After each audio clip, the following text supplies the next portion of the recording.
Oh, still no sound because I forgot to unmute because I had it muted because I was recording something else. Now there is sound. Sound. There is sound. There we go. Hello, hello, hello, everyone. So we just have to do a little testing here and check our chat box.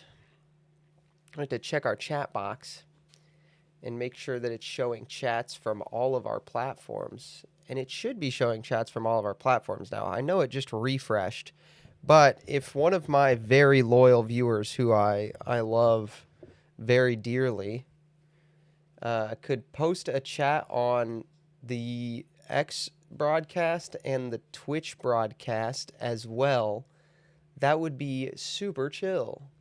That way I can see if they're working. I would really appreciate that. Oh my gosh. Okay, we're good. Chat, we're flying. We're good. We're good. Okay. Coach Lombardi is here. He has risen. So true. Barflu Darvin is here. He's saying no sound. I fixed it. Happy is here. We love Happy. Nick Prohl is here. We love Nick. Thank you so much, Nick. Your mom is, oh, it's your mom is fat. Thank you. That is here. And over on X, which is not showing up in my multi-stream chat window, which is super annoying. Maybe it'll show up in a second, but it's not showing up right now. But Barflu Narvin is here, Patrick Madigan here, Pete Romanov. Hello, hello, hello. Hopefully it will fix itself. The chats are coming in weird orders. Anyway, I have a notification. Okay. I need to turn on I need to go to moderator mode. Alrighty. Go to mod mode there on Twitch so we can see that. Alright. Thank you so much, Barflu Narva, for the super chat. He said, belated alms, happy Easter. Thank you so much. Happy Easter to you guys. So much stuff happened this week. I made that thumbnail. I put all that stuff in that thumbnail. But chat, I'm not gonna lie to you. I'm not gonna lie to you, chat. I forgot to put some of it in the. I forgot to put some of it in the links, so we're just gonna have to wing it. Project Hail Mary is great. It's so good. I did see the rocket launch. It's in the thumbnail. Oh, that feels good. That feels good. I hope you guys are all well. Man, this I don't like. Can I talk about? Can I say something? Can I say something? I don't like the way this camera looks. It's so washed out. I know it's supposed to be washed out because the purpose of this camera specifically is for it to be washed out. I just don't have a better camera. I'm not gonna buy a different camera because I don't. That would be a stupid use of money. But it always looks so washed out, and I'm not a huge fan of how washed out it looks. Makes me seriously consider putting a LUT onto.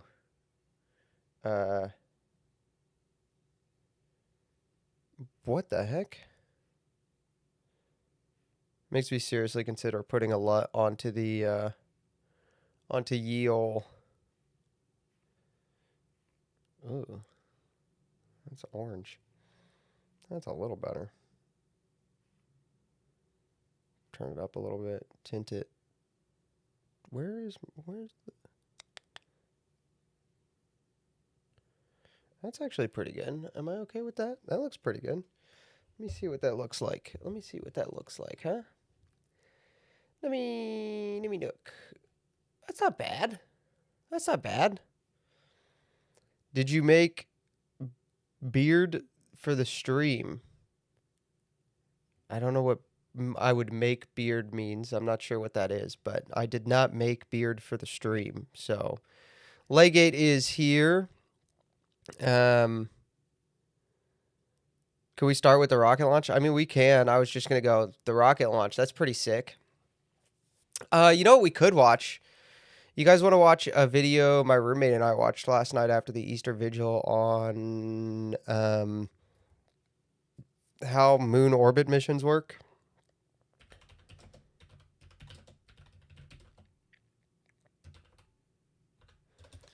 We could watch that. Did you make bread for the stream? No, I didn't make bread. I had As of the publishing, I had a box of Kraft mac and cheese for dinner. So, I had a box of Kraft mac and cheese. Anyway, chat, if you would be so kind, make sure to go turn the stream on in the other platforms we're on. So we'll do that. My head hurts. Not gonna lie to y'all. So I hope everyone had a great Easter. And I think we'll just get started here. So you guys want to talk about the rocket launch? First of all, let's pull up a clip of the rocket launching, huh? That's the wrong. I don't want to do that yet. Hold on.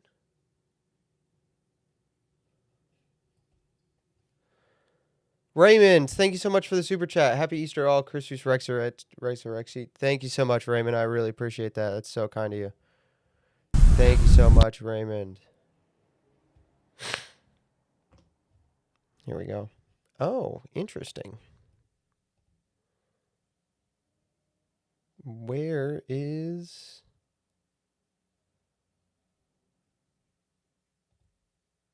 Oh. Where is my... That's interesting. That is interesting, huh?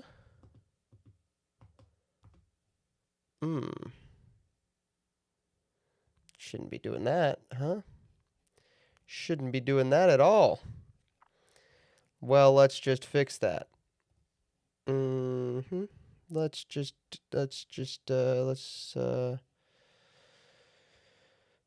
fix that up. That should not be doing that. That is the wrong display. There we go. The wrong display on there. How was everyone's Easter, chat? Everybody have a good Easter?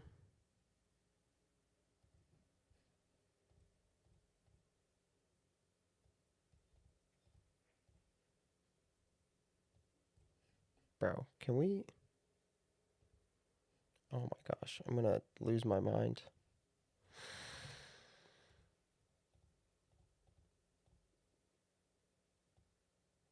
There we go.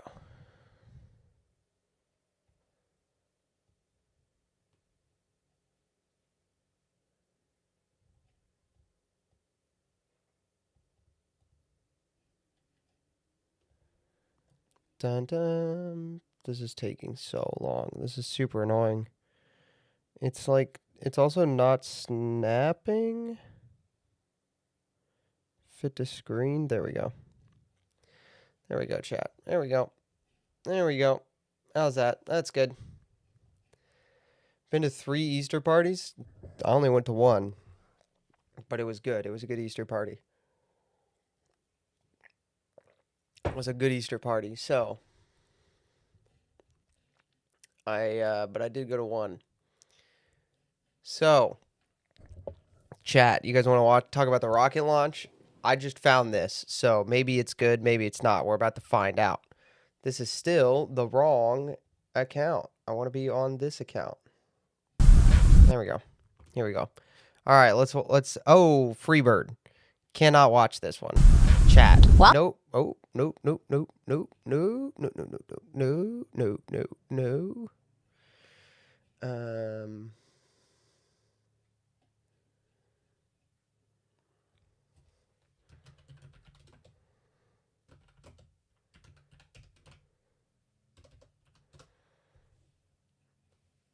Here we go. Hopefully this one doesn't have music. No music. Good afternoon from the Space Coast of Florida, where 4 astronauts are about to suit up for NASA's boldest test flight in a generation.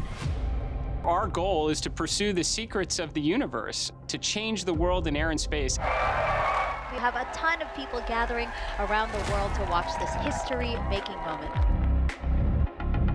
This crew cohesion, we're at the point now where we are ready to go fly. I've had shivers run up and down my spine a number of times.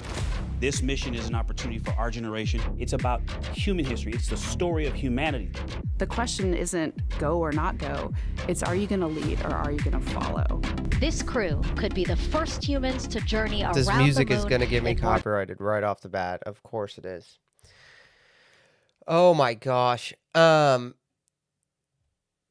Each weekend was good. I'm fortunate enough that even the Novus Ordo's Good Friday liturgy had a bunch of fellow dudes who wear suits. That's amazing. I'm glad.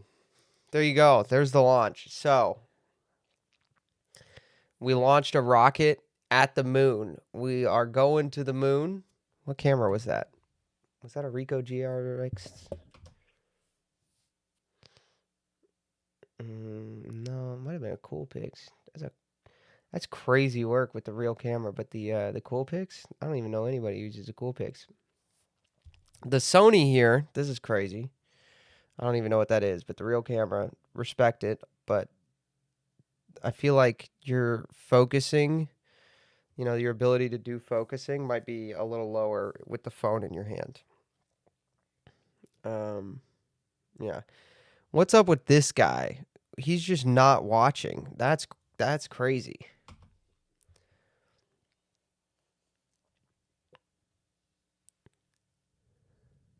Just not watching? Wild?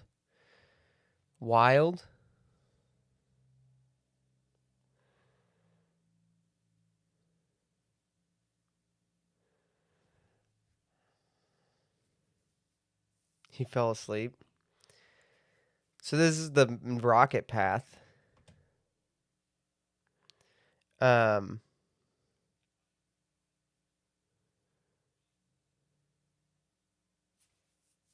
So there you go. Let's watch this this video from the overview effect because it's really good. In this video, humans are on their way to the moon for the first time in my lifetime, in many of our lifetimes. And being the space nerd channel that this is, I wanted to visualize the real one-to-one orbit in 3D and compare it to Apollo 8 and Artemis 1. But in doing so, I've realized that I didn't know much about the moon's orbit at all. I knew the tides go in and the tides go out, and I could explain that, but there is so much more detail that I didn't know about. Why is Bill O'Reilly there? So let's take a look at the trajectories of Artemis 1 and 2 and their spiritual predecessor, Apollo 8, but also the orbit of the moon itself, which is kind of weird. To start off with, this is the Earth and the moon to scale. After doing all these interstellar videos, it's nice to be able to see something from scale that's actually intelligible. The moon's orbit is almost perfectly circular too, which is kind of surprising to me. Its eccentricity is only 0.05%, which from this distance, from any distance really, you can't tell the difference between a perfect circle and that. But it is slightly offset, which means that there's about 26,000 miles between the lowest and highest orbital points, which are called periapsis and apoapsis. And if you're not a space nerd or a Kerbal Space Program enthusiast, periapsis and apoapsis are the names for the lowest and highest points in an orbit. But there are also other terms you might hear like perigee and apogee, which I thought were synonymous for a long time. There you go. But they're not. The difference is that apoapsis and periapsis are universal to all orbits, and perigee and apogee are specific to orbits around the Earth. Likewise, the moon has its own version of this for objects orbiting it. Perilune and apollune. Also periselene and aposelene. There's always more than one term in astronomy terms. I'm going to be started. We're going to look at this from the heliocentric plane of the solar system, the plane of the planets, not the Earth's equator, which this is how it's. I always forget how far off its axis Earth is. It's like so far. It's crazy to me that it's that far. That feels just absurdly far. From this frame of reference. On this frame of reference, the moon's orbit is tilted 5.1 degrees. So you can kind of see how that looks here. And it makes one complete orbit around the Earth once every 27.3 days. And I am a little embarrassed to admit that it doesn't seem like the moon orbits the Earth. You look at it and it looks like it's facing you the whole time. And that's because it's tidally locked, which I had a hard time wrapping my head around, honestly. The way I ended up trying to understand it and the way I'm going to visualize it here is to exaggerate the gravitational pull the Earth and the moon exhibit on each other. Billions of years ago, after the moon took shape, it was freely spinning, but it wasn't and still isn't a perfect sphere. It has a little tidal bulge to it, which I've greatly exaggerated here into this egg shape. But that little bulge was enough so that with every spin, the Earth's gravity tugged on the moon, slowing its spin down until it came to rest. This is tidal locking, and it's the same force as you might imagine that creates the tides on Earth in reverse. If there was an ocean on the moon, there would be a permanent high tide and low tide. And Egg. What's up, Mysterion?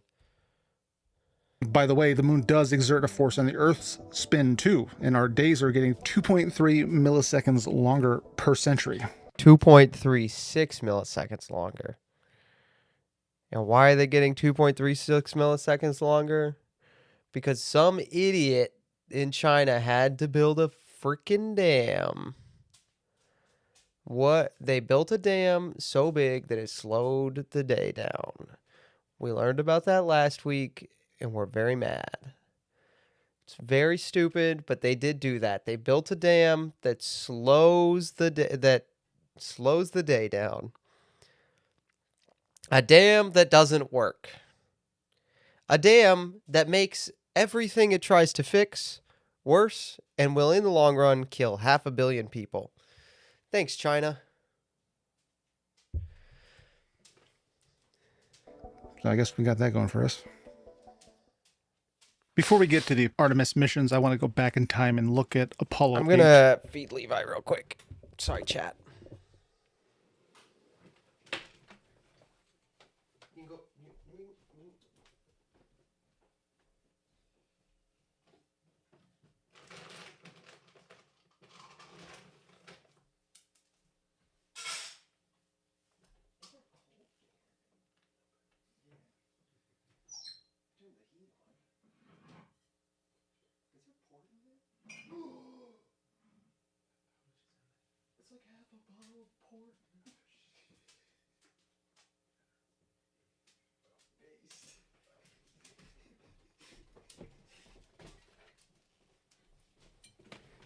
Guys, I just realized there's port in the house. Chat, there's port. I have port. Anyway, I'm going to make Jack and Diets. I'm going to have Jack and Diet. The stream needs a feed Levi cam. You guys can't ask for an every time I do anything, you guys are like, we need a cam to do this thing. What's up, Jacob? How you doing, brother? You're like, we need a cam for this thing. I went to the bathroom the other day and you guys asked for a toilet cam. Freaking weirdos. Just wear a GoPro. I'm not going to do that because if at any time I look out a window, y'all are going to geo-guess her and figure out where I live. What would the political ramifications be of nuking the Three Gorges Dam? Do you think we could make MacArthur proud? It's not the political ramifications that are the main concern. It's the fact that it would kill 500 million people instantly.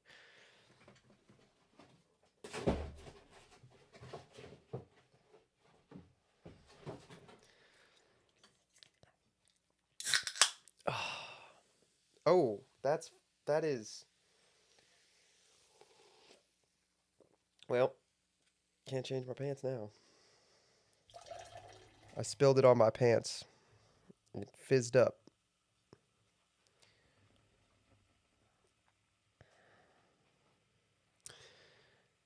Before it kills 500 million people, maybe we could import 250 million wafers. That's China. You're thinking of Japan. If you're thinking of Japan. You're thinking of Japan. You're getting Japan and China confused. And they don't even look alike. By the way, Chinese people and Japanese people don't even look alike. Apollo 8 was the first time humans ever flew around the moon. It was in 1968, and it was a big deal back then. So here's one of the main questions I wanted to answer in this video. We look at this orbit. If you're a space nerd, and maybe you saw my video on constant thrust space travel, you know that we don't travel in straight lines usually. Orbits don't look like this. They're smooth arcs. So why does this basically look like a straight line Berkeisterchrone trajectory? Partially it's because they do want to minimize the time spent in space, because unlike Kerbals, humans require food and air and are susceptible to radiation. So they end up using a little more delta V maybe. But that's not the main reason. The main reason... Why are you pirating this government nonsense? Parroting. I think you want parroting this government nonsense is what you're looking for. Your objection to this video, let me make sure I got this straight. Your objection to this video isn't that the moon isn't real or that the earth is flat. It's that geometry is not real. That's the objection. That is a new one. That is a new one. That's a new one. I haven't heard that before. Kind of impressed. Kind of impressed. Is the difference in speed between something at low Earth orbit and the moon is huge. So if you're in a circular orbit around Earth, your periapsis and apoapsis are both around 7,800 meters per second. And when you burn at periapsis to raise your apoapsis to get to the moon, because of Keplerian physics, you stay in the same place. We went to the moon, we just didn't use geometry to get there. That's true. We used black woman magic. I saw Hidden Figures. We didn't use geometry. We used the natural acumen of black ladies. It's counterintuitively slower. Where you are at periapsis gets faster, even though you don't really move anywhere noticeable. In this example, the orbital speed slows down. So this is crazy. This takes a while to figure out, like to wrap your head around. But when you speed up, when you're in orbit and you just speed up going forward, you don't actually like get any further. But what's actually happening is the other side of your orbit is getting wider. And the reason that is because orbit is not actually weightlessness. The best way to think about orbit is that you're falling to Earth at the same speed that Earth curves away from you. That's low Earth orbit, right? That's what the space station. The space station is basically just falling to Earth at the same speed that Earth is falling, like curving away from it. So if you're in that kind of an orbit and you speed up, like you just fire your jets, you don't actually like, just like get further away from the planet, right? And you don't also just go faster in that orbit. You are moving further you're changing your delta, which is your slope of your fall. So you're changing that over time, and it's going more straight for every like, if you think about it, for every unit of downward motion, one unit of horizontal motion. But if you pick up double speed, you're now moving 2 horizontal units for every 1 unit down, which means that you go further and you end up with a wider, more elliptical orbit. Down to almost a hover at 193 meters per second. That's like throwing a ball into the air, except for not. Changing that much speed in that short of a distance is what creates this highly eccentric orbit. In contrast, Earth and Mars are much closer in velocity and also much further away from each other. So it's a proportionally smaller change.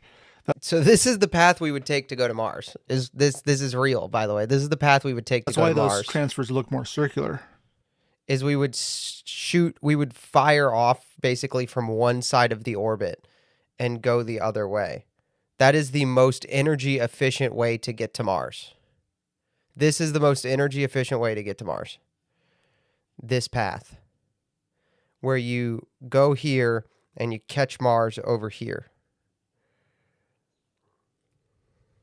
If we add back in the moon's gravity, we can see how it sort of pulls the ship into more of a straight line and kind of sucks it into orbit. That's why it looks like a straight line.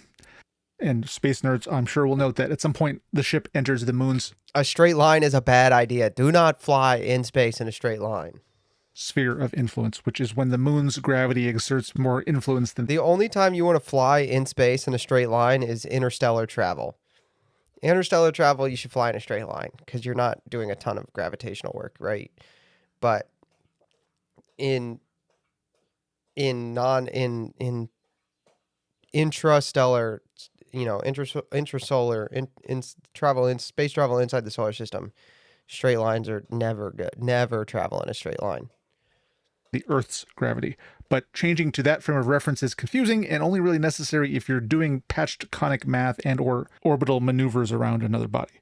There are many perspectives to view things from in space. From one perspective, a case could be made that the moon is not orbiting the Earth, but orbiting the sun. Happy and Easter, Minute Haley. Physics has a great video on this explaining that perspective. But we're going to keep this from an Earth-centered inertial point of view because it best illustrates what I'm trying to visualize. 3 days after launch, Apollo 8 entered orbit of the moon and burned to circularize their orbit at about 69 miles above the surface. This is what a circular orbit looks like from the Earth's point of view. This is cool. And it was at this point, after about 4 orbits, when the famous Earthrise photo was taken. Just a quick historical note. Although we remember Apollo 11 as the historic moment of the Apollo program, the real initial shock of the moon program was Apollo 8. Historians have noted its impact on the culture at the time and arguably since. And also, behind the Iron Curtain, this was a huge blow to the Soviets' morale. Bro got so cooked he needed 2 phones to hear about it. Y'all ever been so cooked you needed to hear about it in 2 phones? Like, hello, sir? You need to pick up the other phone. I cannot express to you through 1 phone how cooked we are. In the amazing book, if you haven't read it, Challenge to Apollo, Asif Siddiqui paints a seldomly shown picture of the Soviets' perspective on the space race. He describes this moment as a moment where they feel like they lost the race right then and there. Of course, we wouldn't know this for decades to come. Obviously, the Apollo 8 astronauts didn't know this either. They were still orbiting the moon, which is awesome. And after a few more orbits, a total of 10 orbits, they burned back again to come from the moon. Re-entering from the lunar orbit is notoriously difficult. Every conversation. You'd think we're just coming back from the same point we came from, right? Well, remember how we burned at periapsis to get to the moon? Crazy. We raised our speed from 8,000 to 11,000 meters per second, which might not sound like a lot, but 3,000 meters per second is not kind to materials. The heat shield needed is nearly twice as much. From low Earth orbit, it needs to withstand about 1,500. So what he's saying here is that because of the conservation of angular momentum, whatever speed you leave low Earth orbit at is roughly the speed you're going to re-enter the atmosphere at. Versus a lunar heat shield that needs to withstand. Which is, by the way, why we need to set up a lunar base to get to Mars. If we don't set up a lunar base, then getting to Mars is basically impossible. So, because if you think about it, the speed that you're leaving Earth from to get to Mars and then using that same speed to get back,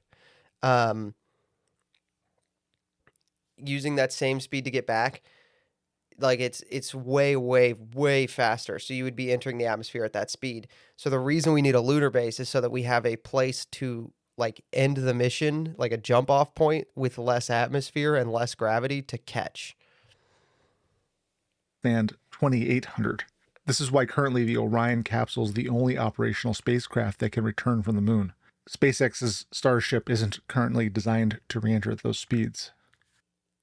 Maybe the eagle-eyed viewers might have noticed this little gap in the moon's orbit. That's not a mistake. You remember how I said the moon's orbit is offset? Well, it's not just offset. It moves every orbit. Its inclination stays the same, but the sun pulls the whole orbit forward just a little bit. It's called precession. And it actually precesses around 3 different axes, which is why it's not in the exact same change every orbit. It has a little bit of organic noise nature to it. But the precession that is... So, fun fact, to Mysterion's question about the Somalians. Fun fact, the Somalian fraud in Minnesota cost the United States more than the Apollo missions. The healthcare fraud in California cost America more than the Apollo missions. Obviously visible is this hula hoop axial precession, which the moon completes a full cycle of every 18.6 years.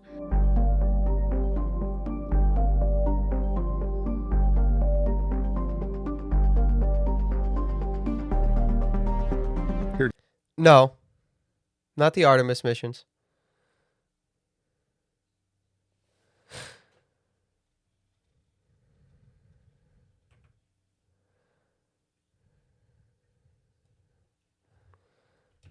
Apollo missions total cost.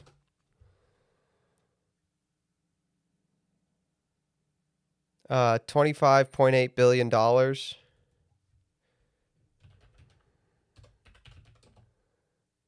And the Somalian fraud in Minnesota. Okay, so sorry. No, I'm wrong. So the Somalian fraud in Minnesota is about half. It's $10 billion roughly, I think is what the estimate is. So the Somalian fraud in Minnesota is $10 billion. And the healthcare fraud in California is $125 billion. So, yes, it cost the healthcare fraud in California cost more than the Apollo missions. Again. The Apollo missions cost roughly $25 billion. Healthcare fraud in California has cost the American taxpayer $125 billion. On the side.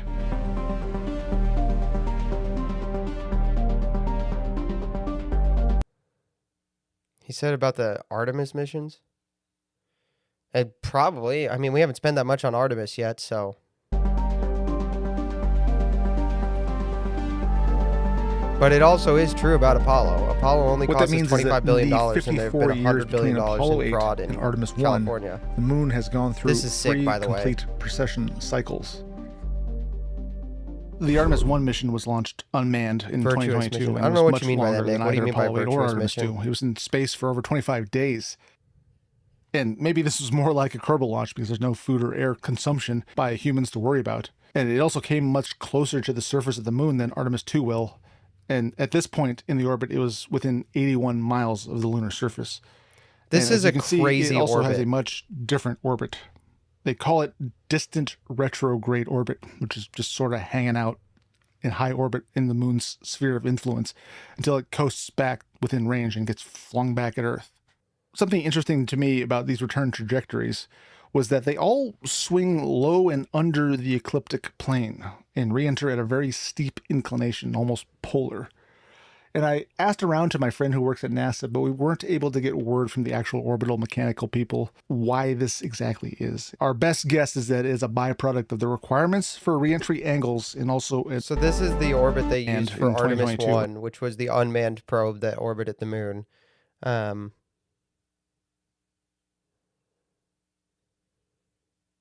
and it was much longer than either Apollo 8 or Artemis 2. It was in space.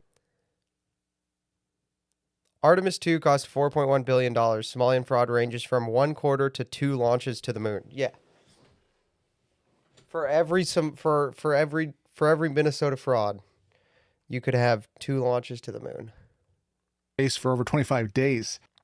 So this orbit is crazy. So And what they maybe do this is more like a Kerbal launch because there's no food or air consumption by humans to worry about. So and it it also comes up came here, much closer to the surface it of the moon catches than the Artemis 2 moon will. and flips And the moon flips it and throws it back along at this its point orbit. in the orbit, And it's kind of in this weird gravitational spot. it was within 81 miles of the lunar surface. And as you can see, it also has a much different orbit. They call it distant retrograde orbit, which is just sort of Follows hanging the out moon in high all the way orbit back in the around to moon's the other sphere of side. influence. Of course I'm not an Easter Bunny denier. How are you, Dave? It's good to see you, man. I'm glad you're here. Until it coasts back within range and gets flung back at Earth. Something interesting to me Comes about these return back trajectories around. was that they all swing low and under the ecliptic plane and Comes back around, catches the moon, and then ends up on a free return trajectory. Pretty sick. Free return trajectory is so cool, by the way. I love free return the trajectory. requirements for reentry angles and also the nature of a fuel-efficient return trajectory from the moon. Artemis 2 is also dramatically different than Apollo 8 or Artemis 1. And interestingly, you can see how its orbit indicates NASA's priorities. It's all about safety and risk management. After launch, the ship is put into a highly eccentric parking orbit so that systems can be tested at high altitude before getting to the moon at all. So in case there's a problem, they can return quickly. The same goes for the lunar orbit. After TLI burn, the ship is on High altitude. This is considered high altitude. This gets a little past altitude. I mean, when we're out here, we're a little past altitude. I'm pretty sure the space station orbits like right here. A free return trajectory so that if anything goes wrong, it will still return to the Earth without any intervention. But that also means that their orbit will be much higher than Apollo 8's or Artemis 1, with the closest approach to the moon at 4,000 miles. Just kind of a bummer. And after only 4 hours near the moon, the ship will return to Earth.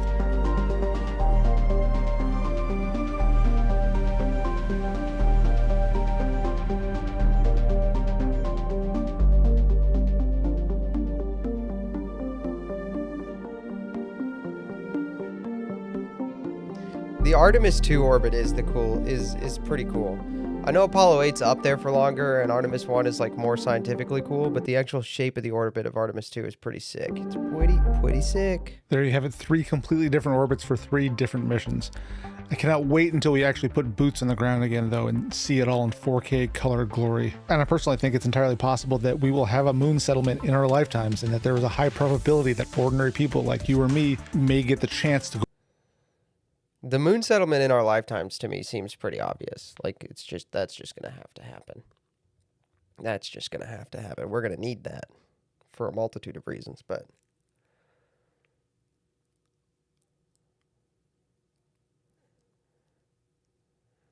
Boots on the ground, a hot topic right now, for real, for real.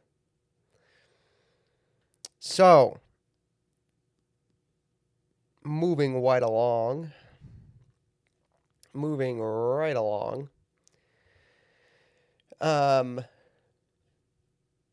The Pam Bondi got fired this week. Now, Pam Bondi sucked. She was the worst. She was so bad at literally everything. By the way, chat, everybody click like. All right? Everybody click like and then type 1 in the chat. Everybody push like and then push 1 in the chat. Everybody do that? I'm waiting.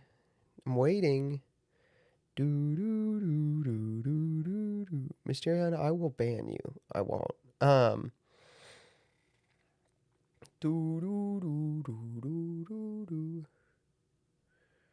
Melly Goes Blues, thank you so much. Thanks so much for being here. Now everybody click the share button and click copy link. Do that. Come on, chat. You got to go right here. You got to click this little button right here. You got to click that button right there. Everybody do that. Everybody do that. Coach Lombardi typing it out like a real Chad.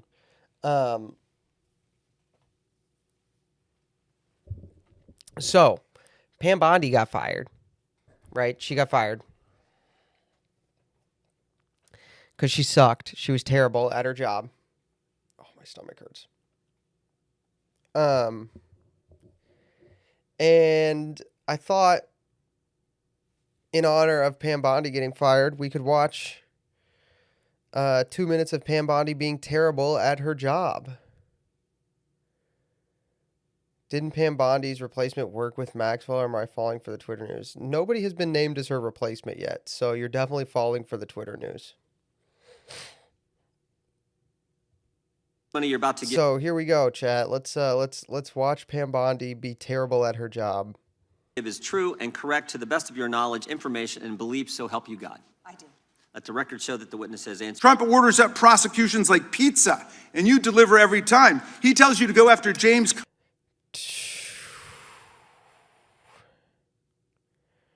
Raskin, I'm not sure pizza is the example we want to be using there, buddy.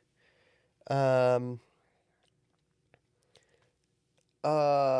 not sure pizza is the example we want to be using there. Rank them. Bondi, Psaki, KJP. Okay. Bondi, Psaki.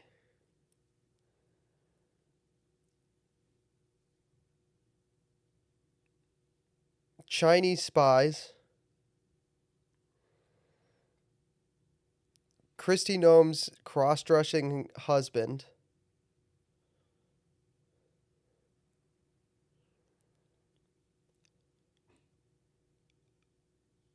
A dog turd. Kansas Johnny Brown Jackson. Oh, KJP, Karine Jean-Pierre. Oh, Karine Jean-Pierre. Karine Jean-Pierre, same list. Karine Jean-Pierre above the dog turd, then the dog turd, then Kansas Johnny Brown Jackson. Comey. Things those are the order in which I like those things.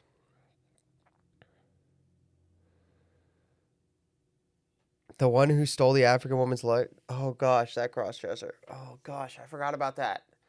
That's so funny. I forgot that guy worked. I forgot about that guy, dude.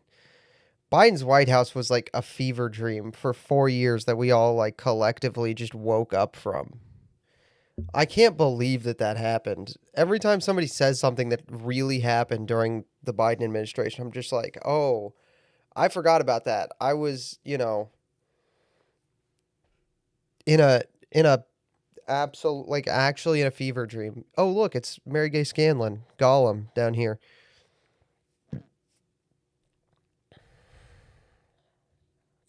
Letitia James, Lisa Cook, and Jerome Powell, the head of All people that should be prosecuted. Part of the reason Pam Bondi sucked is because she wasn't doing it. the Federal Reserve Board. And I am deeply sorry for what any victim has been.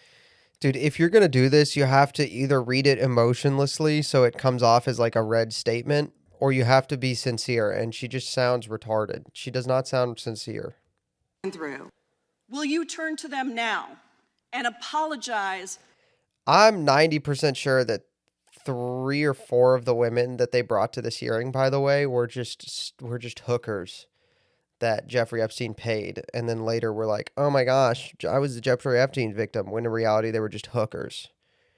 So 90% sure that's true. For what your Department of Justice has put them through. I'm not going to get in the gutter for her theatrics. I find it. How many have you indicted? Excuse me. I'm going to answer the question. Answer my question. No, I'm going to answer the question the way I want to answer the question. No, Your you're going to answer the theatrics are question. That's literally not your job. Honestly, dude, this was part of the reason she had to go. She was so stupid.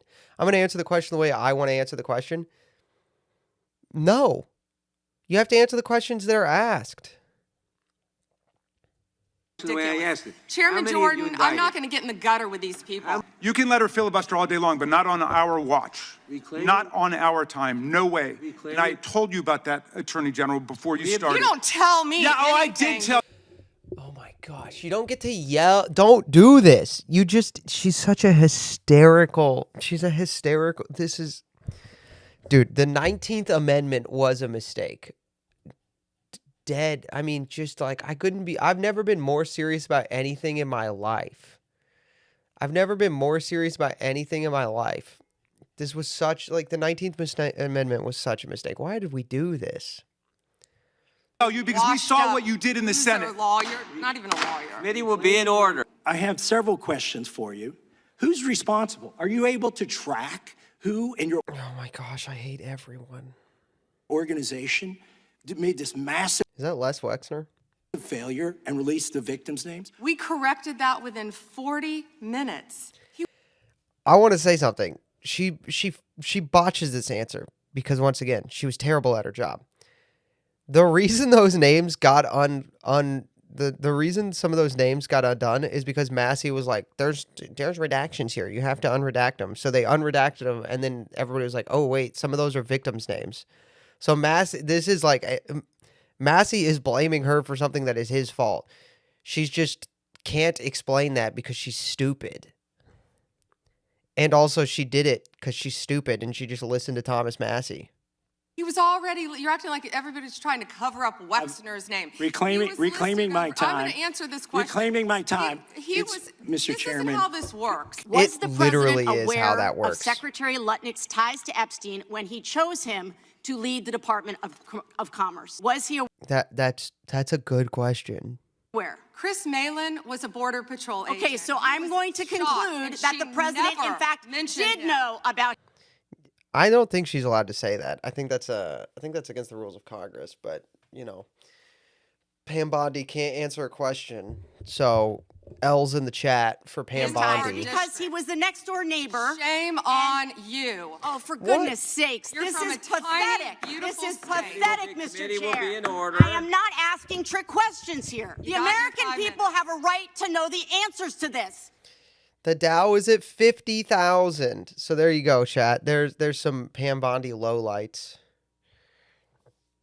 The Dow is at 50,000. That's not your job. You stupid. She's so stupid. The Dow is at 50,000. The Dow is at 50,000. Blow my shit smooth off.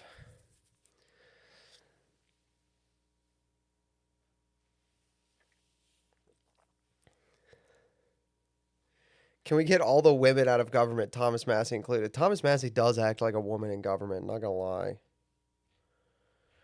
Well, I got this article, chat. I got the link ready for this article so we could talk about Kristi Noem's cross-dressing husband. And it's blocked, so I gotta find another article, chat.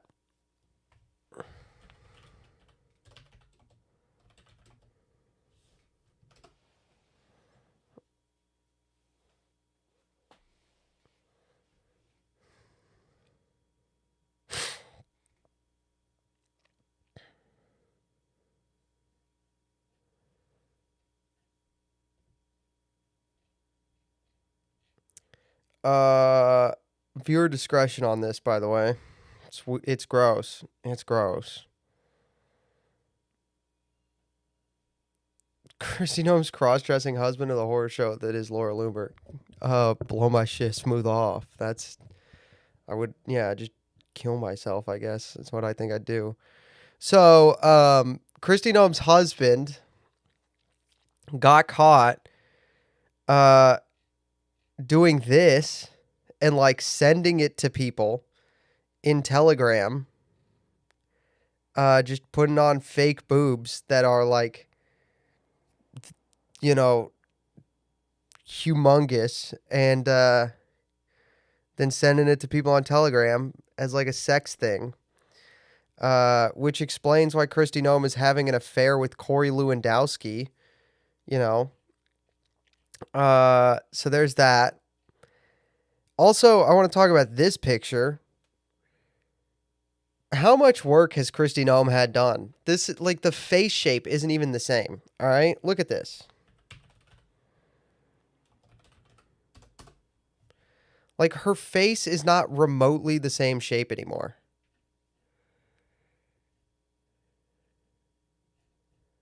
What are we doing here?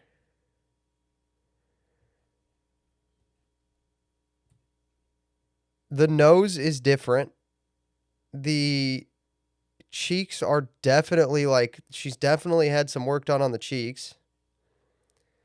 Like, what are we doing, dude? He probably cross-dresses because he married like a nice, cute Midwestern girl and ended up married to like a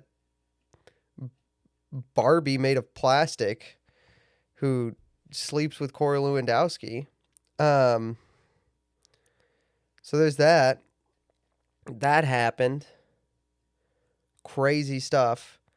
Anyway, any questions about the bimbofication of Kristi Noem's husband, or can we not talk about that anymore? I had to talk about it this week, chat. But can we not talk about that anymore? Kristi Noem 2026? That's what I did. That was her official portrait. That's from like... Has she had more work done since she got her official portrait? Oh, gosh. She has. She's had more work done since she became DHS secretary. Look at... She's not... What are we doing? What are we doing here? What are we doing? What are we doing here? What are we doing? What are we doing? Anyway, chat. You guys want to talk about discombobulators? You guys want to look at the watch a video about the discombobulator? This video is from Chuppel. By the way, I really like Chuppel. Good channel. Good stuff. This is one of their less viewed videos, which is a disappointment because this video is great. This video is about Havana syndrome, which is what everybody thinks the discombobulator is. Everybody thinks the discombobulator is what causes Havana syndrome. So I figured we could watch this. We were going to watch this video a couple weeks ago, and then the stream got nuked. So I figured we could watch it.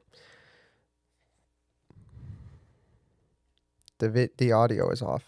CIA doesn't want you to know exists. We've obtained recently declassified whistleblower documents that allege that the CIA has been lying to Congress and the President of the United States to hide the sound. The allegations claim that the CIA suppressed witnesses and created a misinformation campaign. Where's the guy, you know the GIF that's like, chat? Hold on, I'm gonna have to send this GIF in the Discord just so I can show it on stream. Chat, make him listen to Thick of It.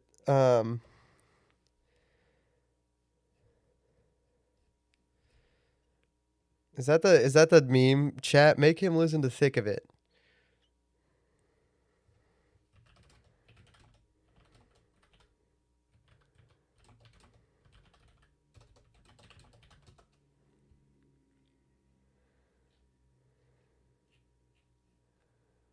Or mods, make him listen to Thick of It.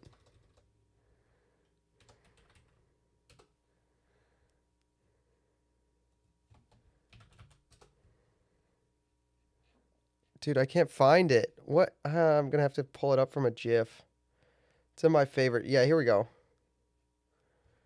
Here we go, chat. Here we go, boys. Here we go. I can't find it. This one, mods, make him listen to Think of It.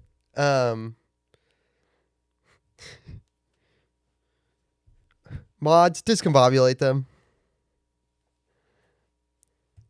Trump in the Oval Office. Discombobulate Pam.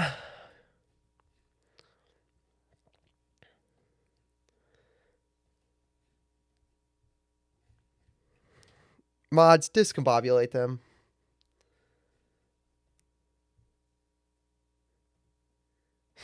What? That was funnier. Mysterio said a better one. Hold on, I gotta pull this one. Mysterio said this one's better. This one's even better. Where is it? Where am I? Hello? Here we go. Mods, don't even bother with the comedic or wacky punishment. Just kill him. Bro, Thick of It is so funny. From the screen to the ring. Thick of It is so funny. Have you guys heard Thick of It? We can't listen to much of this because, I mean, like, even beyond a second, but it's so bad. The stream will get discombobulated. This is the discombobulator and Havana syndrome is just caused by listening to so funny. Oh, Havana syndrome is Thick of It combined with Ludwig's beat off beat. You know what I'm talking about? Ludwig beat off song. Have you guys heard this? This one's crazy. Did I really just forget that Epstein's a pedophile? Yeah, be off the track. Be off the track. Be off the track. Meat on the beat. This is what when the Marines pulled up to Nicolas Maduro's house and just started playing this and Thick of It simultaneously really loud at some Cubans until their ears bled and they turned into dust.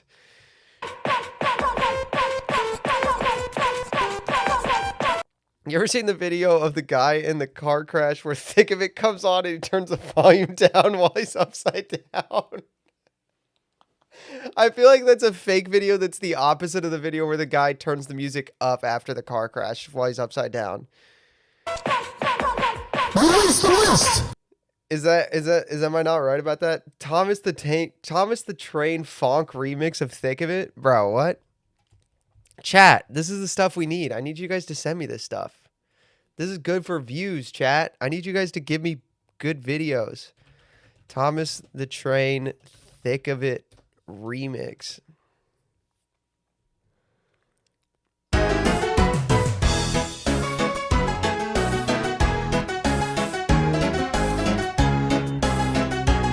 What the hell is wrong with you guys?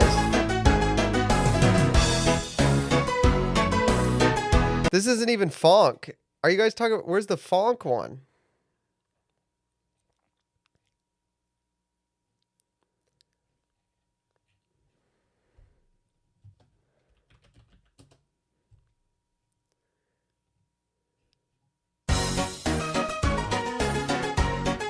Is this the one you guys are talking about?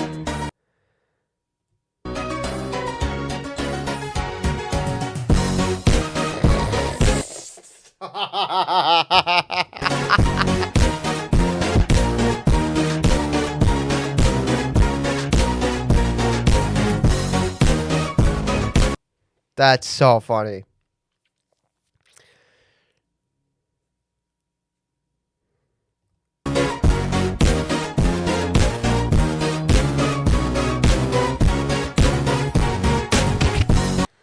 I'm in the thick of it. Everybody knows. Yeah,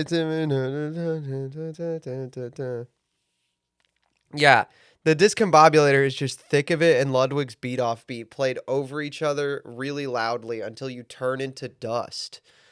The Mongolian throat singing, We Are Charlie Kirk, is pretty fire. That song is just a meme. It gets me every time. There's also Brazilian funk ones. It's even better for... There's a Brazilian funk thick of it.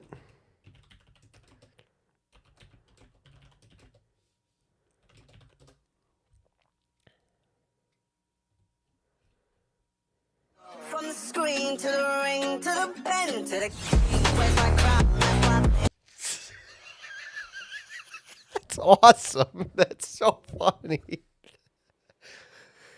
Oh, you know what other song? Chat. You know what other song they play? You know what other song they play from the discombobulator to turn Cubans into dust?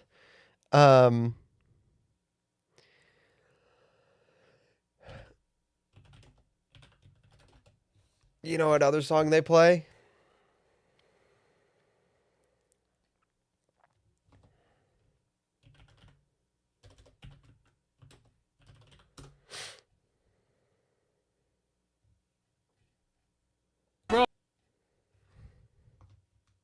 All right, so a couple of days ago, some bastard free.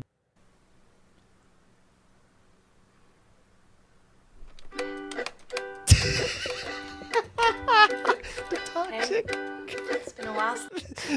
It's the toxic gossip train. It's the toxic gossip train. just hold on. I'm gonna discombobulate you guys. Hold on. Let me discombobulate you guys.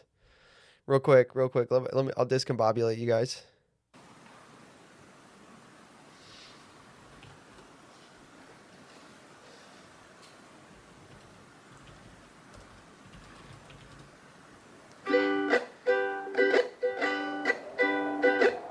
Hey, it's been a while since you saw my face. I'm in the thick of it.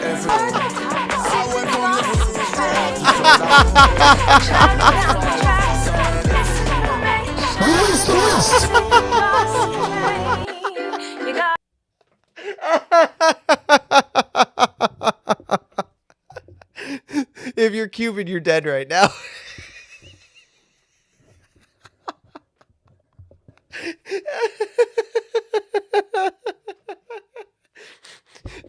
just Marines in a Black Hawk helicopter with a giant speaker, just all three of those songs playing simultaneously. What other songs would be in the discombobulator though? What other songs are in the discombobulator? Worst YouTuber music. I bet that's so funny. Let me...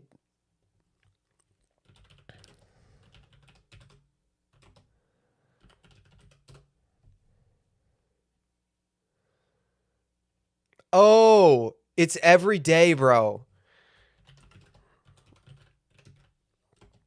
It's every day, bro. Yeah. Can't handle this. Y'all don't know what's about to happen, baby. Team 10. Los Angeles, Cali boy. But I'm from Ohio, though. White boy. It's every day, bro. With the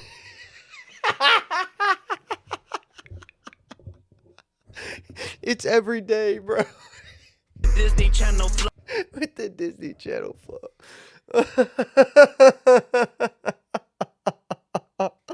Oh, it's so good. And then Pat McAfee's country music. Dude, I love Pat McAfee. The country music is bad.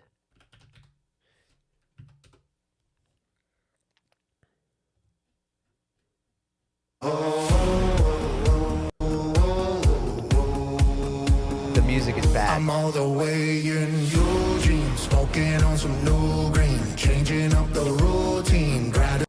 Dude, the music is bad, Pat. You shouldn't have done this. I love Pat. All right? Hoosier. Adoptive Hoosier. Good for media. Good for football. Good for America. The music was a mistake. You shouldn't have done this, Pat. But we love Pat. We love Pat. All right? The music was a mistake. He should not have done this. Well, he did it with, I think he did this with Jelly Roll. I think that explains why it sounds like this.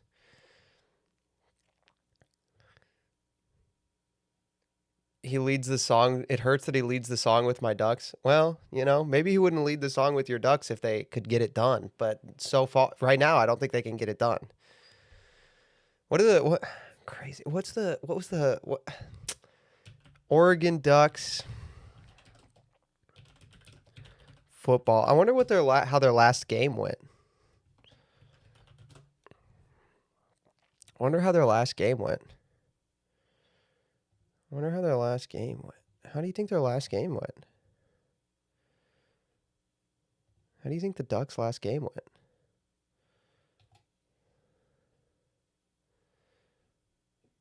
Oh, 56-22. That's rough. I bet they got started out good, though. I bet they got started out good.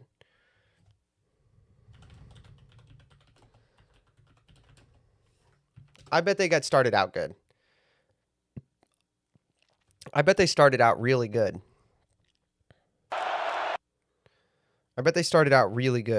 Oh, first play from scrimmage.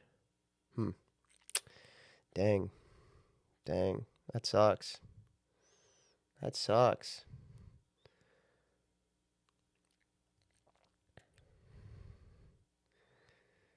I'm wearing the back-to-back tosses with champs with pride. Honestly, you guys, I think you guys are next. I mean, IU last year lost to, the only two losses were to Notre Dame and Ohio State, who were the who played for the championship. And then the next year we rolled the entire country. Stay coping, stay mad to the SEC, but we rolled the entire country 16-0. So honestly, I think it's probably your guys' year. If I had to say this, and as a ball knower, all right, I know ball. As a ball knower, the only team I'm legitimately the only two teams I'm legitimately scared of for IU being able to go back to back are Ohio State and Oregon. Those are the only two teams I'm scared of. The SEC does not scare me. Until the SEC makes a championship game in the NIL era, the SEC is washed. All right? They are washed. Fake. They're fake. They're not good until they make a championship in the NIL era. Make one championship in the NIL era, and then maybe we'll take you seriously. But for now, y'all are washed. The SEC is washed. The SEC is washed. Against the U.S. public. The whole intelligence community of the United States has publicly denied this ever happening. If you hear the sound, it'll change the way your brain works. It changes your life. It turns it up. Thick of It did change my life. This is true. Thick of It changed my life, chat. Upside down. Since 2014, there have been over 1,500 reported cases of this sound. The sound has claimed victims on every continent besides Antarctica. The FBI, the DoD, and the CIA have dedicated... We haven't discombobulated anybody in Antarctica? Let's fix that. Let's discombobulate someone in Antarctica, just for the hell of it. Just to say we got all 7. Why not, right? We need 7 continents. We need Antarctica, and then we'll discombobulate. We've discombobulated somebody on every continent. Let's do it. Somebody raise their hand. Somebody in chat, raise your hand to get discombobulated in Antarctica. millions of dollars in countless investigations to try to figure out where this sound is coming from. And supposedly, nobody knows. What you all are saying is there's a government cover-up? The public statements that the executive branch is making is inconsistent with the classified record. Many months ago, I decided to look into it. And what I found was a cryptic maze, a story that the media got wrong, and then right, and then wrong, over and over again. This is a story about government cover-ups, whistleblowers, top secret documents, Cold War era technology. The Nova Box has volunteered to be discombobulated in Antarctica. Donald Trump, discombobulate them. Can you give us some details about how high this goes in our government? I've been knee deep in countless academic articles, clinical studies, and official press briefings. I talked to the experts, advisors for DARPA, the DoD, and the Joint Chiefs of Staff. I had been contacted by some colleagues from the Department of State. They said, what's going on with your head, dog? What's going on right here? This story was swept under the rug, and the case was closed too early. This is the story of Havana Syndrome. The Biden administration is under pressure from Congress to investigate a growing number of mysterious attacks. It's called Havana Syndrome. Havana Syndrome. Havana Syndrome. You think Havana Syndrome killed your dog? I don't know if that's a joke or not. If that's not a joke, I'd like to know about it. If it is a joke, I don't know if you're joking or not. Can't tell.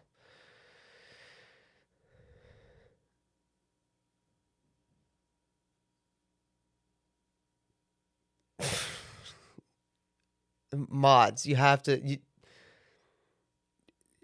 Mr. Just delete the comment from Novavox. You know the one. No clear source of it all. These debilitating medical ailments. The overwhelming majority of evidence is hidden behind classified walls. I have to be careful what I say here. So let me say this. I know where the bodies are buried. I know the cabinets to look in, the questions to ask, and the people to subpoena. Give me 20 minutes in a skiff, and I'll convince all of you. This font goes hard. What font is this? It's a cool font.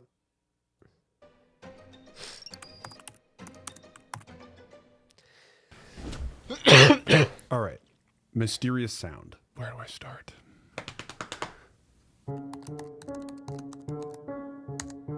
In the fall of 2016, workers at the U.S. Embassy in Havana started sending reports up the chain of command. Some of them were at home, some of them were at a hotel room. It happened during the day, and it happened during the night. But all of them heard a sound. An intense, high-pitched, focused noise coming from a specific direction. If they walk away, they don't hear it. But if they walk back, they do. Here's what the sound does.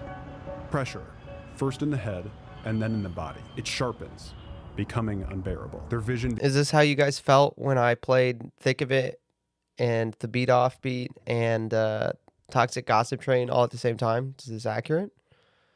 Just for scientific research, chat. Was this accurate? Is this how you felt? Becomes blurry. The world starts spinning and their balance falters. Lights starting to hurt. And then they collapse. They wake up and go back to normal life. Though the sound is gone, their symptoms start to get worse. Fatigue. What are these cameras? 2 Minoltas? Take it or leave it. Chronic headaches. Didn't play it long enough. Try again. Pass.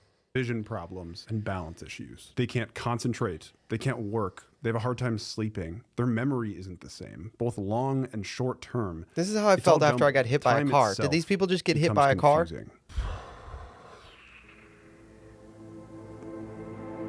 What?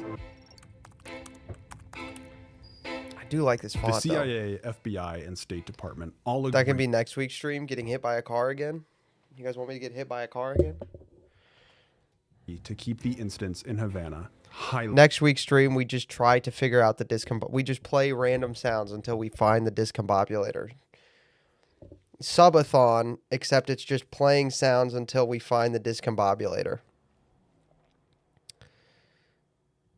Really confidential. Internally, it causes a mess, a big one, a geopolitical tension level of mess. The U.S. government removes a large amount of staff from the Cuban embassy, then expels some Cuban diplomats from D.C. After, they issue travel restrictions. It's a big deal, But at this point, it's all happening behind closed doors. The big question, of course, is what is this? It's Thick of It by KSI. The State Department reaches out to the world's leading experts who secretly spend months reviewing the victims' medical data, brain scans, environmental factors, living quarters. YouTube video idea there, right there, Dave. It's a great YouTube video idea. Playing Thick of It on full blast in my neighborhood until I get arrested or people disintegrate. The cops won't get discombobulated too. It's foolproof. Everything. They were told very specifically, look for a cause, but don't try to figure out who's behind it. 9 months after the sound claimed its first victims, U.S. intelligence agencies are still keeping all of this from the public. Until August 2017, the story breaks to the masses. Reads like a Cold War spy novel. There's new concerns about the health and safety of U.S. diplomats and government workers in Havana. Anonymous U.S. officials leaked to the Associated Press. The sound comes from an advanced device that operated outside the range of audible sound, sending the State Department scrambling. 2016, you don't know what this incident is? The U.S. government is investigating this. I'm not going to get into it. We don't have any definitive answers about the source or the cause of what we consider to be incidents. What? I thought it was a device. Wasn't it confirmed? Someone's not telling the truth. Either the anonymous source or the State Department. But these... Probably the anonymous source. They like to make things up. Do not match up. U.S. doctors who evaluated American and Canadian diplomats working in Havana diagnosed them with conditions as serious as mild traumatic brain injury and likely damage to their central nervous systems. More sources come forward, and the contradictions grow. Have you anything further to suggest, quote, brain damage? I can't confirm any of that. Can you say whether or Anonymous sources have never lied before. not the attacks are ongoing still? A source familiar with the incident says more attacks affecting U.S. Embassy workers on the island continue. I was told that the incidents are not ongoing at this point. This is so much more dangerous than what they're telling us. Behind closed doors. I'm rewatching this video and realizing that this thing might be made up, dude. This feels made up, chat. I'm watching this video and it's starting to feel made up.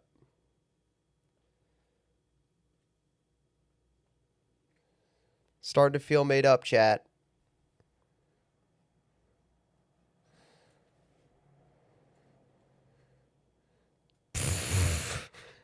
Intelligence agencies learn that whatever's causing this has claimed another victim in China. Is the anonymous Novavox? Be honest. Be honest. Is the anonymous source that told you have AIDS the man that the random man you met at a truck stop? Whatever it is, it's spreading. Absolutely fucking no one knows what's going on. The State Department's being all hush hush while It's Thick of It by KSI, okay? Perchance. You can't just say perchance. Hold on.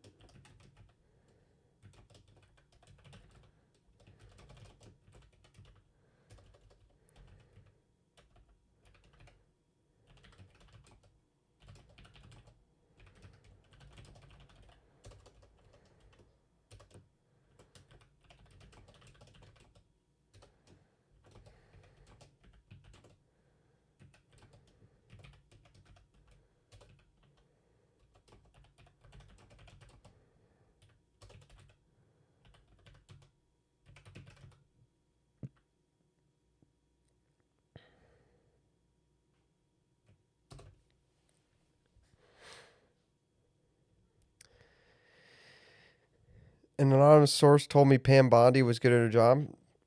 Same, dude. I think they might have made it up.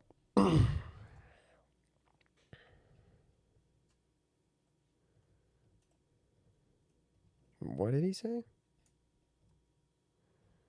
Medical records confirm that the victims have concussion-like symptoms. There's objective evidence of brain injuries and damage to their central nervous system. Insiders are saying that there's some secret sound weapon, which, I'm sorry, sound weapon? MIT acoustic experts come forward, and they say that an acoustic device couldn't have done this. If you've heard of Havana syndrome, this is likely where you stopped paying attention. It got political and cryptic.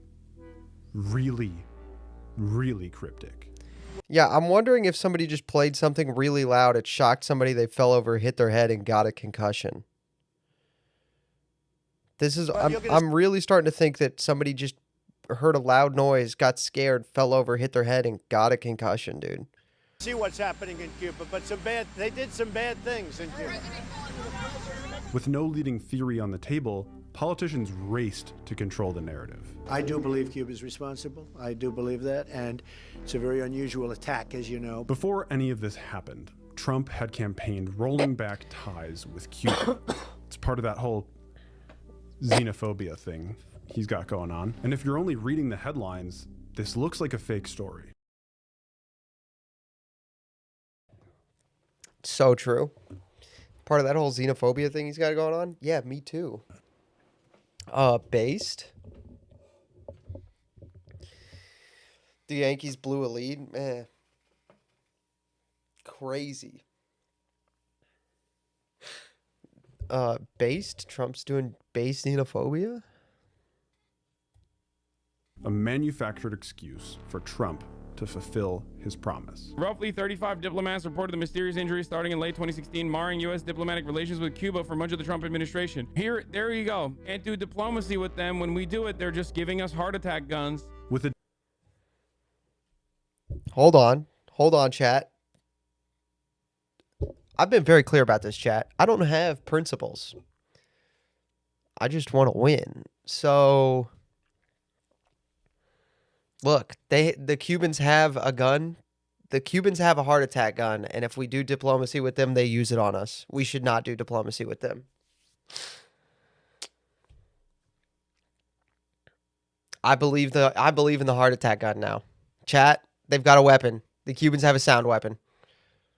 Distracted public, what happens next is, at best, a well-intentioned scramble to find an answer, but at worst, a massive scale cover-up by U.S. intelligence agencies. But one thing is for sure, if this is a cover-up, this is how they did it. Late 2017, a medical sociologist suggests a heart attack gun is when the Rothschilds get my girlfriend to dump me. I haven't dated anybody in like a year, but that's a good bit. That's a pretty good bit. Come on, chat. Pretty funny bit.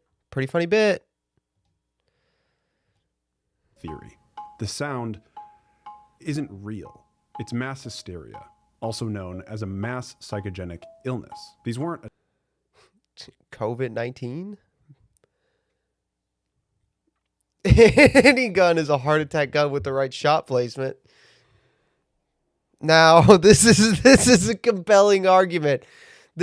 Nick makes a compelling argument. By the way, guys, if you're watching and you haven't said hi in the chat yet, please say hi. I try to say hi to everybody. I appreciate everybody who watches. So if you're watching and you haven't said hi in the chat, say hi in the chat so I can tell you thank you for watching by name.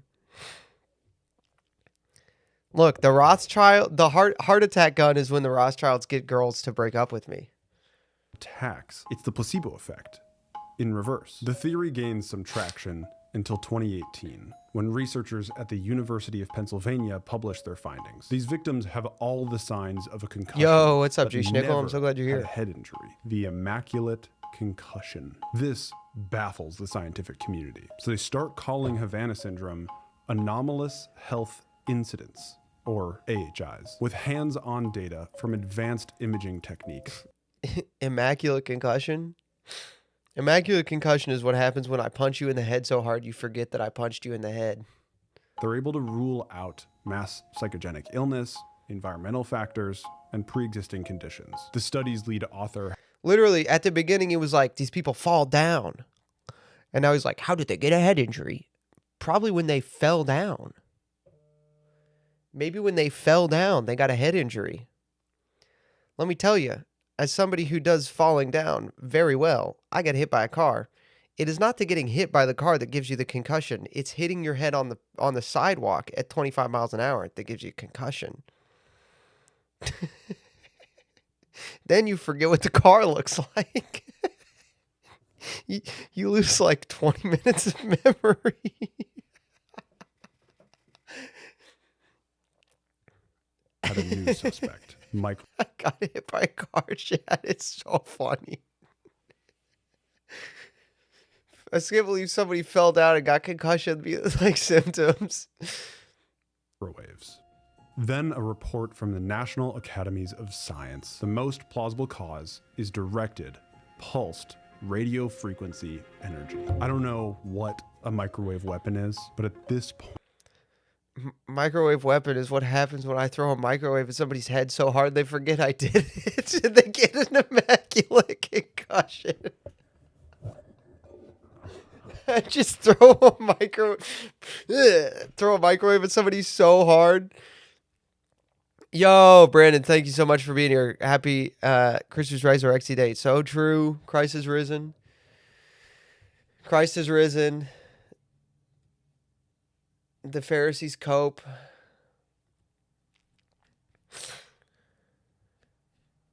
Microwave weapons is when I throw a microwave oven at your head so hard that you forget.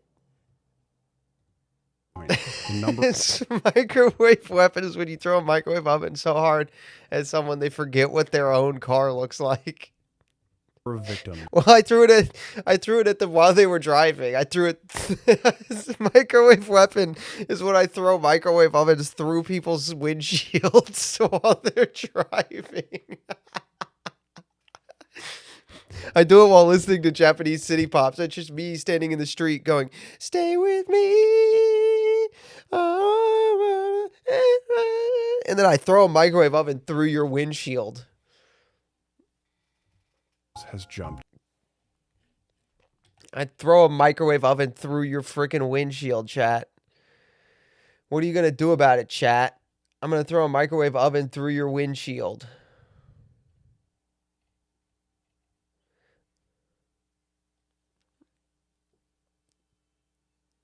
The car was a Toshiba?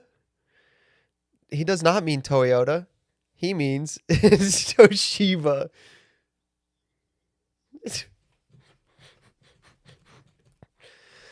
And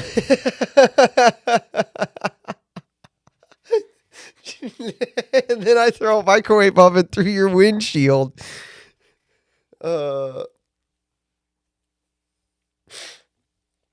And then I throw a microwave oven through your windshield, chat. To over 1,000 globally. And in January of 2022, the CIA issues a report. Not microwaves, but environmental causes, undiagnosed medical conditions, and stress. Yeah, they're stressed because I threw a microwave oven through their windshield while listening to City Pop in the street. But I threw it in such a way that they turned thick of it on their car radio. So now they just wake up from a concussion with thick of it playing in the street, and I'm dancing, you know? Stay with me.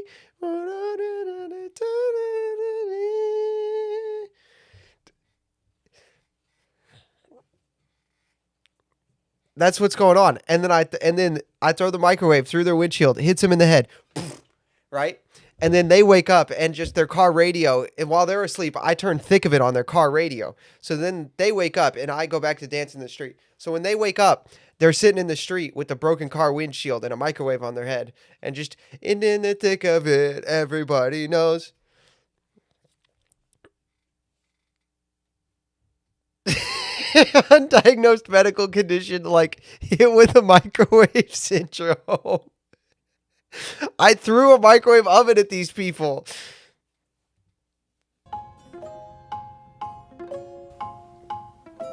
Stress? Yeah, I would be stressed too if I get hit with a microwave oven. I'm gonna hit you with a microwave oven, chat. Chat, I will hit you with a microwave oven. Don't fucking try me, okay?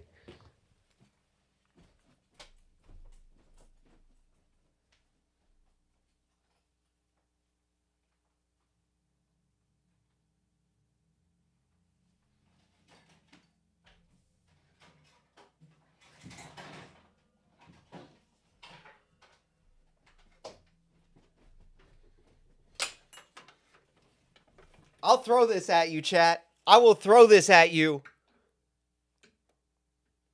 I will throw this at you. Don't make me do it. Huh. Fucking pussy. I'll throw a microwave oven through your windshield. What are you going to do about it? Huh? Fucking try me. I'll throw a microwave oven through your windshield. Yeah, you like my microwave? It's retro.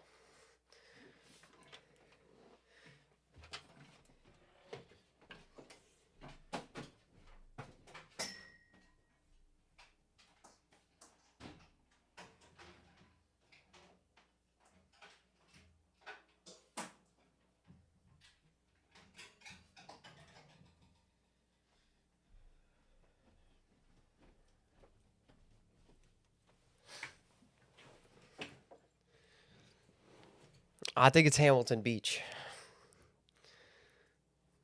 Post-traumatic Thursday disorder. Yeah, that's what it's called when you that's the ongoing symptoms after I put a microwave through your window while singing Stay With Me in the street. Stay with me.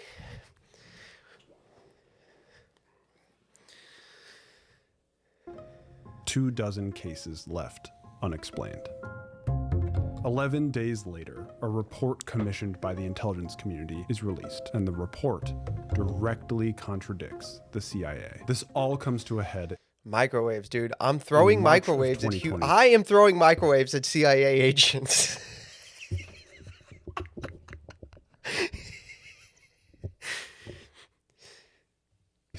When the intelligence community releases the report of all reports, a multi-year investigation, and the final answer to the Havana Syndrome mystery. And what they found was nothing.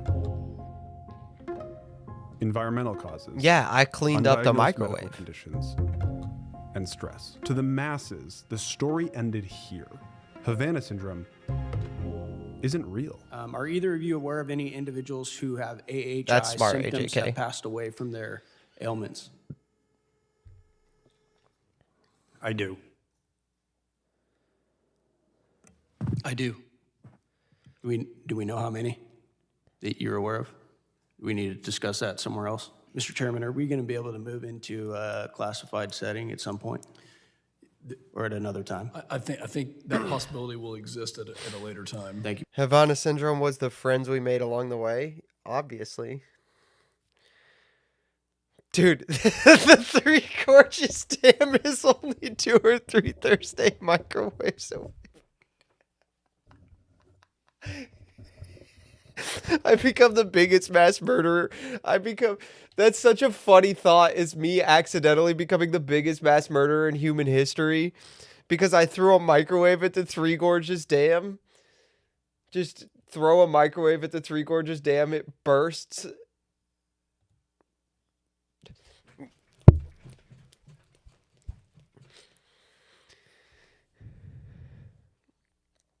Oh, that's so funny.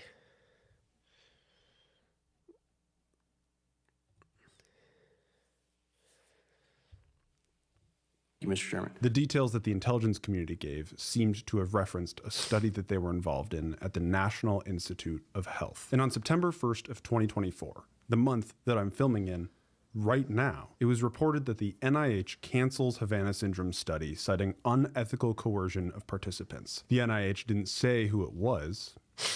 The victim said it was the CIA, and the CIA declined to comment. Having had authorized access to classified information on this topic, it is my view that If it's a Japanese microwave hitting the Three Gorges Dam, Beijing would try to attack Tokyo. Aren't all microwaves Japanese? Is somebody else making microwaves that I didn't know about?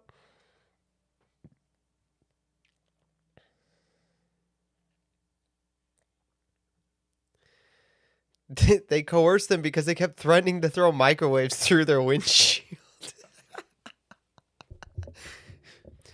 World War IV commences. We skip World War III. We go straight to World War IV after I break the Three Gorges Dam by throwing one too many microwaves at it.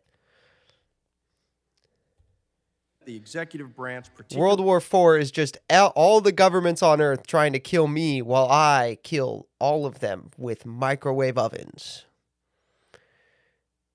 and I sit there on the battlefield just throwing microwaves, just stay with me. It's a flawless plan. Great. Children will read about it in history books for centuries.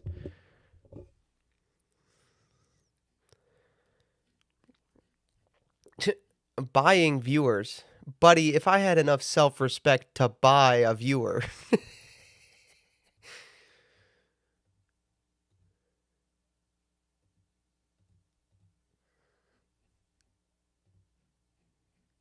I don't want to be famous enough to cheat. Good evening, Lexio. How you doing? We're just talking about throwing microwaves at people. It's all fun and games until Thursday throws a microwave at someone. At the behest of and manipulation by officials within CIA is not truthfully reporting what it knows. But during the time these studies were taking place, Congress passed... What if a fish caused the dam to break in vengeance of extinct fish? So true. Could happen. Mitsubishi wins the new NGSW contract with their new experimental projectile technology. Just one whole ass microwave. The bill, the Havana Act. It provides health benefits and compensation to victims. They call it of a the normal sound. wave. And the Secret Service forced Kamala Harris to delay her trip to Vietnam. Hours-long delay of Vice President Kamala Harris's flight to Vietnam as the U.S. Bro, that's a cover-up. She was just drunk. Embassy dealt with She was drunk and had a concussion because I threw a microwave oven at her. Two cases of that mystery illness known as Havana syndrome. A possible case of Havana syndrome hit the U.S. mission in Vietnam, keeping Harris from Hanoi for several hours. This was very I threw a microwave oven at them. unusual. Sure sounds like a lot for a Havana syndrome is just me throwing microwave ovens at people. sound that the CIA and its sister intelligence agencies all agree is in their head. On the issue of the health incidents, and we call them anomalous, I will tell you that we're looking into it. And I'm not able to share much more at this time. I'm Jana Mendez, former CIA officer. At Jiri Risanen asks, aren't all diplomats spies by definition? Some spies can be considered to be diplomats for cover purposes. It turns out most of the victims work under the Pentagon or for an intelligence agency. That's not what most is, big guy. You should learn to read a pie chart or I will throw a microwave oven at your head. That's not what most means. That's not what most means.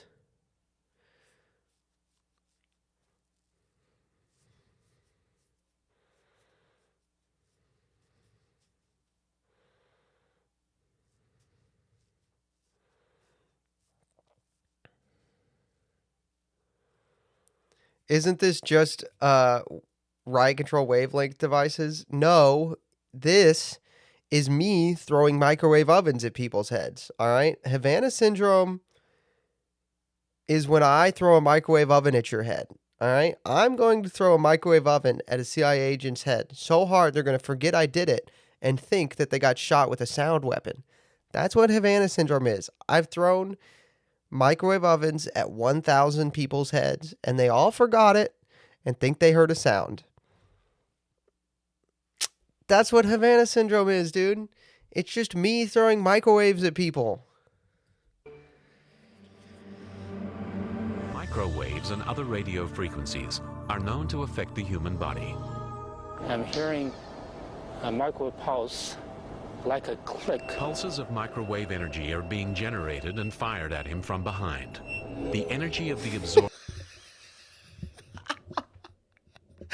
Stupidville syndrome is when I throw a liquor bottle at my baby mama head. of microwaves causes brain tissue to very slightly heat up and expand, causing a pressure wave to be picked up by the hearing mechanism in the inner ear. During the Cold War, beamed microwaves were detected at the U.S. Embassy in Moscow. The beams were used to transmit an audio signal from a covert listening device hidden in the Great Seal of the U.S. Embassy. The United States was aware that this was happening. A secret telegram from Secretary of State Henry Kissinger to the embassy in Moscow says employees need not have any concern for their health, and that confidentiality is essential at this point in order to prevent press speculation. Then, an ambassador came down with mysterious symptoms. Secretary of State Henry Kissinger linked the illness of the ambassador beamed a microwave like out of a cannon. Bah! Bah, bah, bah, bah, bah, bah, bah, bah. Bah, bah, bah, bah.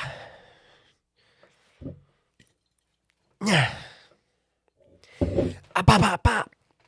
Me when I'm throwing a microwave at your head. Is this the discombobulator we use on Maduro's Mercs? Yeah, that's what this is. In all seriousness, that's what this is. We made one of these and used it on the Cubans again that were protecting Maduro. In all seriousness, that's what this is.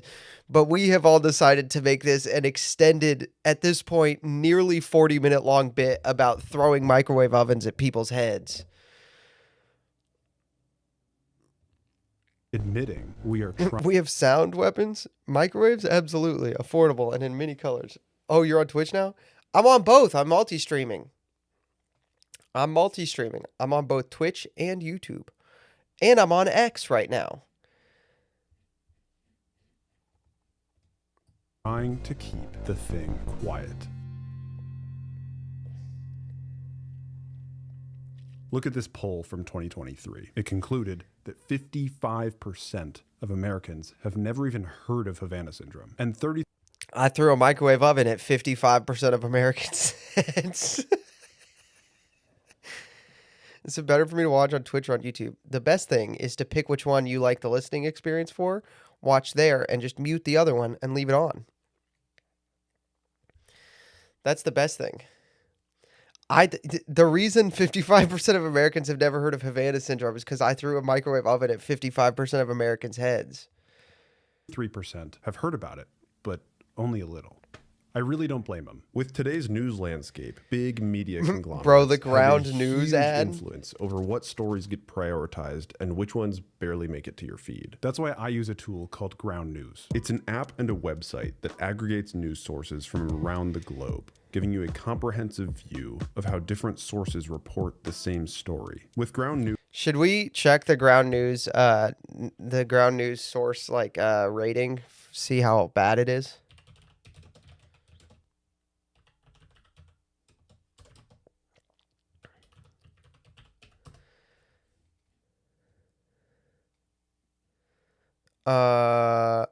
Wow, this website is terrible.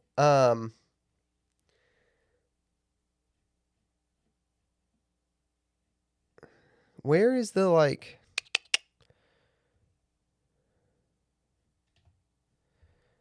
where to chart at? Here we go.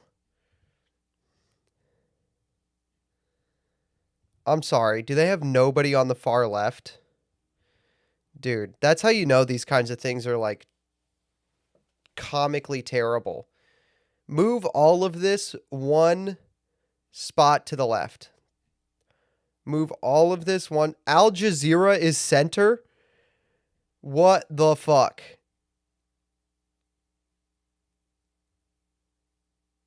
Al Jazeera? Al Jazeera. Yeah. CNN leans left. Can we talk about Al Jazeera in the center box?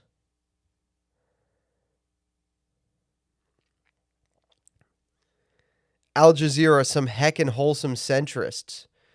What the fuck are we talking about, dude?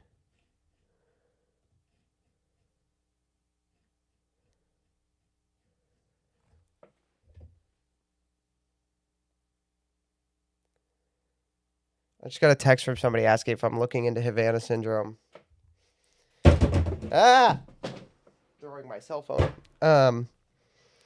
Should I answer? What should we say, chat? Chat, what should we say? This guy just asked if we're looking into Havana syndrome. No, I already know about it. period. It's when I go to Havana and throw microwaves at people's heads. Period. Wanna bet? Send.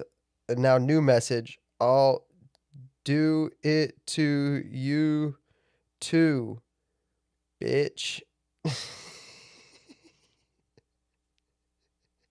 Oh shit, he's typing. He's typing, chat. He's typing. He's typing. He's typing. He's typing. He's typing. He's typing. He's typing. Chat, he's typing. I'll bet a microwave oven.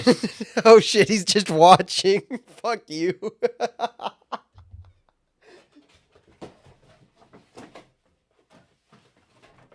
He's just watching. Fuck you.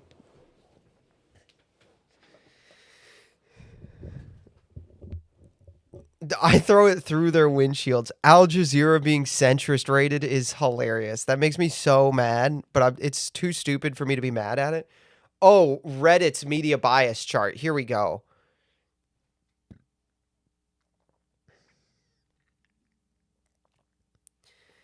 Contains inaccurate and fabricated information.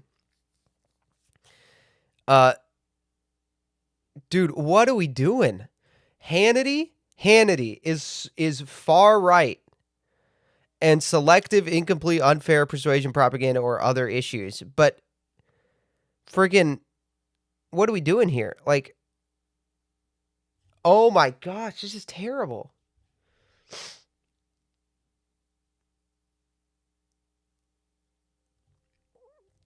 BBC Panorama. Me when Ben Shapiro is far right. The Tatum report is on here. What are we doing?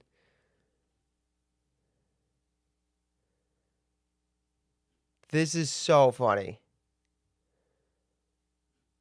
And Dan Bongino just making shit up. I love that Joe Rogan is like down here perfectly centrist, but just like he's just making stuff up.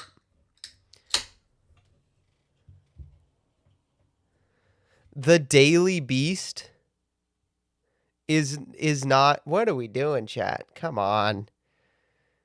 Is AP center moderate? No, AP is like left. Alt-right is when someone can define woman. Alt-right is when someone hasn't yet been gay.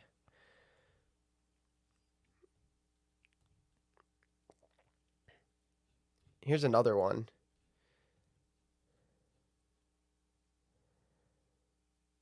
Bro, what are we doing? NPR? Unbiased up here.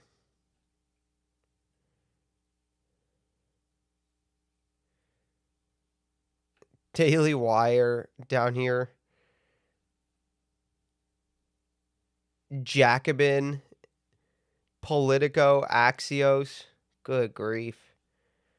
This is your brain on leftism. People actually believe this shit. Vox News at skews left. Yeah, okay. Okay, retard. News, all right, we have to watch this guy's ad, though, since we're reacting to his video. They break down each source's political bias. Yeah, the video's from 2018. Ownership. That graph so is from see where the 2018. information is coming from and how it's being shaped. They're also graciously sponsoring this part of today's video. Look at this. The intel community's final report on Havana syndrome was covered by more than 183. Alt-right is just if you good scroll conservative down, goth compare women, a headlines rare from but sources on desirable the left, breed. the right, and in the center. This one mentions wild thing to say. This one says that it's unlikely, whereas this one has a definitive. They say it's not. My absolute favorite feature is this little button up here. Their blind spot page highlights stories that are being underreported or completely ignored by either side of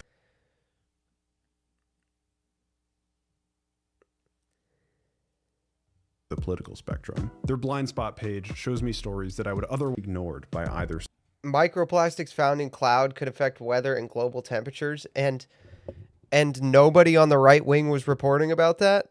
Yeah, right. When was this video made? Last year?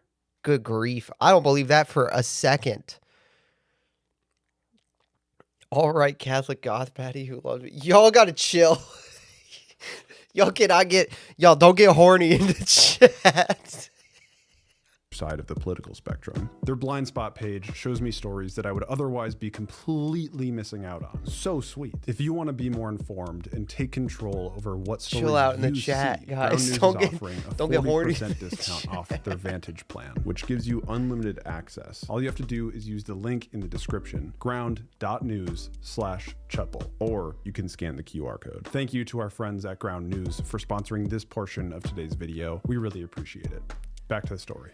Good evening from Washington and Merry Christmas. And while much of the world was distracted today by the business of celebrating Christmas, Mikhail Gorbachev signed himself and the Soviet Union out of business without ruffles or flourishes. The Russian flag has replaced the hammer and sickle over the Kremlin.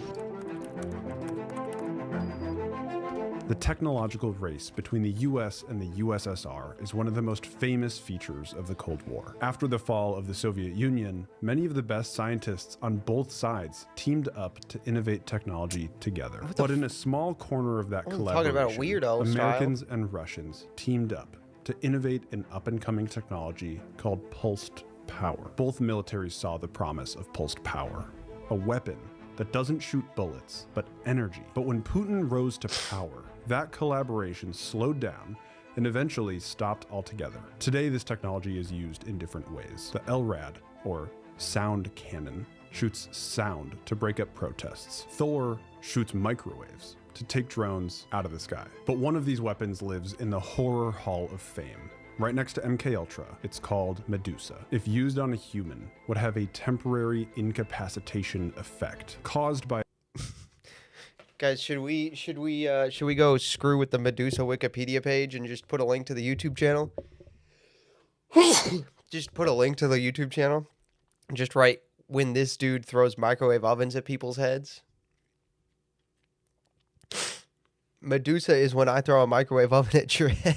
By a strong sound sensation in the human head. Medusa did this by shooting pulsed microwave radiation. It was made for crowd control, but it was discontinued in 2008 because it may have been shown to permanently damage brain tissue. Understanding the source, Judy, remains a real challenge. CIA analyzed what device could exist that could possibly recreate some of these symptoms. They also had a review or a scrub of all intelligence, current and former, of any foreign entity talking about or deploying any of this kind of what's up, technology, Happy? and it came up empty.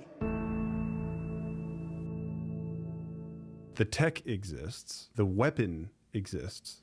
The weapon exists. It's in my kitchen. I use it to make macaroni and cheese warm. And then I unplug it and I throw it through somebody's windshield while I'm listening to City Pop. 56709. I'm listening to, I'm out there. I'm out in the street. I'm listening to City Pop. I'm eating my mac and cheese. I'm waiting for you to drive by. And then as you drive by, I'm just, boom. Remember summer days. And then the microwave comes through your windshield. And you're unconscious. You're unconscious now, all right? You're unconscious. Boom. You're unconscious. And then I break into your car. And then I turn on Thick of It by KSI. And then when you come to, it's just me in the street going, remember summer days. And then there's a microwave in your passenger seat. And in your car, the stereo is just real loud. Just, I'm in the thick of it. Everybody knows. And that right there, that's Havana Syndrome, chat. That's what it is. That's the weapon. Both Americans and Russians know how to build it, and many of the victims are intelligence assets. Oh my God. This crosses a... That's why intelligence assets keep driving down my street, so I keep throwing microwave ovens at them. I don't know what you want me to do about this, chat. Chat, do you guys want me to stop throwing microwave ovens at intelligence assets on my street? Why are they here? They're spying on me. I got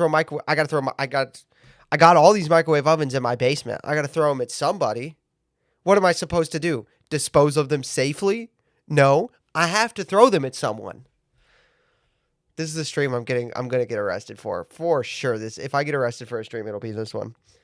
Real conspiracy theorist threshold that I am just not used to at all. What if it is all made up? What if the CIA and its sister agencies are right? I got to take another look at this final intelligence community report. Whoa, what? Intel Community's Havana Syndrome report and its flawed assumptions. I believe that the conclusions offered in this report are inconsistent with over 5 years of evidence. The report is inconsistent with the scientific, technological, and medical evidence. Okay. Directed Energy, another conspiracy theorist. Game recognizes game. Who wrote this? James Giordano. Who is this guy? I'm Dr. James Giordano. I'm the Pellegrino Those Center marks Professor on in the Departments of Neurology. These marks on his head are where I hit him with a microwave oven.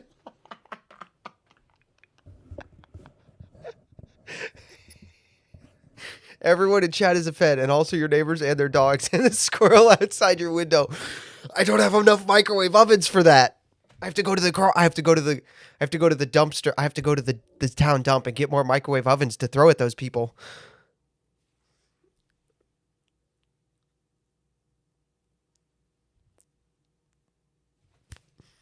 I have to get microwave ovens. In biochemistry at Georgetown University Medical Center, where I'm also chief of the Neuroethics Studies program and chair of the sub-program of military medical ethics. I also serve as chief executive officer and executive director of the Institute for Biodefense Studies, which is a nationally funded think tank in the Washington, D.C. metro area that's devoted to looking at key areas of biodefense and biosecurity on the world. He just thinks all that. He thinks all that. He's delusional from the microwave hitting him. World stage. That's not a conspiracy theorist.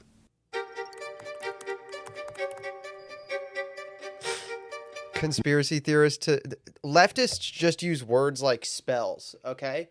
Conspiracy theorists just means somebody who I disagree with, all right? Leftists and liberals use words like spells, all right? Conspiracy theorist. It's just a word they're using as a spell, right? They're just using it as a spell to get you to like think like them.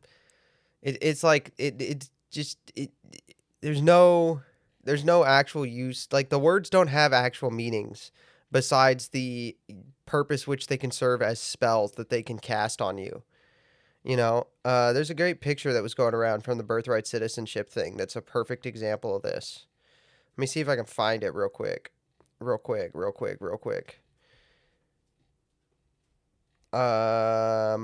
Remember summer days.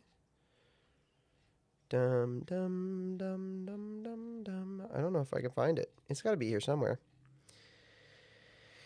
Bum ba ba ba ba ba ba ba ba ba ba ba ba ba ba.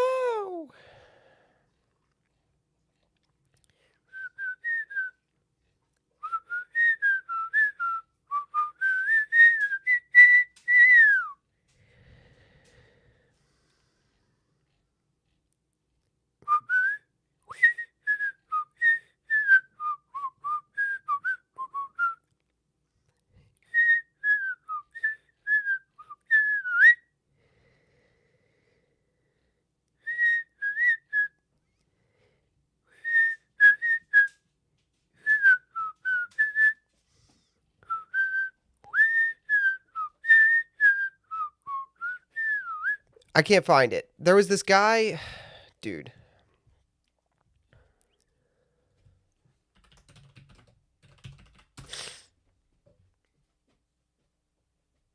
I can't find it. There was this guy standing outside the Supreme Court with just a sign that's like he would just like, it was like a sign that was supposed to be a quote of the 14th Amendment, but all it said was like, those born in the United States ... are citizens ... Like, bro, you didn't read you didn't read any of the important part of the amendment. So what are we doing? Would you mind telling me about when you first learned about Havana syndrome? Yeah. So this was back in late 2016. I scrolled past I'd been it. contacted by some colleagues from the Department of State. Oh, well. Dr. Giordano was one of the first people that the State Department reached out to crack the code. This is when everything was still top secret. Almost a whole try to pull it year up in my before other the story monitor. was leaked to the press. He also had access to the hard data. Not only the data of these individuals and their clinical case and their reports, the objective information, certain subjective findings as well, but a host of environmental, ecological, architectural, circumstantial information, as well as the metadata of these individuals in terms of their prior medical history that could have been contributory. If there's anyone to listen to, it's him. And according to what he saw, the CIA and other intelligence agencies got this wrong. You have individuals who had evidence, objective evidence, that something had happened to them neurologically. Then the question becomes, well, what is it that could do this? There was nothing in these individuals' medical records that would be indicative of a prior injury, insult, or disease. There was no indication that they had anything ongoing. Oh, here it is. Certainly examine the possibility. I totally did scroll past it. Wow.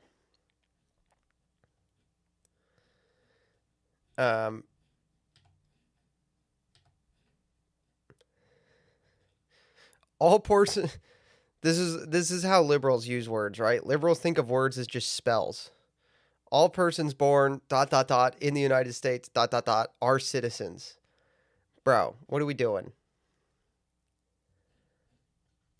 What is the color of my microwave? It's tan. I just put it on stream like 20 minutes ago.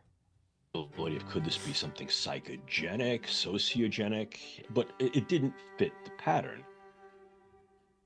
So where do you end up? I mean, this is a long, intense study. The basis of the conclusory evidence in 2017 and 18, with these individuals are exposed to some form of energy. At that time, it was thought most likely to be some form of acoustic energy. We considered that there may be other forms of energy that these individuals may have been exposed to along the electromagnetic spectrum. Microwaves was certainly among them.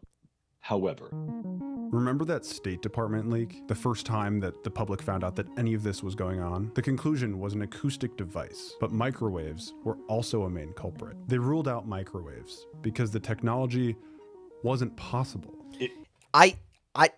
Look, I will throw a microwave at someone on camera to prove that it's possible. I'll do it. Give me a test dummy. Give me Buster from the Mythbusters. Buster from Mythbusters, dude. Buster of Mythbusters. Just me and Adam Savage and Jamie from Mythbusters. It's just they're behind like the blast screen. 3, 2, 1, fire in the hole.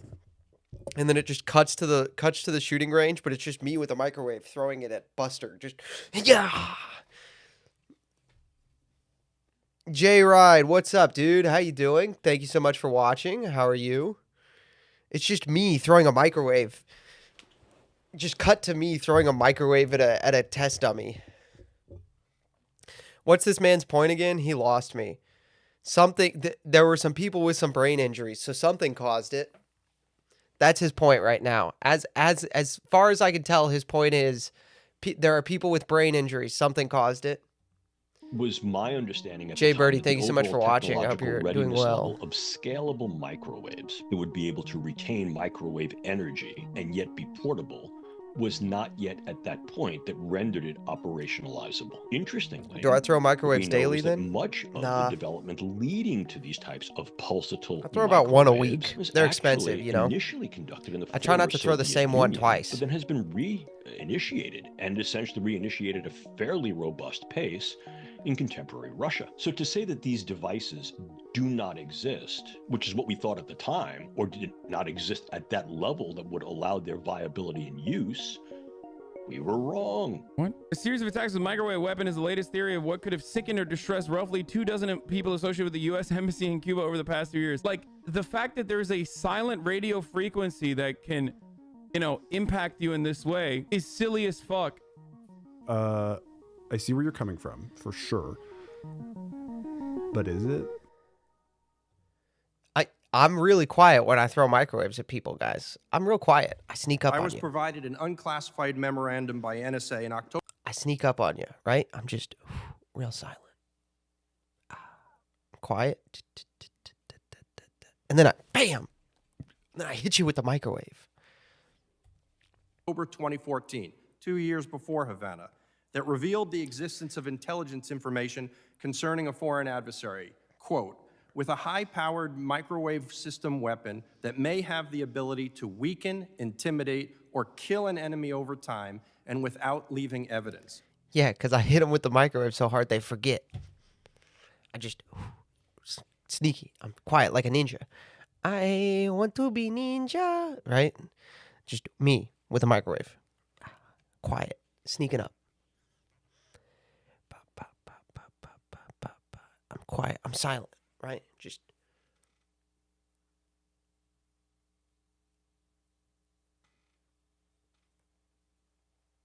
And then bam, I throw it at them. Hit them in the head hard. They forget. No evidence. I run away. Chow downtown to Chinatown.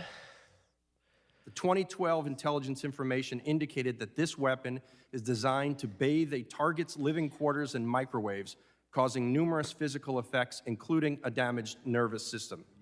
That's an exaggeration. I'm not throwing that many microwaves. That's an exaggeration. The Cold War happened at a time when humanity was ready for a global economy. Whoever won would be able to rig the... How does it intimidate a foe? Does it say, be afraid, bitch? No, I intimidate them. They turn around and it's just me standing there with a microwave oven over my head. Just imagine it. Imagine you're in your quarters alone at night, and then you wake up and it's just me standing over you with a microwave. Tell me you wouldn't be intimidated. Pretty scary. Pretty scary. That's pretty scary, chat. Chat, that sounds pretty scary to me. System. The fight over ideologies was really the fight for what superpower would be able to control, moderate, and make the rules for the new interconnected system. He established the ultimate aim of communism as world revolution. The Americans were able to write the rules, but there's one thing I know about rules. Where there's rules, there's a game. You either win or you lose. That's actually really good political advice. That's really good political advice. Where there's rules, there's a game. You either win or you lose. That's actually decent political advice. Cuba is one of those places. Allied with the Russians and for a variety of other... Look, the only reason that the Welsh lost their land to England and the English is because there weren't microwaves yet. If we had microwaves, the Welsh people, we are out there with microwaves. Just throwing microwaves. Imagine it. The English try to take our land, and we just throwing microwaves at them. Problem solved. Issues, the United States put Cuba on a blacklist in 1961. In 2009, Obama said that he would lift the embargo if Cuba underwent political change. The invite was sent out. Join our side. And in 2015... Today, I can announce that the United States has agreed to formally reestablish diplomatic relations with the Republic of Cuba and reopen embassies in our respective countries. The opening of the embassy in Havana was a recent one, and it was also a huge middle finger to Russia. Today, the superpowers don't fight each other with their militaries. The advancement of nuclear weapons scares all sides. So instead, they fight on an invisible... Slow news day? I mean, we talked about the news. We're having a good time talking about this. Ex Cathedra, did you know that Havana syndrome, this is a true fact, by the way, Havana syndrome is they say it's a microwave weapon, right? It's a microwave weapon. Well, what it actually is me with a microwave oven, and I throw it through somebody's windshield while listening to Japanese city pop. So I just throw a microwave oven through somebody's windshield. I go, whack! And then I'm standing in the street going, remember summer days. Just a great time, you know. And then I sneak into their car and I turn on KSI's Thick of It. So when they wake up, they hear me out in the street going, remember summer days. And in their car, it's just, I'm in the thick of it, everybody knows. It's a terrible time. They forget that they got hit by a microwave too, so they think that it was an audio weapon, but it's just me. Havana syndrome is just me throwing microwave ovens at people's heads. visible and secret battleground called the Gray Zone. Here, the world powers spy on each other, and they fight with new and unconventional technology.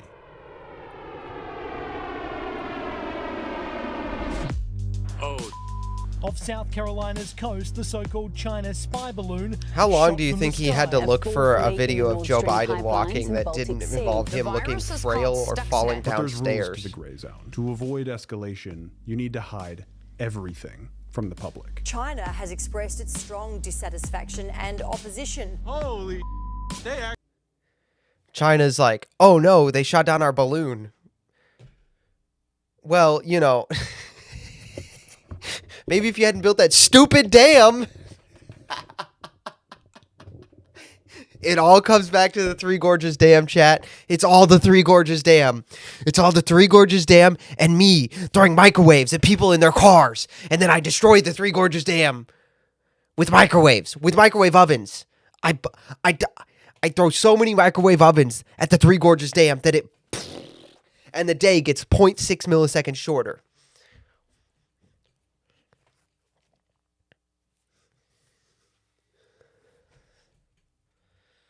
actually did it. They blew her up. Warning it could take further actions. When you do strike your enemy, do it with precision and leave no trace. This is almost impossible to figure out. This is one of the most sophisticated pieces of malware they've ever seen. Stuxnet, dude. Stuxnet is some real cool stuff, by the way. If you don't know about Stuxnet, Stuxnet is sick, bro. It hides. Yeah, why was China upset about that balloon? The balloon had it had been floating for a while. They definitely had more information than they needed. They did not think it was going to be around that long. They might as well have thanked him.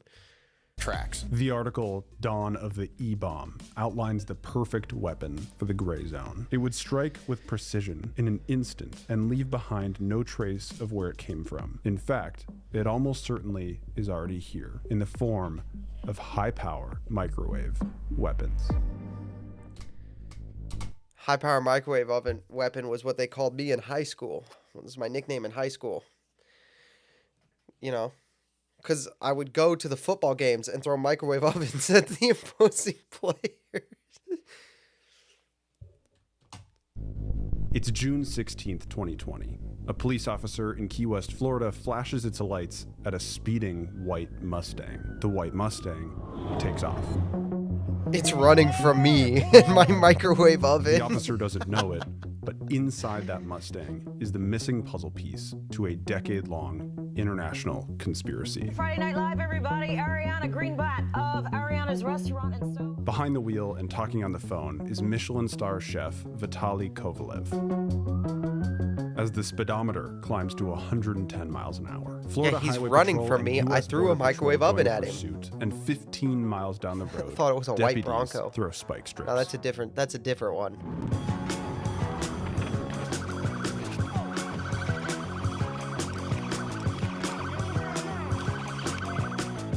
In his bag, police found a device that can erase a car's GPS data. They also found various notes with bank account numbers and the amount of money in them. Citibank, Discover Savings, 75,000.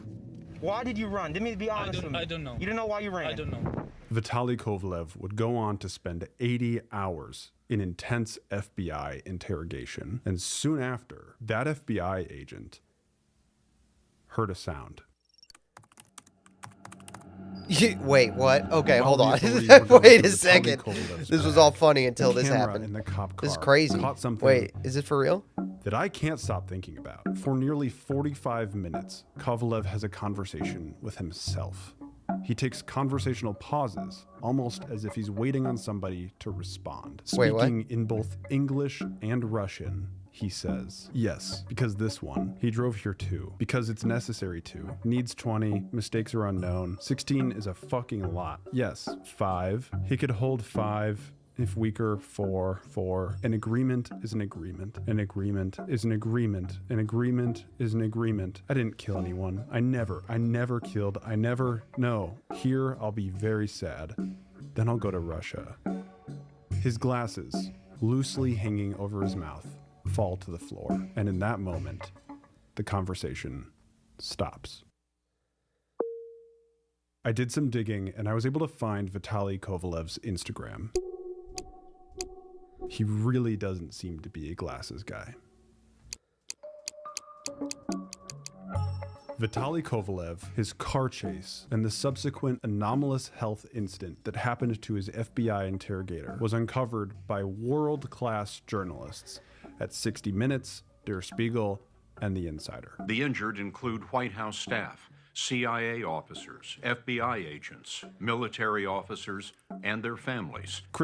Still on Havana Syndrome, boy? Look, it's not my fault we turned it into a long bit, all right? I'm having a good time. Viewership's good. We're going to keep vibing. Also, Happy drew this. Check this out, chat.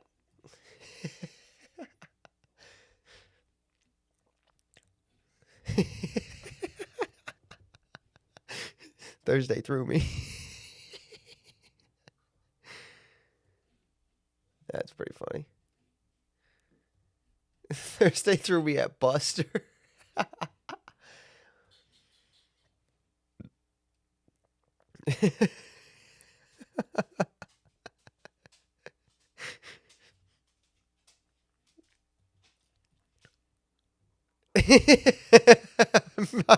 Throw microwave ovens at Buster from Arthur. That's really good. That's really funny.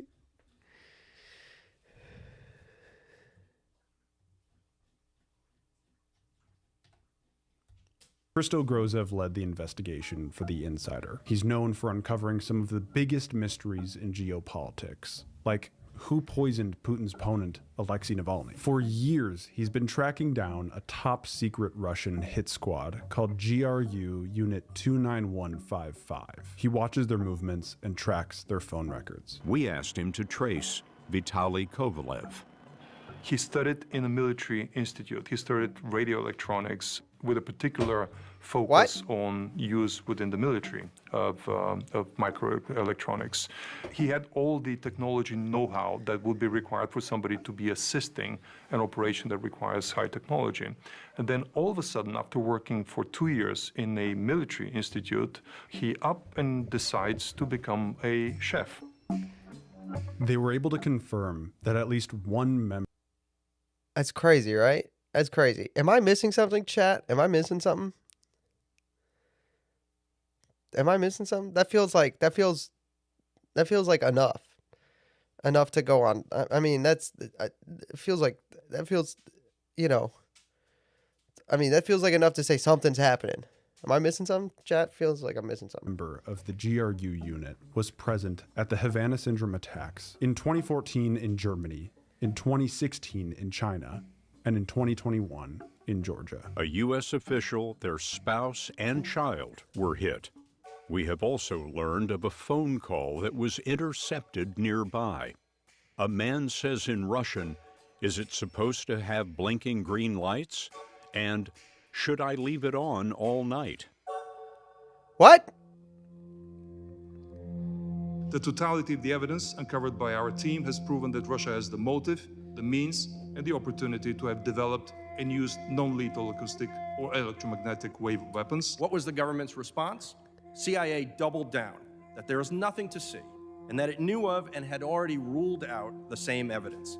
That is a blatant falsehood that has infuriated many serving members of the intelligence community because so much of the evidence to the contrary is available to them in reports, briefings, and cable traffic.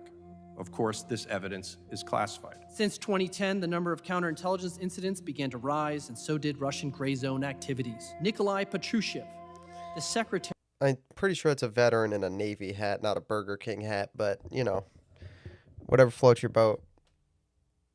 Of Russia's Security Council wrote in September 2023, and I quote, "In recent years, hundreds of employees of foreign intelligence services involved in organizing intelligence and subversive activities against our country have been neutralized." This isn't just anyone. His name is Lieutenant Gregory Edgreen, and he was a Defense Intelligence Agency officer who was in charge of leading the investigation into Havana Syndrome. My dog needs to go For outside. the Pentagon. I have to be careful what I say here. So All right, I gotta take the dog out. He's dancing around.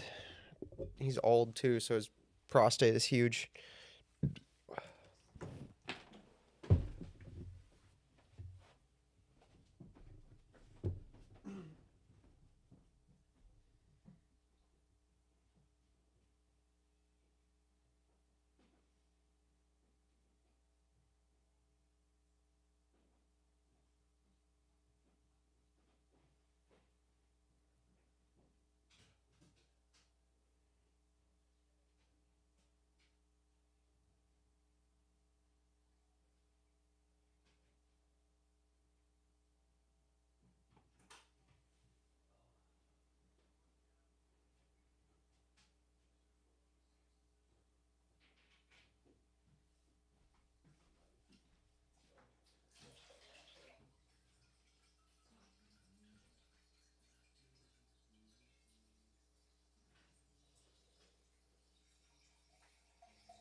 I'm back.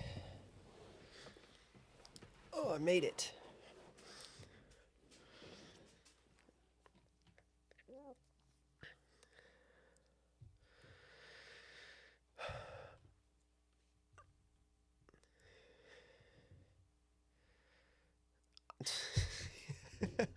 Let me say this. I know where the bodies are buried. I know the cabinets to look in, the questions to ask, and the people to subpoena. Give me 20 minutes in a skiff, and I'll convince all of you.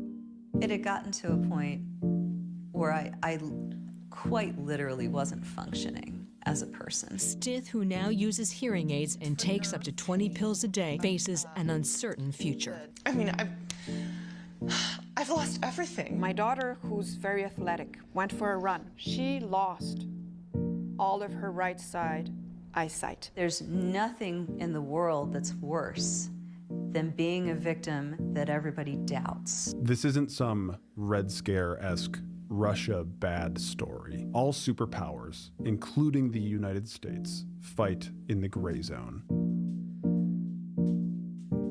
Yeah. Whether or not Havana Syndrome is a peek behind the curtain into the gray zone doesn't really matter. The CIA allegedly lied to the public. They lied to Congress, and they lied to the president. And if that's true, they did it to publicly gaslight and hide the injuries of many Americans. And at the very, very least recognize that something happened to these individuals and perhaps others.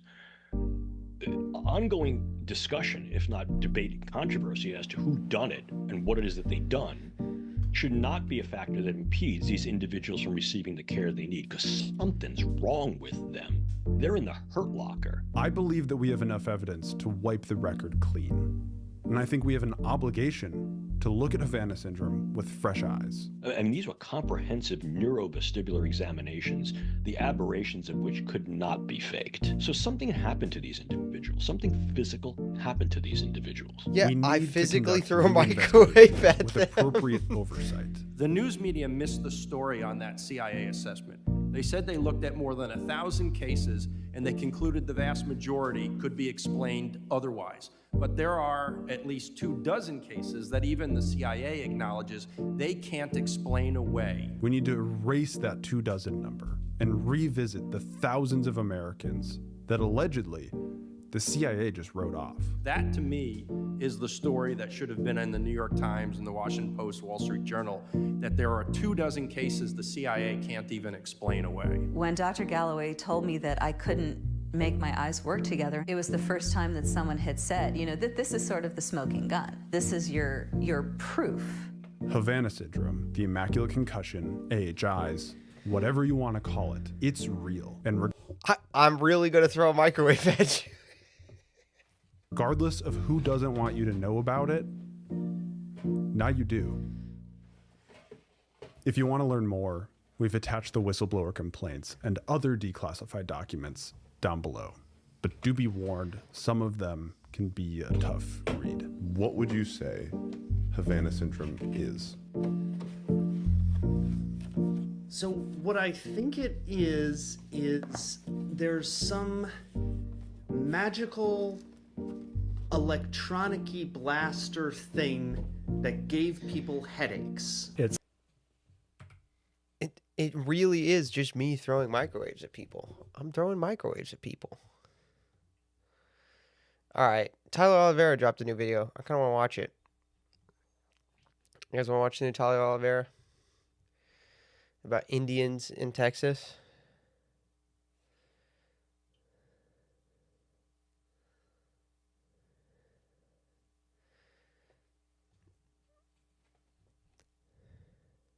Turned home to... This is Frisco, Texas. A once quiet farm town turned home to one of the largest and fastest growing Indian communities in America. Where are you from? India. From India. I'm from India. South India. I'm an H1B. I'm into IT. Motherland India or Texas, USA? Obviously, Motherland India. Obviously. Obviously, Motherland India. As the Indian population exploded from 3% to 33% of the population since the year 2000, many Texans are outraged, declaring there has been an Indian invasion. But how are all these Indians coming to Texas? And is Frisco the only town in Texas where Indians are seemingly spawning out of thin air? I pulled up to the Frisco Town Hall meeting to witness the clash of heritage Texans and their new Indian neighbors. We need more or less H-1B people here? We need a lot less. Why? I got laid off 20 years ago. I worked in IT. I have 2 master's degrees.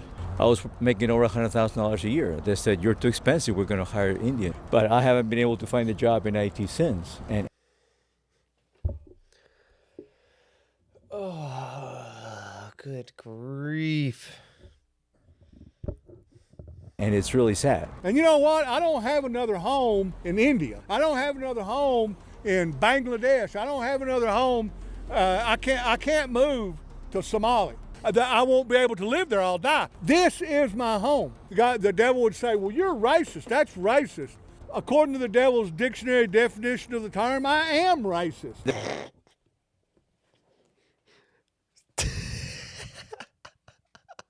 There's been a takeover in Frisco of the Indian population and a lot of concerned citizens, and I'm leading the way asking questions. And I made this because corporations own Frisco. I'm a lifelong Texan turned T-Mobile whistleblower. I started talking about H-1B because T-Mobile uses H-1B to employ foreigners while they're laying off Americans right down the street. You know, that should be illegal. It should actually be illegal. If you H-1B you should be required to show like proof that you have attempted to hire an American and made like an attempt for like 6 months before you can fill a position with H-1B.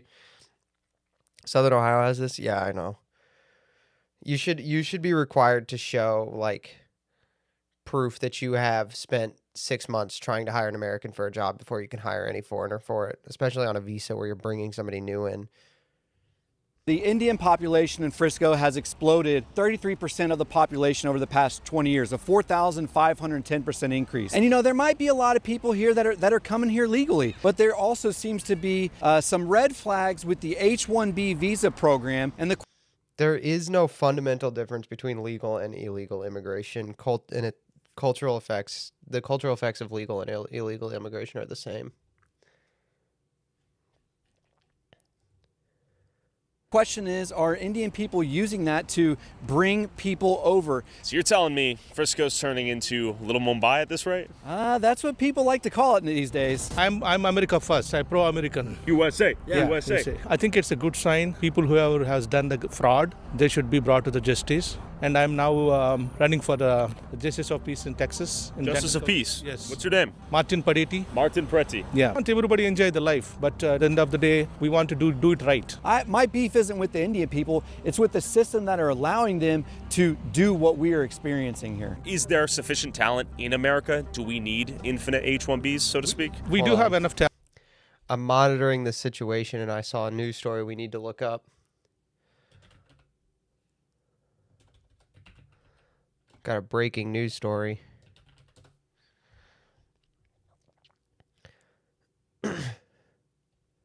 Wisconsin mosque president arrested by ICE.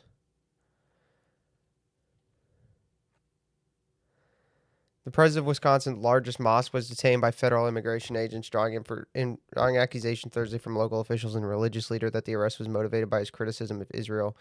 Salah Sarsour, a Palestinian-born legal permanent resident of the United States, was taken into custody by nearly a dozen immigration enforcement agents who surrounded his car on Monday in Milwaukee after he left his home, according to the Islamic Society of Milwaukee. See, okay, according to the Islamic Society of Milwaukee. All right, so according to the people, like, let's just take a break here, right? Let's not trust the terrorists. Supporters called Thursday for his immediate release. Attorney said he was detained on the grounds that he is a foreign policy threat, a claim they say has no merit. Instead, they believe Sarsour was targeted for speaking out against Israel and for conviction as a minor by Israeli military courts, which have faced scrutiny over allegations of limited due process. Yeah, but if you get charged for something in military court, it's because you were doing something militarily, right? Right? I'm just saying. I'm just saying. I'm anti-Zionist.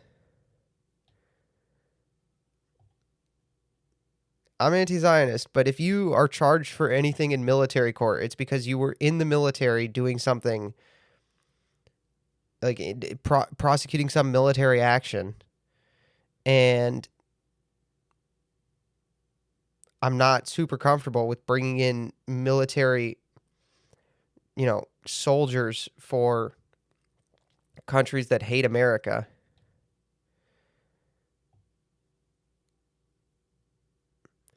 The offenses included allegedly throwing rocks at Israeli officers. Yeah, okay, well, our government should not be doing the bidding of a foreign government. True, but you can't just say that. This is the thing. This is going to get me onto another thing. All right, we're going to talk about another thing now. This is going to get me into a larger discussion here. This is the problem right now with a lot of the anti-Zionism stuff has gone from being anti-Zionism and questioning America's foreign policy decisions and the amount of foreign money we're giving Israel and all those other issues, which are good questions to have and actually really good discussions that need to be had. And they're starting to move into discussions. They're starting to get into a way where people talk about Muslims and Palestinians and ISIS as if they're not a threat because they happen to oppose Zionism. This is the core problem, which I have talked about on stream before, with Schmittianism. Okay? Because Carl Schmitt defines enmity as the thing that exists, and he defines friendship as a privation of enmity. All right? When you define friendship as a privation of enmity, and you have a primary enmity, a primary substantive enmity, right, with a group or a specific enemy. The story is from 3 days ago. Oh, well, I didn't notice that. It just broke on my timeline. I just saw it on my timeline. So, but anyway, we're gonna have this discussion now. the enmity being substantive, especially when you have a primary enmity, right? If you have primary enmity with a specific group, then you define friendship through privation of that enmity or through shared enmity with that group. Now, what the hell did I just say? I'll explain it pretty simply. In this example, when you make anti-Zionism the chief, the most important thing, if all of your politics is fed through anti-Zionism and it's the keystone of your politics and there's nothing else besides, anti-Zionism is the test by which you put all people, the test that you use to discuss any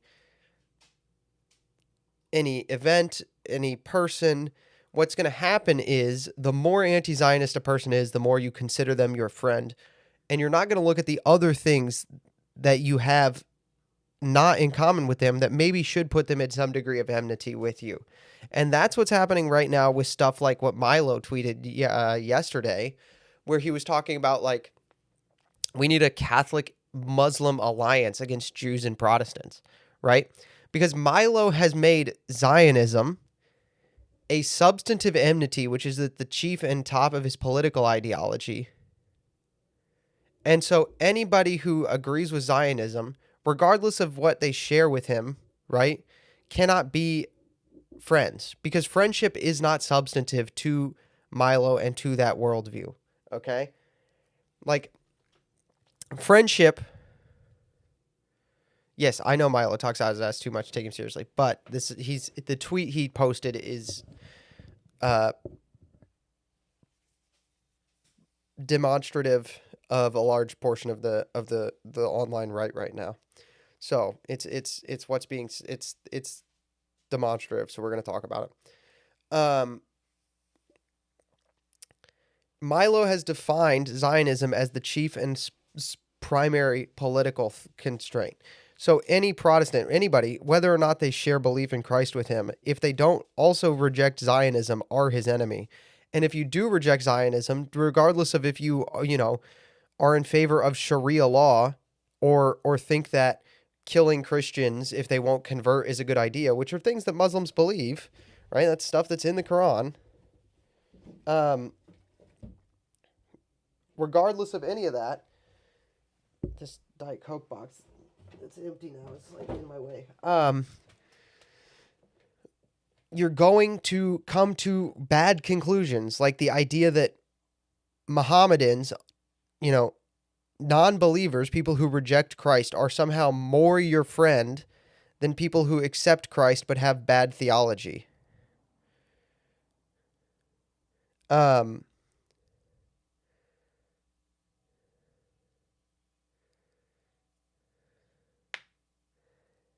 And so when you get to this kind of stuff, right? Like, if you define anti-Zionism as the core and soul, like the source and summit of your politics, so to speak, to borrow the language from the faith, if you define anti-Zionism as the source and summit of your politics, you're going to come to really stupid conclusions, like you should be friends, you should have a political alliance with Muslims against other people who believe in Christ. So let's just keep that in mind as we read this, right? Like, we want to doubt the Zionist narrative, and we don't want to make it like, we don't want to be Zionist, but just because Israel has said maybe this guy is dangerous doesn't mean that he's automatically safe. That's what I'm driving at here. And I'm trying to use this as an example to get to the larger point, which is like, don't make disliking Israel the central point of all of your politics, okay? There are way more important things, and that's not how politics works. That's not how moral systems work, right? So let's, just because Israel has said this guy is dangerous doesn't automatically make him safe, all right? Israel says that a lot of people are dangerous, who, guess what? They are dangerous, right? Like, regardless of how you feel about the war in Iran, if Benjamin Netanyahu gets on TV and goes, hey, if Benjamin Netanyahu got on TV before the war and went, hey, Ayatollah Ali Khamenei is a bad dude, that doesn't make Ali Khamenei a good dude. Ali Khamenei is a bad dude. Just because Bibi Netanyahu says somebody is bad doesn't make them good, right? That's a lack of critical thinking. That is no better. That makes you that makes you an NPC equal to a leftist who, because Donald Trump says, like, when Donald Trump gets on TV and goes, I don't like what he's like. Donald Trump gets on TV and goes, I want to give the children money. I want to do the Trump accounts. I can't do the Trump impression. I'm really bad at it. I want to do the Trump accounts, right? And like leftists are like, well, Trump said Trump accounts, so Trump accounts must be bad. They're not putting any more thought into it in a lot of cases, right? Or you have like the Democrat Party, who used to be pretty like the Democrat Party in the 90s was the one who wanted citizenship requirements to vote, right? And now they're opposing it because Trump's the one putting it forward. You can't let other people do your thinking for you. If anytime Israel says somebody is bad, you automatically go, must be cool. You are an NPC. You're an NPC, no different than anybody else, any leftist, any liberal, any boomer who gets programmed by the television. It's all the same. The inverse of liberal is non-conservative. Yes, exactly.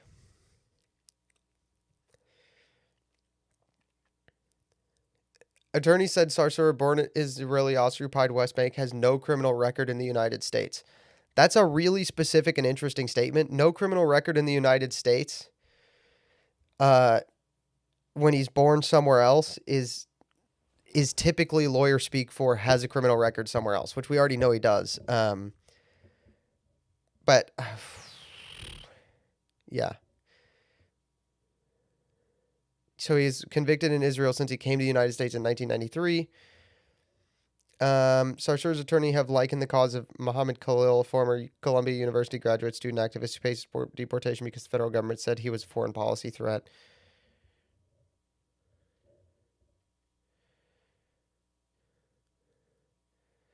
At a crowded news conference, boisterous supporters chanted to free Sarsour, recounting his advocacy for those in need. Several called Sarsour stories about his childhood, including allegations of inhumane treatment while being detained by Israelis. This is the kind of stuff I'm talking about. Look at this. Like, a bunch of people in hijabs show up to a press conference in America, and we're just supposed to be like, well, they don't like Israel, therefore what they're saying must be true. How about we step back and don't let third world blood feuds define our politics and examine it independently? This whole article is framed around this like this article is worthless because it's all framed around this idea that like he was detained by ICE because he said mean things about Israel. Like, it's all about whether or not Israel is telling the truth or not. Like, I want to know why he was detained. I don't want to know what he did in Israel. I don't want to know whether Israel likes him or not. I don't want to know whether Muslims like him or not. I want to know what he did. Like, none of this is helpful.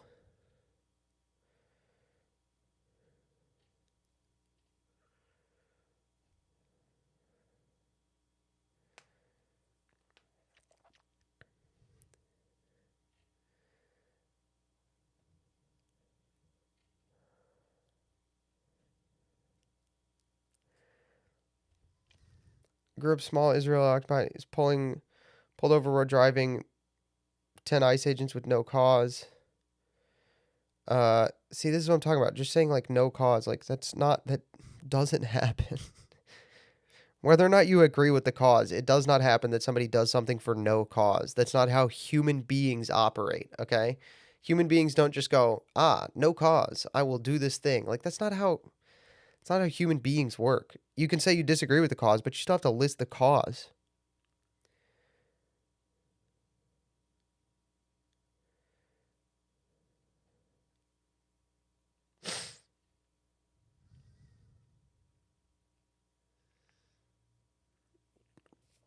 Yeah, okay. Well, this story is a nothing burger because there's no actual reporting on it. No actual reporting.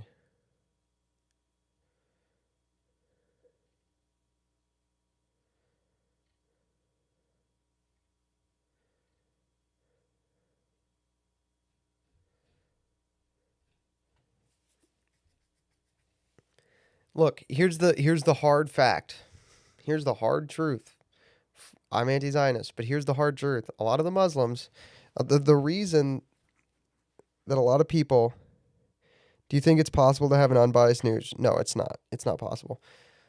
Here's the hard truth. A lot of it's probably a good idea to deport foreigners, especially Palestinians who speak out against Israel, because those people, the rate at which that happens, that they also hate America and want America's enemies to kill American soldiers, is nearly 100%, if not 100%.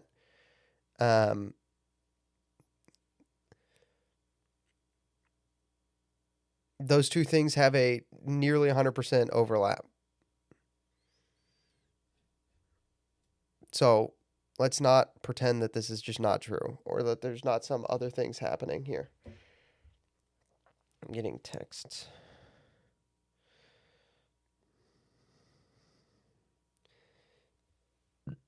Excuse you. Talent in America. I strongly believe because the Americans landed on the moon when all of these H1Bs even born. To be fair, we did borrow a few Germans. See, we got a lot of natural citizens also became Americans, right? So they also getting laid off. Do you think there should be a strong limitation on the number of H1Bs? I am advocate for the H1Bs. limiting the H1Bs. India is a great country. We respect pluralism, and most of Indians, they enjoy the American part of the American society. What? Did he say we really respect pluralism? That's not true. You can be killed in India for eating a cow, or for even like using certain words to describe cows. Respect pluralism, and most. Dude, that's just not true. That's just not true. It's illegal it's literally illegal in India to go preach the gospel. Like, it's illegal to be a Christian or missionary preaching the gospel to Hindus. You will be arrested.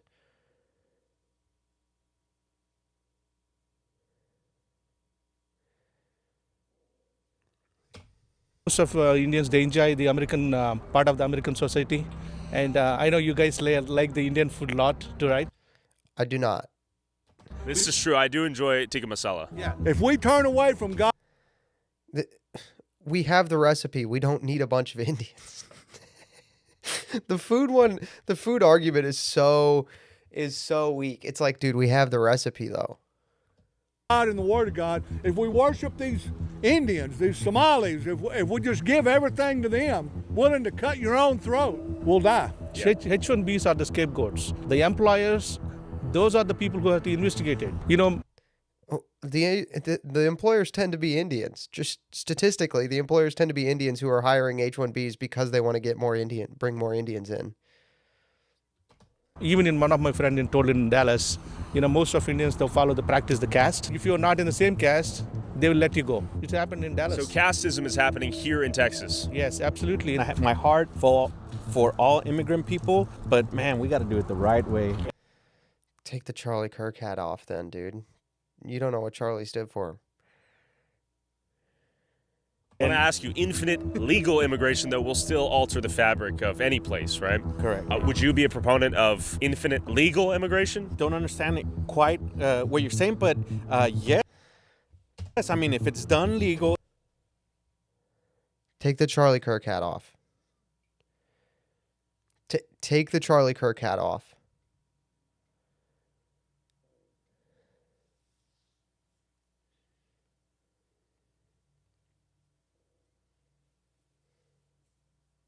If it's done legally? No, it doesn't change anything.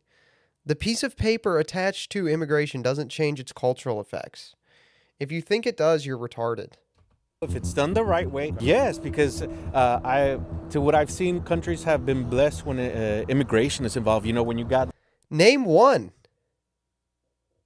Different kinds of groups involved, doing it the right way, literally name one. Following the rule of law. I think it's a good thing. But if the law has allowed Frisco's Indian population to go from less than 2% to almost 20% Indian in the last 20 years, turning Frisco into a majority-minority city, is the intent of these work visas bringing Indians to America to support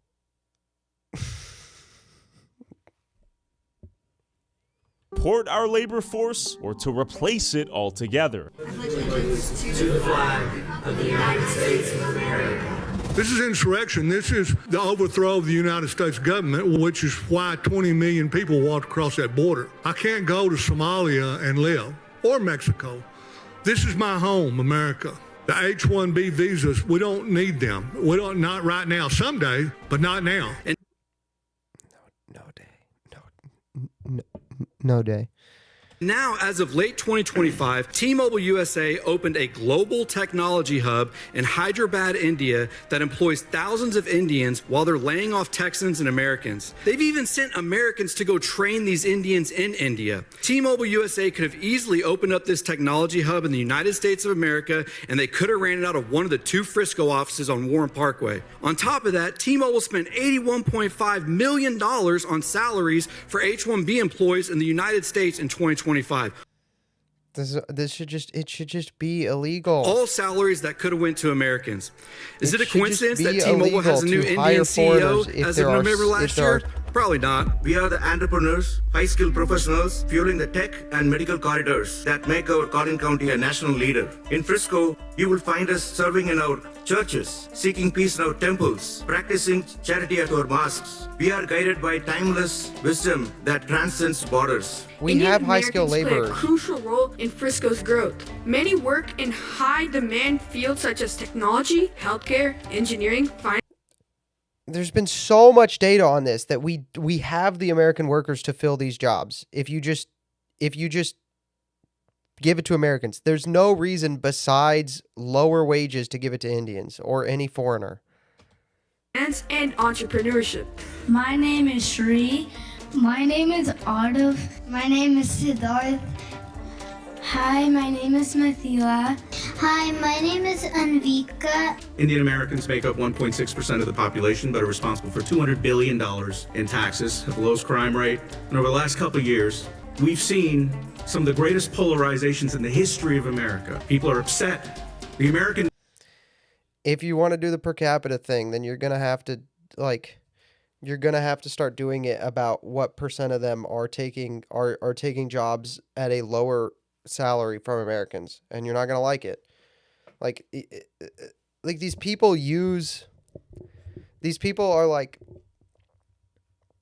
they use words like spells. I'm going to say it again. They use language like it's a spell. Like it's just bippity boppity boo. Bippity boppity boo. Like if I say the exact same statistics but about other groups.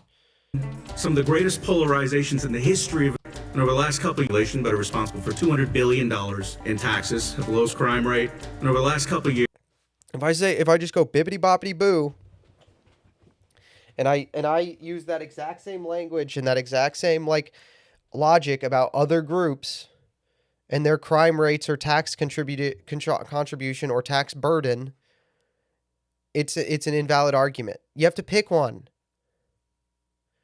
You have to pick one. We've seen some of the greatest polarizations in the history of America. People are upset.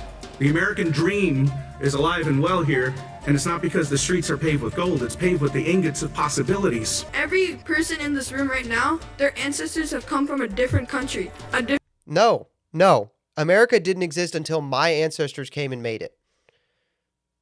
1670.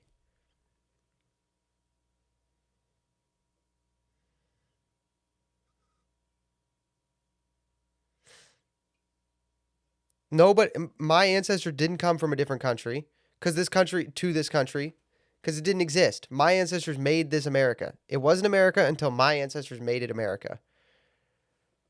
Different continent. Despite these positive contributions, Indian Americans sometimes face discrimination or hate. I urge the council and the residents to reject such a rhetoric that divides residents based on what or where they came from. Let me be clear here. There has been no credible evidence presented to any widespread H-1B visa fraud in this city. Today, many Indian families are living in fear. Replace it with reality. It doesn't matter if it's fraudulent or not, if it is explicitly firing native-born Americans and hiring foreigners. It doesn't matter if it's fraudulent. If it's doing that, then it doesn't matter if it's fraudulent because the effects of it are net negative on our society. And you know who thinks that? Bernie Sanders thinks that, dude. Bernie Sanders used to advocate against illegal immigration and foreign labor for this exact reason. Unqualified Indian and Muslim workers scamming Americans out of jobs, stealing tax dollars, and destroying our nation in Texas. And the funniest part, if these were truly high-skilled Germans or Poles, we'd welcome the net positive. Instead, we get low-quality scammers with fake degrees, abusing our systems meant for generational Americans. And America is an... India also, this is a real fact, you can look this up. India doesn't publish or participate in like international standardized testing because they score so low that it embarrassed them as a country. So they just stopped publishing the results and taking the tests. It lives in the hearts of all of us, the 243,000 residents of Frisco, and I say this with love. Thank you all for being here. He said America is an idea. Do you agree with that? I think it's more than an idea. And I made sure that, he made a point that the Indian population in America is 1.6%. Well, in the city that he's running city council, it's 33%. So it's pretty obvious that there's a problem going on here. Let's say we have infinite legal immigration. Is it better than illegal immigration? It's funny because we've almost been tricked. We've been marketed this thing where we believe it is good to import people for jobs that we can't sufficiently do. We built the jobs. You're telling the people who built the jobs we can't do the jobs. Yeah. So it almost sounds like a scam. Well, they threaten them with the H-1B visa and they hold that over their head because if they don't work a certain amount of hours, they won't sponsor them. So they can't threaten you with being able to go back home because your home is is America, like the United States, if you're an American citizen. So, and they can just work them to the bone. So I headed into the heart of Frisco to speak to some of these elite H-1B engineers we've imported from India to save our economy from our unqualified, lazy American labor force. There is the... All things Vivek Ramaswamy said, by the way. Karya Sidhu Hanuman Temple, the god of courage. Where are you from? I'm from Andhra Pradesh. From Karnataka. I'm from India. South India. Hyderabad? Are you from Hyderabad? Yes, I am. Really? I'm from Chennai. Are you here on like H1B? No, right now still I am my student visa. I see, like so, F1. Yeah, yesterday the H1B results got rolled out, so I'm just waiting for my decision. Yeah, I'm on F1. Waiting for the same results. Are you anxious right now? Let's hope for the best. I work in a company, software company. Software? Yeah. And are you H1B? Yes. So if I get my H1B, I can stay here for more 5 years. What happens if you don't? I still have my time, like almost 2 years from now. 2 more years. So maybe I need to try for different visa, or else like go back to India then. I'm on H1B. H1B. Did you come here as H1B? No, I studied here. So F1, OPT, H1B? Okay, it seems like that's the common pipeline. Come here as international student, get green card? Then that was it. That's what it is. Yeah, that's what I did. Have you seen the new wave of people from Telugu? A lot of them, yeah. A lot of them? Yeah, lately, yeah. How long you been in the States? Around 10 years. Are you on H1B? I graduated. Okay. And I'm working right now. Okay. Are you like on F1 visa? I see. Why did you end up here in Frisco? Did you have friends and family here? Yes. Okay. This is actually my uncle's. Uncle's restaurant? Yeah. Your goal to go from F1 to OPT to H1B? Yeah, exactly. Okay. Motherland India or Texas, USA? You laughed at that one. No, obviously Motherland India. Obviously. Obviously, motherland India. My motherland is India because I'm born and brought there, grow here, and I'm here to serve the US. So I can say that the second land of for me is US because I'm.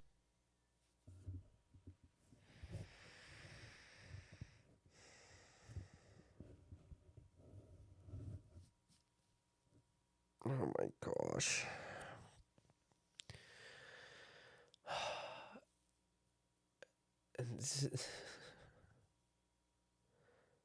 I just want my country back, dude.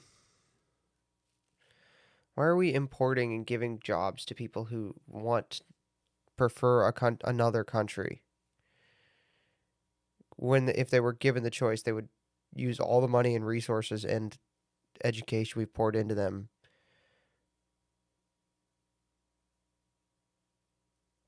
Oh my gosh.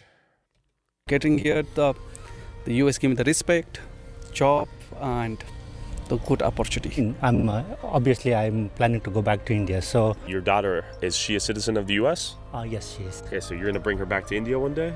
Definitely yes. Oh, that might be challenging for her. Hyderabad or Frisco, Texas more? Hyderabad, of course. Hyderabad, of course. Then I have to ask, why are you here in Frisco?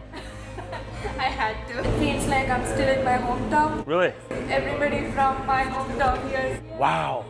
So you moved all the way from Hyderabad, thousands of miles away, To Hyderabad. to Hyderabad in Texas. The India Bazaar is right there. I want to see if we can find some F1 students in this 7-Eleven. And secondly, I want to see the moment I walk in there if I will be met with an Indian cashier. Hello, question for you. Are you on an F1? Are you an F1 student? No. Okay, are you H1B? Yeah. You're H1B? Yeah. Working here at 7-Eleven? Yeah. Okay.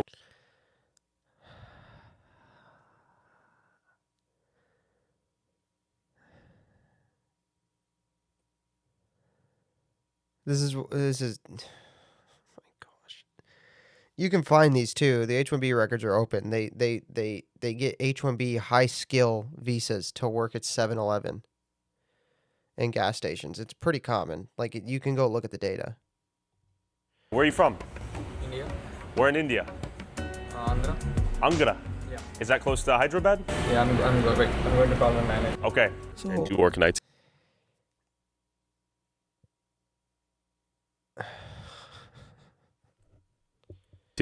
Yeah, I work in IT. Yeah. I'm working with the Walmart here as a software engineer. There. Okay. I'm into IT. I work for a company. IT? Yeah, yes. I knew it. I do work for IT. IT. Why do they dominate IT? Just dominate IT because they have a master's degree in computer science. They study back in India. Okay. They complete engineering and. This is the problem though. Like what?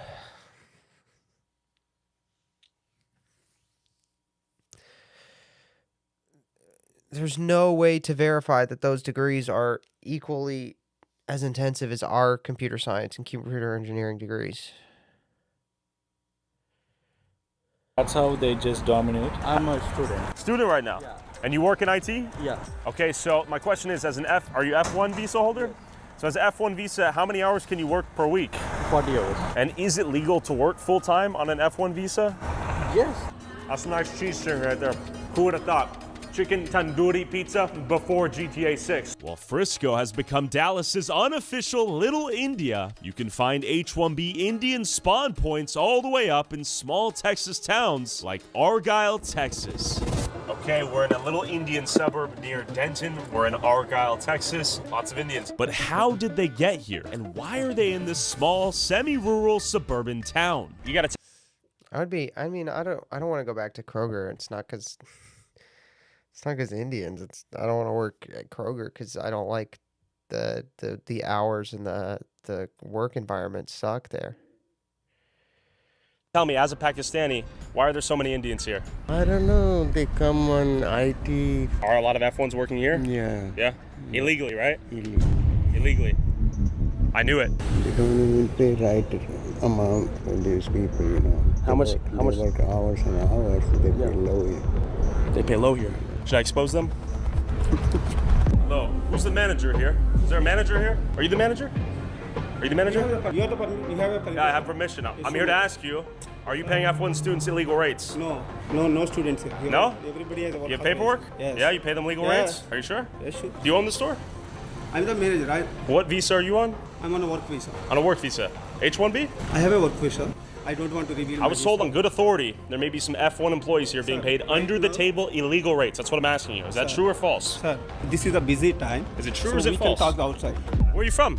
I'm from India. Hyderabad. I'm from India, Hyderabad. I'm from Hyderabad. Is that Hyderabad? Yeah. In India. Okay, Hyderabad? In the same state, but in a different city. What visa are you on? F1 student? Yeah. And what do you study? Computer science. I'm on green card. Do I need to specify that? Yes, if you could. Oh, you don't want to? Why? That's my wish. I see. I imagine you're on not an F1 if you're working, right? That's fine. Okay. I'm a TN visa. I'm permanent. Okay, so your green card. Yeah. Would you prefer India or USA? US is good. Why not Okay. US? That's why I'm here. Is your wife here? No, yes. Can you work on an F1 visa?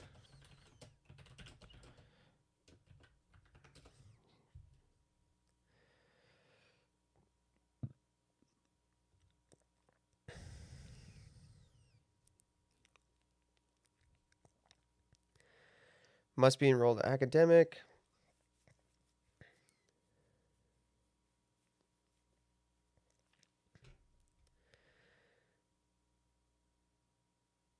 If you would like to study as a full-time student,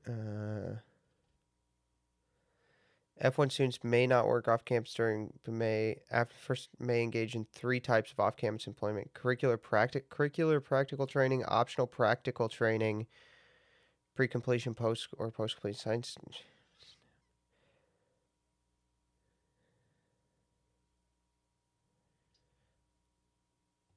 So this is the loophole.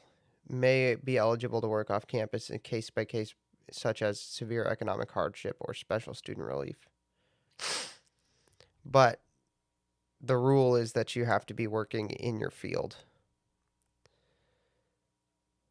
Yeah, I think that they're legally allowed to be working. It seems like the sheer amount of them working jobs that have nothing to do with the majors they're saying that they work in seems to suggest, also the fact that they're driving brand new cars seems to suggest that they are not they don't have severe economic hardship. So they definitely don't meet the qualification to be working off campus in jobs that are unrelated to their majors. Yeah, but yeah. Is she also on a visa? No, she's not. She's in the same green card with me. Same green card. And do you have kids? Yes, sir. Yes. And are they here? Yes, they are here. They're going to school. Okay, Everything is so good. They're born and raised here. Everything is good. Oh, born and raised here? Yeah. Okay, what are you working? Software. Engineer. Software. Software engineer. Did you get a college education in India or the USA? India. Yeah, I work in IT. IT? Why are Indians so good at software engineering? That takes a lot of math, brain power? physics. I came here on F1, but then I converted to H1. So you came on F1 and then graduated to H1? Yeah. How hard was that process? It was cool actually. I'm from TN Canada. visa. You're from Canada? Yeah. So you came from India to Canada to Texas? Yes. Most people who come here on an F1 have the intention to get an H1? Yeah. Yeah. Do you think that's fraudulent? No. No. Let's consult the rule.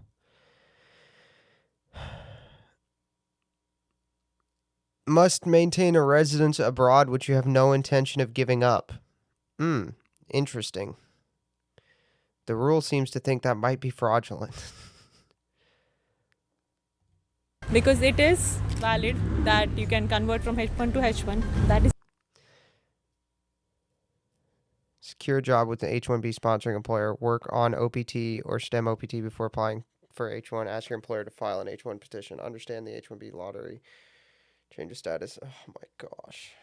the reason most of the people come here. But isn't F1 just for people who are coming here to study and not to work? Yes. So do you think it's a bit of a fraud to come here to study and then end up... Go back too. Did you go back before you got the H1? No. Okay, so you came here on F1. Yes. And now you're... TN. Are they getting paid legal minimum wage in Texas? Here no F1 students working. No Here F1 students? These all I have work permits. We have all work On permit OPT? students. F1, H1B, O1? I have a work authorization. I know you My do. employers have all work authorizations. So you're not employing any F1 students? On the record, yes or no? No. You promise me? Yes. You would swear to God? Yes. Swear on your mother's name? Why you are asking like that questions? Obviously, the H1B is a non-immigrant visa. When will you be going back to India? We are thinking to go soon, but we are not sure what date.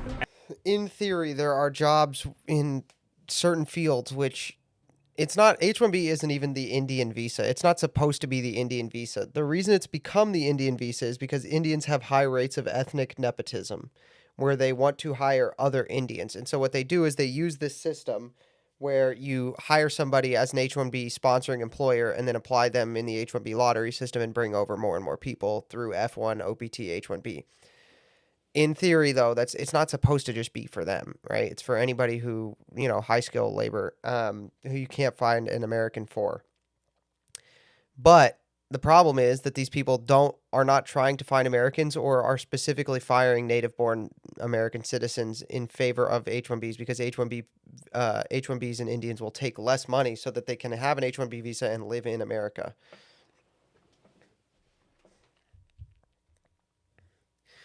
John Knightington, hello, how are you?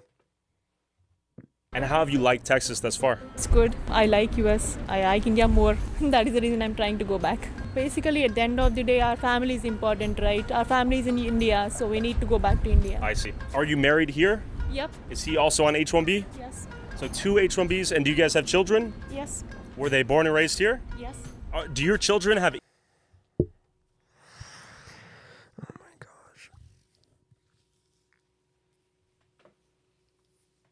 This is what I'm talking about. Temporary citizens.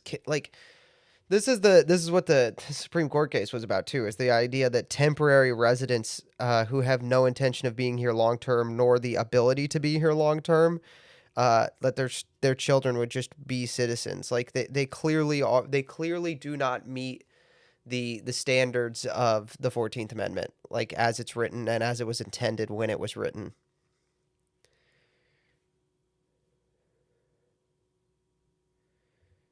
Indian citizenship as well? No. No, okay. Yeah. I told you, right? If you want the records, to come with the legal, okay? I can show all my employee information with the date. Let's see. I don't want to. Okay, you're going to show me the paperwork or what? Who? For me? Me. No, you don't have to right to come inside. Okay? I just did. You can just out. Why don't you just show me the paperwork and I'll be on my way? Do you illegally pay F1 students, yes or no? No. No. Okay, fine. Yeah, that's fine. That's fine, I hope not. Yeah. Hi, man. When I asked him to swear on his mother's name, he postured up. I thought he was going to throw down. I thought I was going to get punched for the first time in my life by an Indian. So this is a meme right now. Please be patient, student driver. This is a kind of a joke, a meme online because there's so many of them. Are you a student driver? No, I'm not. Why do you have the student driver sticker? No, why are you taking video? We're doing a survey for people that have student. A friend of mine told me about this. He lives in a different city with a large population of H-1Bs, and they do this. I don't know what the explanation... I don't know why, but the Indian H-1Bs, they all put please be patient student driver on their car. I don't know why. I have no idea why, but they do it, and it's not just in this city. It's every like any city with a substantial population of H-1B Indians, they put these stickers on their car. I don't know what it is. Driver stickers. I'm not a student. Do you have a student driver in your family? Before I am a student driver, so I kept it. I forgot to remove it. How old are you? 30. I have a sticker which I put it inside You have a student driver sticker? That's for my girlfriend, so. Come on. So your girlfriend has a student driver sticker. And she has a student driver license. Is your girlfriend a little girl? No. How old is she? She's about 30. She just started driving. That She felt wouldn't uncalled drive. for, to Started be honest. learning to drive. I see. Did she know how to drive in India? Yeah. I see. So it's a difficult translation over here? Yeah, it's left to right and all that. So probably she did her course 2 weeks ago. Okay. Generally, it looks a little scammy almost. Sure, yeah. Now I know that's a great thing. I'll remove that. Is that your sticker? Yes. It is? Yes. Are you a student driver? No. Why do you have that sticker? My kid sometimes tries that. I see. But if so many of these highly specialized H-1B Indians first came to America to study at our colleges and then stayed here until they got an H-1B visa to work, then why exactly aren't American students educated in the same schools qualified to work the jobs we've been told we need these Indians for? Are Indians... There you go. There we go. We got to the question. If what they're doing is just being educated in our schools and taking admissions from our students, why are the students graduating who are native born not qualified for that job?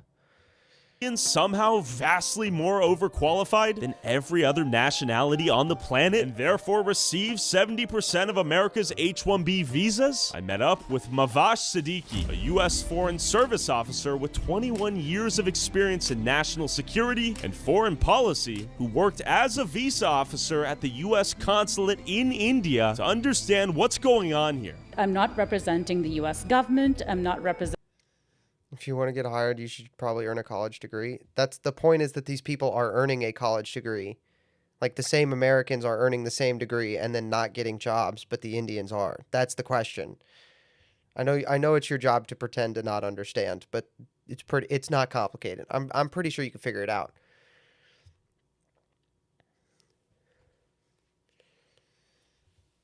Representing any other entity. It is just me, myself, and I speaking from my personal experience as a consular officer. I don't need a degree to get hired. I get plenty of jobs. Which was 20 years ago. So an H-1B visa is a guest worker visa. It's a temporary status visa. You abide by the laws of the United States as a non-immigrant, and then your permanent residence needs to be in India, so you have to return back. When I served in India, my job was initially to basically focus on what is known as non-immigrant visas, that it is a travel document which is meant for temporary.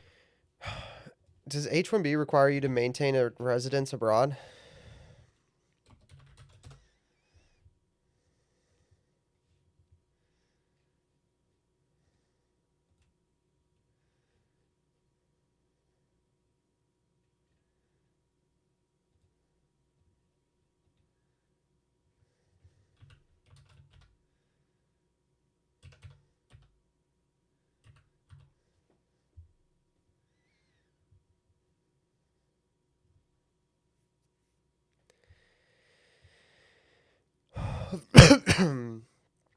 I don't know. That's an interesting question. If it's temporary, non-permanent, do they have to maintain a residence abroad?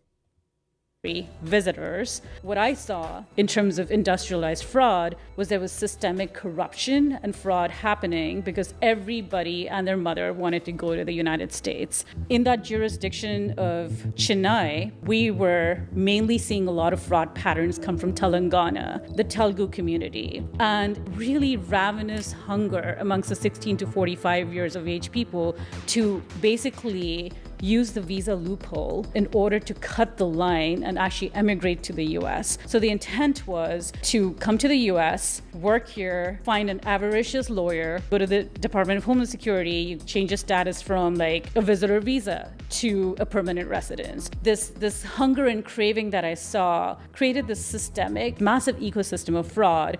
For instance, when I went as part of the fraud management unit to this place called Hyderabad, there is a huge back industry called Amirpet. There's a visa industry where you have storefronts after storefronts focused on basically creating fraudulent documents. A lot of F1 students, I'll give you an example. There were 400 of them and they all had the same bank documents, but they had the guts to present these documents which basically were fake transcripts, fake bank statements, and also.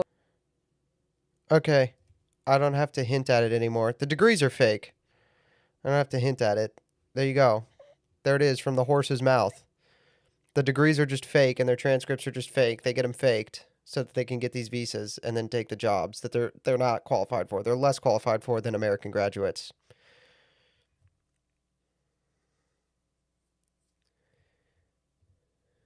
Fake degree certificates or high school. And religious visas, we actually do need those. We do not have enough priests. Ironically enough, we do need some religious visas. We don't. That is a job we don't produce enough of.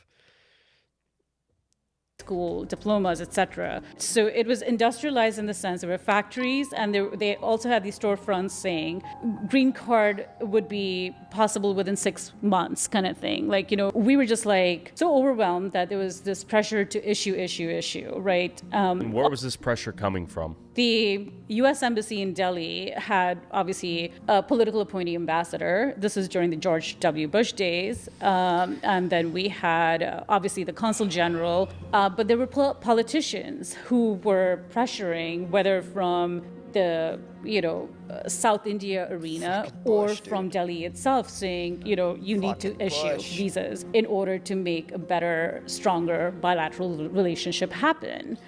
Even if that individual is not qualified, at one point we had this ludicrous pressure to say, if that person is not a terrorist, go ahead and issue thing. And so we started the system in Chennai. That was it. Literally, just to lie, participate. Yeah, we know they're fraudulent. Just if they're not a terrorist, just issue it anyway.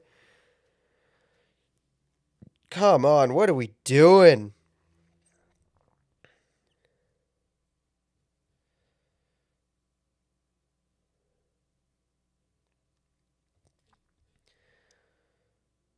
I'm happy to look it up on my end. What are high-profile cases of H-1B hiring discrimination? Well, if you look at the H-1B lottery, right?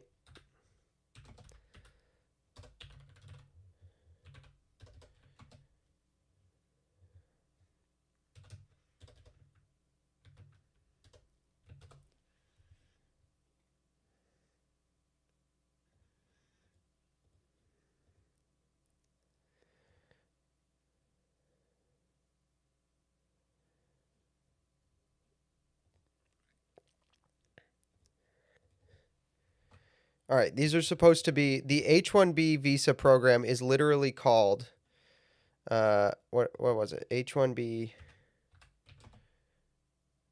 State Department.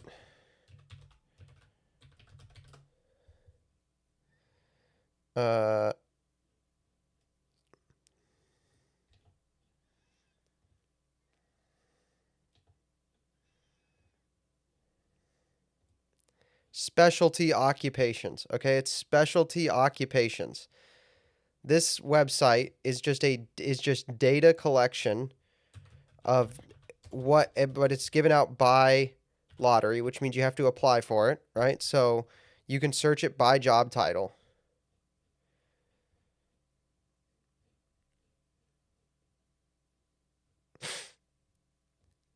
And you can just find these that they're giving them out for. What are we looking at here? 7-Eleven. Let's just look for 7-Eleven.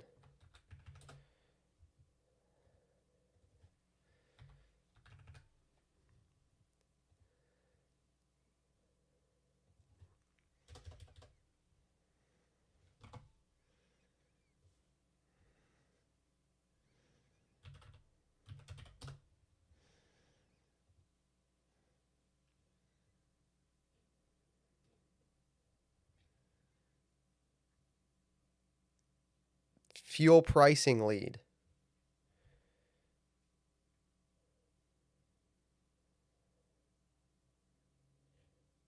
I mean, they've cut back on H-1Bs.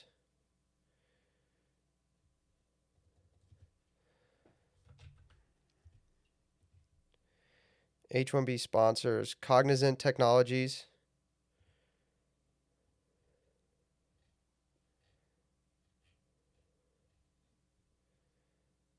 Job titles.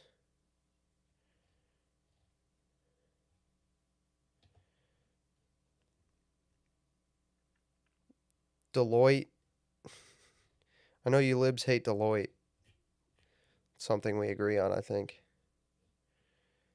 Just, like, what do we, like, 172 just general managers? What are we doing?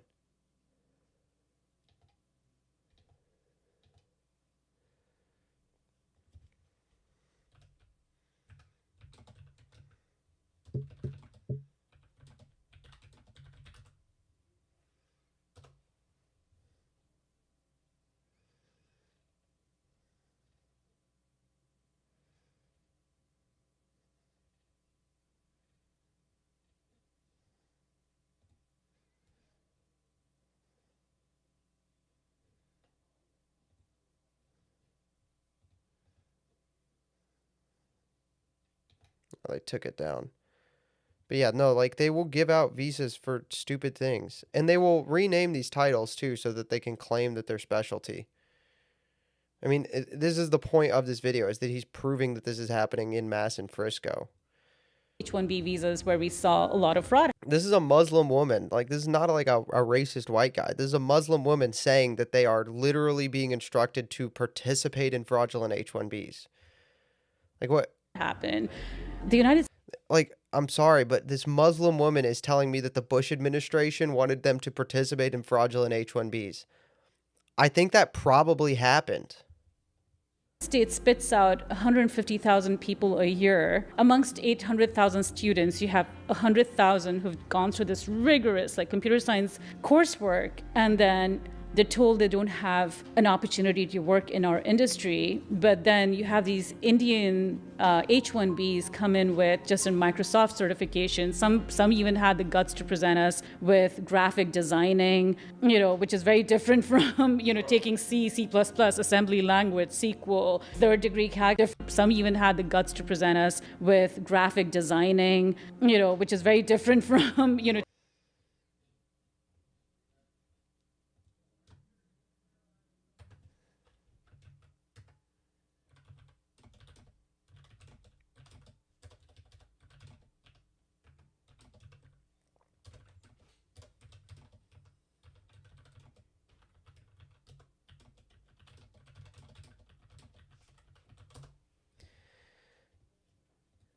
taking C, C++, assembly language, SQL, third degree calculus. Yeah, I'm not going to argue with you when I've got somebody sitting in front of me who experienced it. It's just interesting how we had a very hard time revoking these, because it's not like a simple revocation. It's a bit of a uphill battle for a public servant or a consular officer to revoke those, where the burden of proof falls on me.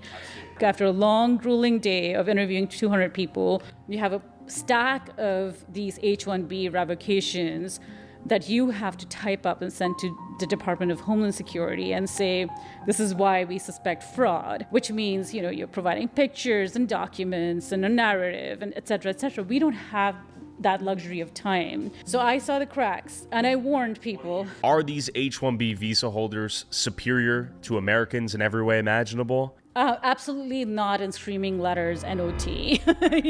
So that's the halo effect that they have benefited from, essentially because of, the Indian lobby. Everyone's benefiting in this whole system, right? Like there's kickbacks that everyone gets. The visa back industry is there. So people have created this narrative. It's almost like information operations against the United States, right? Where we are somehow inferior to the labor supply in India. And I say India because 70% of the H-1Bs are coming from India. Exactly, right? And there is a visa category that they could leverage called the O1 visa, if they were indeed those, super geeks or very smart people. But these are not exemplary individuals. These are run-of-the-mill people. But when they come here between the 16 to 45 years of age, and the ones who have basically taken the F1 visa route, and then they get sashayed into the OPT OPT program, and then they get preferential treatment by the Silicon Valley managers and the various IT industry managers who are basically get seated in the H-1B managerial role. They would prefer their own Indian people because it's not about necessarily, because the Indians are the best and the brightest. Bribery is quite normalized. The sad part is that I saw a lot of H-1Bs as well as J-1s, especially physicians and others who have bought their seats into medical school, and you have 40% percentile on your score sheet. You're basically an F student, but you can get ahead. That sort of stuff does not jive with our values. Our values are very different. Any minority American would have a worse chance to get into any of these big IT companies because the value system is different, where the H-1B manager would expect that these people that he's bringing in, whether he or she are bringing in, the idea is to get a cut from their salaries. It's almost like a pyramid scheme. It's like a kickback scheme. It's like pay skimming, for instance. So nice quid pro quo system, and everyone's happy. No one outs the other. And that basically the IT manager does know that if he or she gets outed, then this person will lose their job. So it's kind of like an honor among thieves. So today, I don't know what things look like, but I'm aware from a lot of my colleagues who are currently working that fraud has ballooned.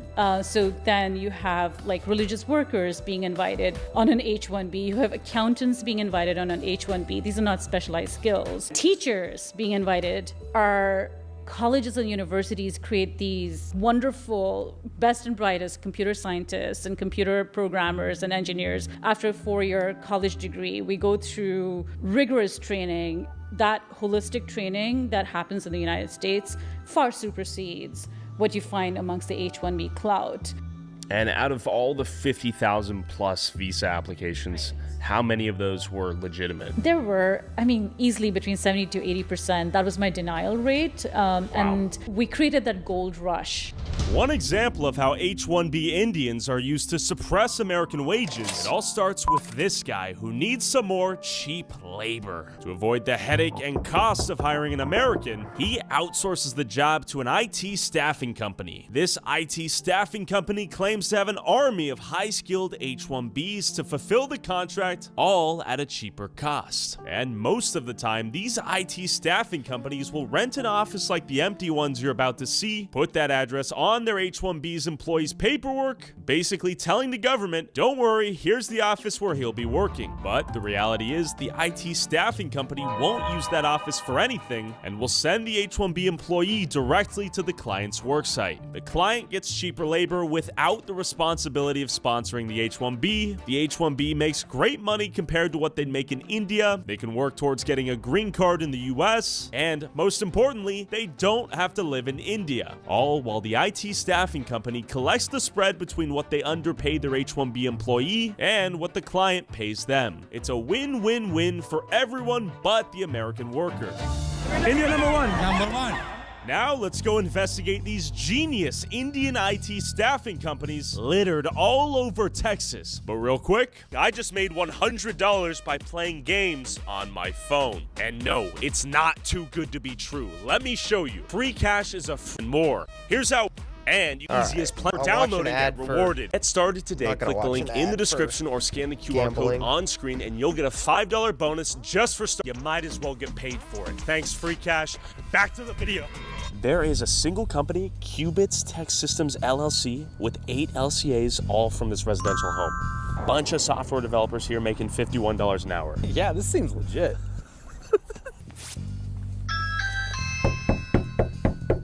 Hi there, worksite inspection. Hey, who is this? Hi there, this is Tyler. I'm here to conduct a worksite inspection. Am I speaking to Hari Madiraju? It's not. Huh? Sorry, you cut off there. So I'm not at home, so what is this? I'm in the office. Who is this speaking? Is there another worksite that you're working from? Yeah, 4425 West Airport. West Airport? Okay, so there's no one working from the residential address here? Why do they work for where is your home? Excuse me? Where is your home? Do you live in your home or do you live in your toilet or somewhere. No, I don't live in my toilet, sir. So I'm only asking because the LCA state that this is the address. Is that not the case? No. So you don't... Go to my workspace. Are you from government? No, I'm not from the government. I'm conducting an independent investigation. If you are not for government, Yes. work right now I don't have any people, but you can go to the workplace and work there. All right. We'll take a look There we go. Nobody's working from there. That's where they've applied in the LCA. Fraud. Revoke those visas. at your office. Thank you. Some attitude. Yeah. But why would this guy file 8 LCAs with the worksite listed as his residential home? So we went to his office only to find a collaborative worksite and his completely empty unit. No one in their office. Hari Madiraju finessed us. Let's give him a phone call. Please leave your message for 214. You son of a bitch. And strangely enough, many of these ghost offices were often clustered in the same locations, starting with V4 Tech. V4 Tech, very official. Okay, take a look inside. We see some sort of Eastern monk-like statue right there. We have an empty little Buddha, meeting dude. room in the back You here. gotta know. It's almost like you gotta get that one out. Who would pay you can't mess that thousands one of up. dollars a month to rent an office with no signs of human life, locked during work hours in the middle of the work week, with no employees in sight? I question for you. Do you know where they're at? Your neighbors? No idea. No idea? Okay, thanks so much. A It little... costs money to rent this place, and it's during business hours during the week. It's a ghost office, a shell. They have paper compliance. They have the physical location they can register their H-1Bs to, and then they can send them off to go work elsewhere. So V4 Tech Inc., completely empty. They should be here. Someone should be here. 420. This is going to be a good one. And there were more There's ghost a new offices Oliveira video all on over this H1Bs. complex. Of course, we're We still got here. no sign on this one. Hello? Hello? They ever show up here? Yeah. What are we selling? I just want to ask you, do you guys actually have neighbors? Does anyone ever show up? That's a great question. It's a good question, right? Great question. Why are you asking this question? Because we're convinced that this is a body shop. They have paper compliance, and no one actually works out of here. There's Got like it. 9 separate units in this business complex. No one's here. These Are you ghost ready? offices. I'm ready. Yeah. Is that on? It's on. We're ready. He is thinking correctly. You are thinking correctly. NG Talent Tech Group LLC, based in this office, filed 23 LCAs, and there wasn't a soul in their unit. Everything was empty. Hello? Hello? What are we doing, guys? This one Come didn't on. even have a sign on the door. Talenton Technologies claims to have 6 H-1Bs. No one's here. In-office presence on the following days. Tuesday and Friday, 9 a.m. to 5 p.m. Where were our elite Indian engineers and programmers holding the American economy on their shoulders? We have DevApps IT. This is the best looking one thus far. We have 11 H-1Bs. No one's here. Hello. Hey, do you know if your neighbor's here? I hardly see anybody over there now. We think they might be running a body shop. Oh, right here in Frisco? Yeah. I get it. What do you think? I wouldn't be surprised. Last time I saw somebody here was probably 4 months ago. 4 months ago? That's crazy. Were they Indians? Yeah. They appear to be body shops. Basically, all I'm asking is, are there revolving doors of empty office complexes with a bunch of And Indians? there's revolving people. Revolving So people, we're- different people. We're in this unit here. Okay. The one next to us. Okay. People show up about every, So you see a new group of people coming in and out of there? and most of the time it's empty. It's empty. Like probably 11 months out of the year. If you found out there were 10 body shops running out of this complex, what would your thoughts be? It wouldn't surprise me. Yeah. It just, the way that things are here in America right now, it just it wouldn't surprise me. Like, You think we're cooked? yeah, absolutely, yeah. It doesn't seem like Abbott really cares that much. Like, he's probably getting paid himself. So He definitely is, by the way. But to my surprise, we finally found an office with an Indian inside. But the sign they had hanging in their office listed a different company than what they had filed under. Is this Grand IT LLC? You guys work here? Yeah. This is a body shop? No. It's IT service. Are you guys a staffing company? Yeah, IT staff. Sweet. What's your name? Sachin. Sachil? Tyler. Good to meet you. Tyler, what's the name of this place? Grand IT LLC, right? Grand IT LLC, and this is one more. Wait, company, what's Executive this? Software Guild. It's So IT you staff. guys share offices or what? No.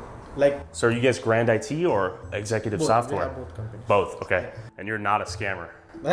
Who was Executive Software Guild Inc., and who is this Prada-dripped Indian? Where were the other employees? What do we got? We got a brand new TV right here. yeah, it's a brand new TV. It's like a regular meeting area. Okay.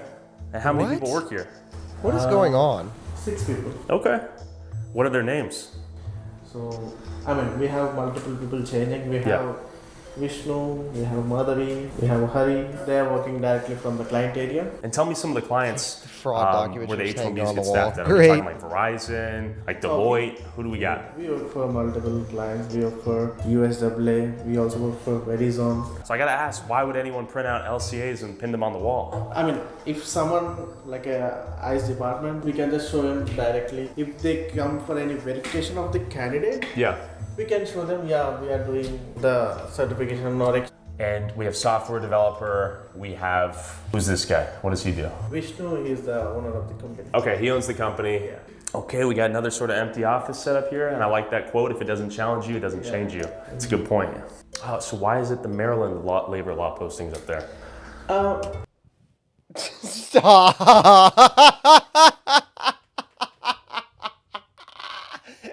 Come on. Come on. I mean, labor law. And it's like the workers' compensation in Maryland. That's what I'm trying to figure out. All the Maryland paperwork right here. Yeah, I mean, I don't know. I mean, I'm just asking questions, yeah. we work for the Maryland state as well. I see. So you guys do CPA for Maryland? Yeah. You guys do like accounting too? Yeah, county too. That makes sense. And you're not lying to me? Huh? You're not lying to me? No. Okay, all right. That's the reason we have posted all these. I see. I would just think you would post Texas labor law and postings, because we're in Texas. You know what I mean? But I don't know. I don't know what I'm talking about. And why was there freshly unboxed furniture and appliances scattered throughout the mostly empty office? Not to mention, why was this on their wall? On our way out, I couldn't help but notice this 6-figure luxury car in the park. Come on, dude. Parking lot. Oh, yo, I gotta ask him. One last thing. Is this your Range Rover? My man, don't be humble. Give us a quick whip tour. This thing's badass. See, that's proof of the American dream right there. The American dream's real, right? The IT staffing business was clearly profitable, so we went to another cluster of suspected ghost offices. Okay, so we have Slesha IT Inc. right there. There's a guy inside. Hi there. Are you working on behalf of Slesha IT? Yes. Okay, hi there. My name's Tyler. We're conducting a workplace inspection. Okay. Are the other 4 engineers that work here present today? Where are they? In each room. Oh, in each room? Can you show me? Yeah, sure. Okay, thank you. How are you doing today? Okay, and who is this? Hi. This appeared to finally be the first company with actual H-1B Indians on site working on their laptops, as you might have hoped. While they are replacing American workers, I guess at the very least they're real. Are you allowed to be in here? You guys let me in. Who let you in? He did. But you told some workplace inspection, right? Yeah, I'm conducting a workplace investigation You're on behalf from of News, owners. right? Correct. Then how are you inside a private? I just knocked on the door and you guys let me in. And we would like you to go on. And I'm headed out. All right. All right, 1300 West Walnut Hill Lane, Irving, Texas. Let's go. Finding an Indian in an office was like a needle in a haystack. Most of the time, my knocks were met with silence and a locked door. The American economy seemed faker to me by the second. No one's here at either of the Pamela locations. Margins for these IT staffing companies must have been enormous. To rent offices purely to achieve compliance on paper for the labor condition applications they needed for their H-1B armies. 6 in-office Hi, LCAs. if you record your name and reason for calling, I'll see if this person is available.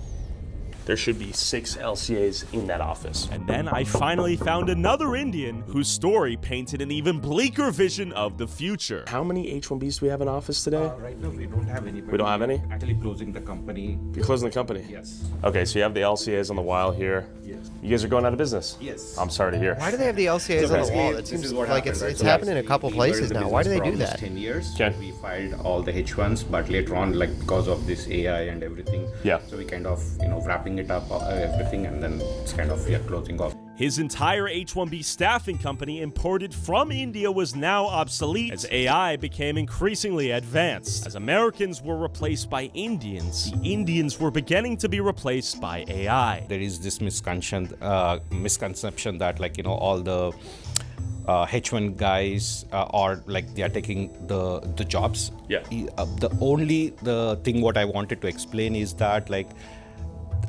these are not full-time jobs, right? So they are on a specialized skills.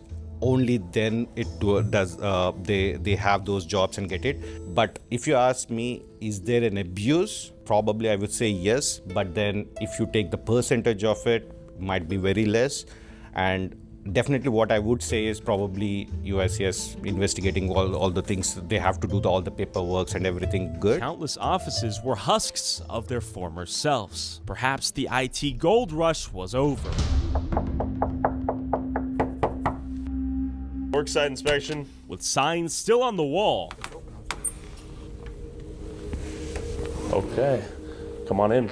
The paperwork on file led us on a wild goose chase to the back rooms. Not a single piece of furniture here. The sign on the door, empty room, empty everything. Do the lights even work? Are they paying electricity? They are. We'll confirm at the front desk if anyone's renting this out. How are you doing? We're conducting a worksite inspection for Anand Pag Inc. Are they paying rent currently with you guys? They've moved out like 2 years ago. 2 years ago. Each ghost office left us with even more questions than we had initially. Where was USCIS verifying that these work sites were in fact legit and that these H-1B Indians weren't locked up in a basement somewhere being forced to code C++? They're in Sam Hyde's basement, being boiled to be turned into Japanese people. I'm gonna pee.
Goodness.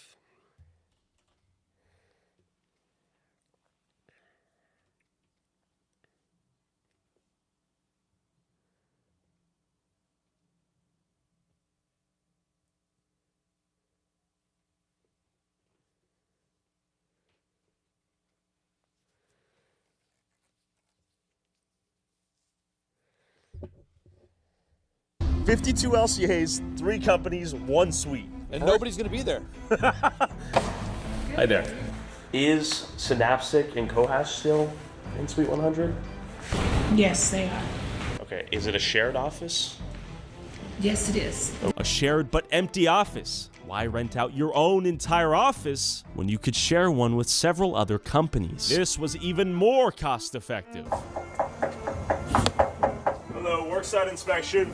How much of the commercial real estate economy is propped up by companies like these renting out units to have a worksite on paper for their H-1B employees that are nowhere to be found? Worksite inspection. Worksite inspection. This country is all an illusion. No one's around. So they should have 4 people working on site. Do we have anyone here today? No one? Okay. So you pay them $20 a month to get an office space in the ether, maybe a mailbox, so you have paper compliance. But where are these people working? In the digital mailbox? In the cyberspace? Where are these Indians? This country is a joke, and you're living in it, and you're paying for it. Look at this, fully empty. Move right here, we have Sapnex LLC. 3 companies are registered to this location. Looks to be a completely empty office, nothing in there. Take a look. Emptiness is all I can see. We have 4 H-1Bs, and guess who comes back? Shand Parvathaneni, our same attorney, is the recurring thread. He's threaded into many of these companies in different locations all across the DFW area. Could it be a coincidence? Very well could be. He could just be the guy, the attorney, the Better Call Saul of LCAs. So I called Shand Parvathaneni, an Indian immigration attorney who files LCAs and H-1B petitions on behalf of countless companies with ghost offices that I visited throughout this video. Could he perhaps explain what was going on here? But real quick, Patreon banned me for noticing too much, so now you can support our work at tylerraw.com to get access to videos we can't upload on YouTube, exclusive bonus content, and early access to all of these videos before they go up on YouTube for as low as $5 a month. Go check it out at tylerraw.com. Thanks for your support, and back to the video. I just want to ask you a few questions. I know I keep seeing your name pop up. Sure. And like I said, I want you to ask anything and everything because this program has a problem. You want the best for this country, I want the best for this country. Listen, we've gone through the LCAs. I see your name pop up, over 20,000 times from 2020 through the end of 2025. Yeah, and you're saying the burden to update all this information is on behalf of the employer to then update you, who then complies with the paperwork and gets it all handled, right? Is that? That is correct. And number of times we see a lot of companies don't do it, which means they're not complying. Sure. And my responsibility is not to go, I keep on educating them, but if they don't do it, there's a site visit and the employee is not working where they're supposed to. Any non-immigrant person in this country, is this guy throwing his clients under the bus? That's crazy. It's a mandatory responsibility. The government has access to the systems. So when you talk about fraud, the fraud is not fraud that I know. Somebody's benched. That is where things start going haywire. The company doesn't start paying them. The employee is not working. And that is where it starts, not at the time of filing, because at the time of filing it is very easy. Come on, Sean, let's not be silly. But also, you could file a bunk LCA filing, right? And just put as many of those out there. What good it would do to somebody to be obligated to say, hey, I want to pay somebody $100,000 and $30,000 in taxes? You just tell me. Let's say you get money and you get a lot of it and you don't have a moral background. No, we don't get a lot of it. But oh, come on. I know you're killing it. That's great. No. USA, No. awesome, I'll tell you one thing. It's a law firm. There are other attorneys working, and that is where the problem is. And then the fees. The fees is one of the lowest in the industries. Come on. I know what lawyers make. Come on. For a different perspective, I want to show you an office in Plano of one of the largest IT staffing companies on earth, Tata Consultancy. Companies like Tata built the blueprints for these rink-a-dink mom-and-pop staffing companies with ghost offices we've been visiting. But the difference is they have real offices and real H-1B Indians doing work in the places they say they are at a massive scale. What they proved to corporate America is that they could outsource IT work to an Indian firm like theirs, get the job done with H-1B workers at a fraction of the cost of directly hiring Americans, and they could hold their H-1B Indian army captive due to their visa being tied to them. Ultimately, companies like Tata are at the forefront of the replacement of skilled American laborers in exchange for cheaper, interchangeable, and captive H-1B Indians. For example, in 2015, last job of IT workers for Disney World Orlando was to train their H-1B replacements in 90 days that had been brought over by Cognizant. If these employees didn't train their new replacements, they were not eligible for bonuses or their severance packages. In fact, big outsourcing firms like Tata rarely even bother to sponsor green cards and often just import a new wave of H-1B Indians to replace the previous one once their visa expires. I pulled up to one of these outsourcing firms' offices in Plano just to see the H-1B Indian spawner hole in the flesh. Hi. We're here to verify that 12 of the LCAs filed on behalf of 12 H-1B employees are on site and they have the paperwork on the wall. Okay, let me see someone. Excuse me, do you work on behalf of Tata? Yeah. Are you H-1B? Yeah. Okay. This place was teeming with Indians whose sole job was to replace you lazy Americans watching this video. Hi, my name's Tyler. Hey. Well, do you have an appointment? I work very hard from home. No appointment needed. Thanks so much. What is your name? Are My you the boss manager? likes me a lot. Oh, okay. I would like to know things, right? That's the reason I'm asking you. Sure. Have a great day.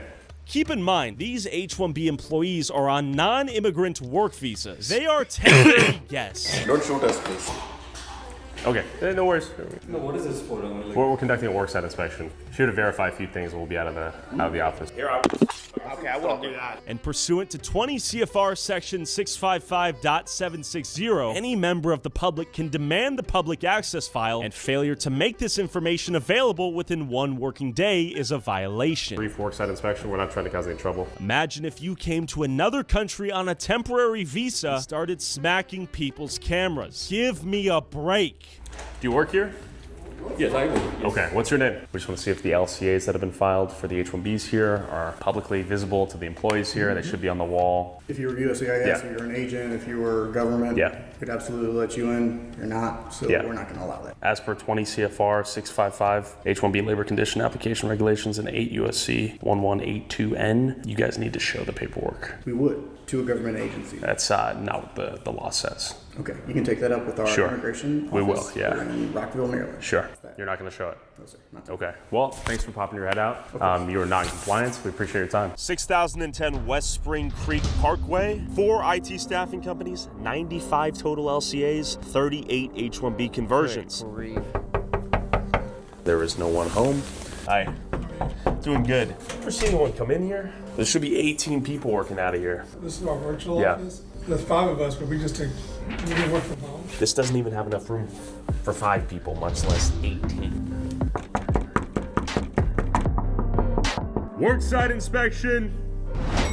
We have a building permit signage here indicating this place has been under renovation or construction since March 6, 2025, where have the employees gone to work the last year? According to what I'm seeing here, there should be 34 people working on site. Your call has been forwarded to the voicemail for no one is available to take your call. And the difference between what a real H-1B worksite should look like compared to all of these ghost offices or seemingly staged worksites was immediately apparent. Hey, are you Siusa? Siusa Inc.? Siusa? Yes. How many people are on site right now? Right now? Yeah. 1, 2, 3, 4. Where are you from, by the way? From Germany. Germany, okay. Yeah. We do need to see those LCAs, though, and then we're out of your hair. Idris, I can forward this email document to you. Yeah, that's fine. I'll write down. I mean, listen, hear me out. I know you have attorney-client privilege. Just be real with me, though. You meet these guys, they talk to you. How often do you think you're signing off on fraud? 0. Now that you've seen some of these offices, If I know 0? Gosh, this guy's the lying. offices. Lights off, no one home.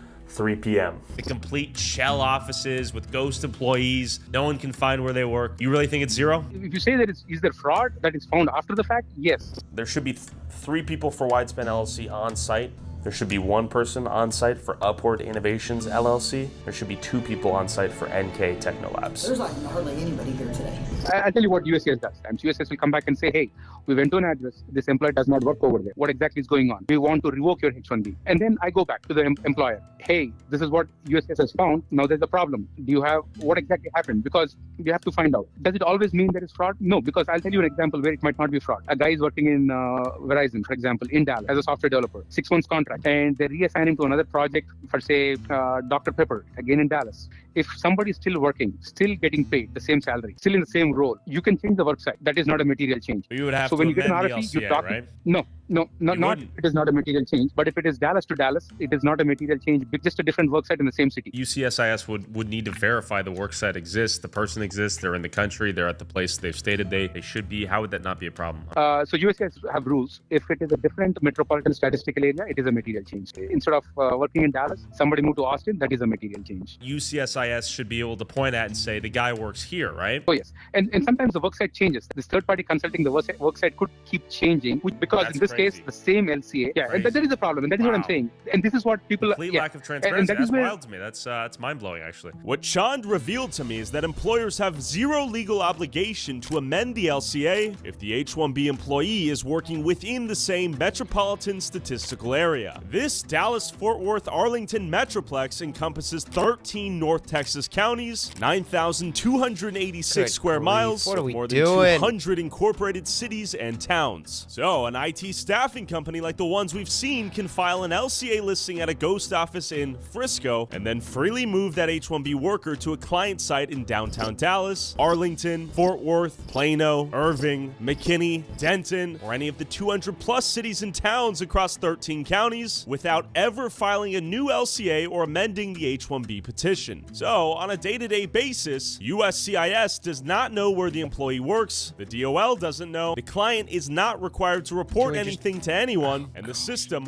by design, is blind as to where this H-1B employee actually works, allowing plenty of room for things like underpayment, misrepresented job duties, and proxy work from India going unnoticed. the contract is what shows there is availability of work. The problem with fraud, the contract is for 6 months. Everything goes good. Then what? Is somebody on the bench? That is fraud. Is the employer not paying the employee? That is fraud. That is where there is a big problem with H-1B. That is where all the fraud starts. And like you said, hey, this company doesn't exist now. When we call, there's no company. For example, on the day they filed, no, the company was there. Otherwise, because USCIS has their own big check, they will catch it in 1 minute if the company doesn't exist. So I don't think the fraud is at that point. The fraud maybe 6 months, 1 year when the project is over, the company is not paying this guy this salary, and this employee is not getting paid, the guy is getting benched. That is where all the fraud starts. And now, like you said, clearly, how do you detect that fraud? In my opinion, the government has access to the databases. Click of a button. While listening to Chand, it's clear the system, by design, demands little to no real transparency and heavily relies on the employer operating in good faith. Clearly, USCIS was not inspecting all of these work sites to verify their legitimacy, begging the question, where are these Indians? I feel like I'm in a library right now. Icon IT Solutions, here you are. We have 13 LCAs.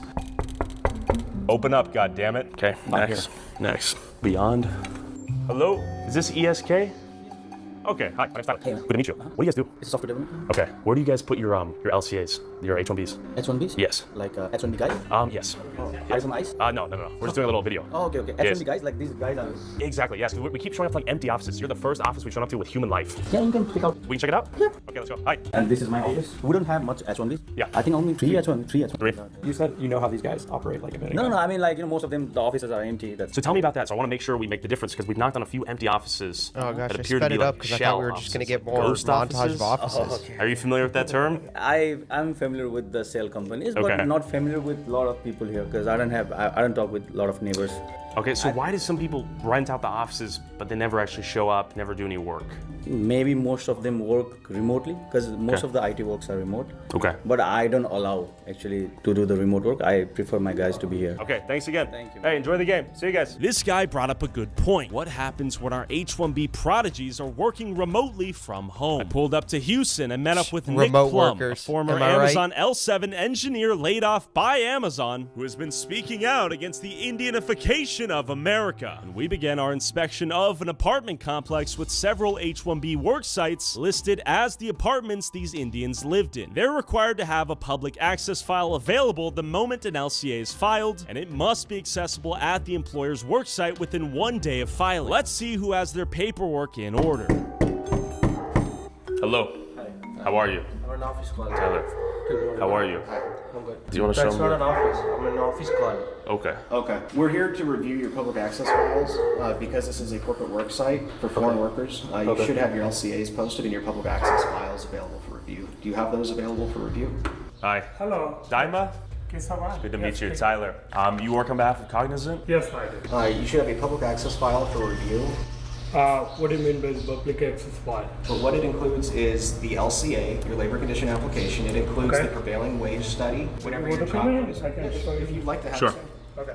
So this is my website. What you're really seeing here is how rare USCIS compliance is, and how before remote work was common, at least you had a corporate office where the public access file could be filed and LCA notices could be posted on a wall. When the H-1B's worksite is now just this guy's apartment, all of this info becomes harder to verify and easier to fake. While the Department of Labor doesn't have enough resources for in-person audits like these, they did create a provision to allow members of the public to demand the same info. The only problem is, nobody ever does. And of course, we stumbled into this engineer vibe coding in real time. Just look at this guy's screen. By law, you should have it here physically ready for you. So most of the PWD petitions I have, right? Okay. And whatever benefits like medical, vision, and then dental, all those medicals, whatever has been provided as part of my LCR petitions. So I do have it. We will be reporting that we were unable to review the public access file locally. Yeah. So what's your job title? My job title is senior manager. I work for a client called Marriott Hotels. Marriott Hotels and Systems. They had your client secured before your arrival into the United States? Yes. Okay. This is my second client. Okay. My first client is Energy. It's an energy company. Cognizant is my employer. Sure. They have the right to hire, fire, everything. Sure. I'm reporting to my supervisor, Cognizant. I'm enjoying my medical benefits, 401k. Oh, the audio just changed. It got way more 3D. That scared the crap out of me. It sounded like somebody was actually behind me. I have a family. I'm using medical. Cool. The computer that he was working on, it was like a $299 HP computer. We come in, we see ChatGPT up on the screen. He's not doing anything. I think the biggest myth that we have is this high-skilled immigration thing. Sure. I think it's a lie. I think most of the immigration that we're getting is not highly skilled. I'll try to quantify. I'd say 70% of the folks that I actually saw hired and worked around couldn't do the job.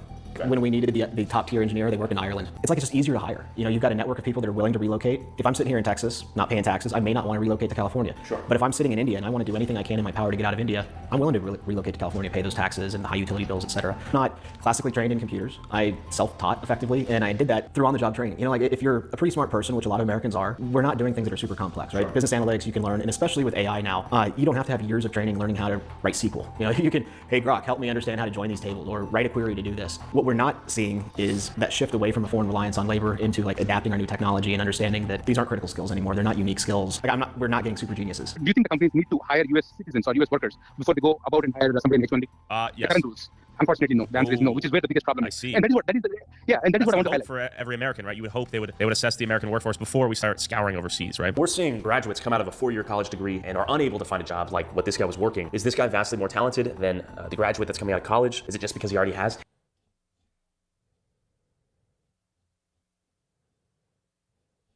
10 years of experience? He's the go-to hire? I mean, our college graduates are competing with a system that is built to disadvantage them, to be honest. And here's the ways, right? Like I can write a job posting and I can require 10 different tech skills. One of them may be 8 years old. It's antiquated. Sure. But by adding this antiquated requirement onto a job posting, any recent grad is not going to have that. Now I can filter them out as a technical recruiter. Sure. And if you're not getting algorithmically filtered out of job postings on LinkedIn, you can find job postings online hiring H-1Bs only. What a racket. Hi there.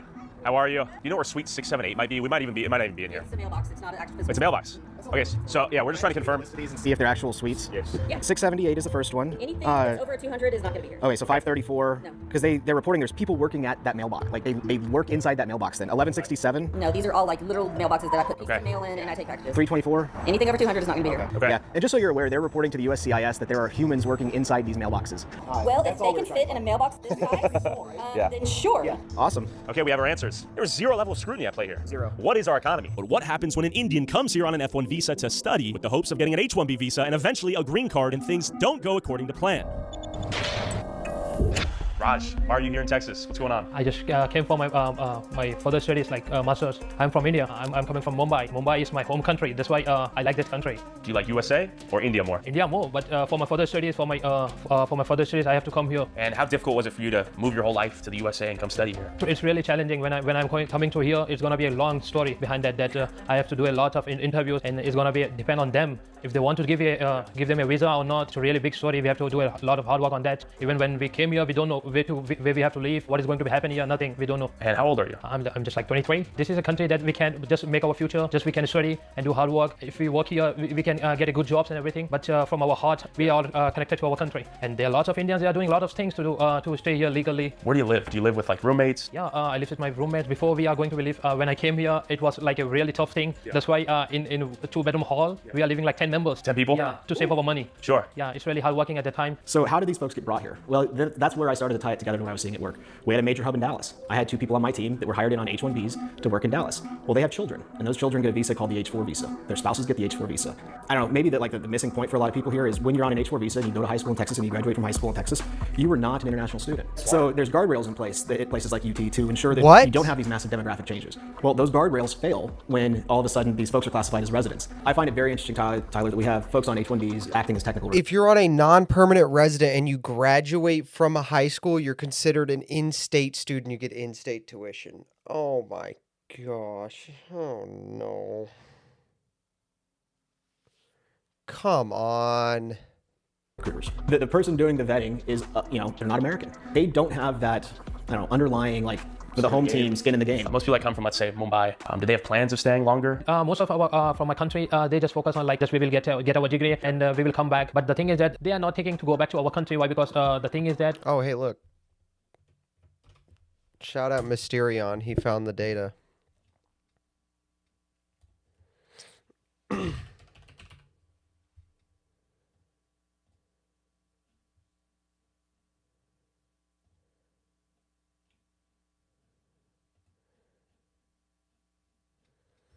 Dun dun dun.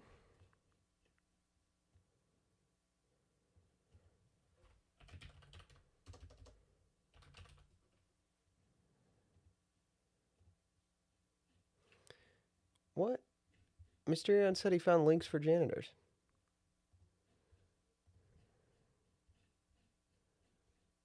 Not there. This must not be... Oh, 2020. I want 2024 for sure is what I want.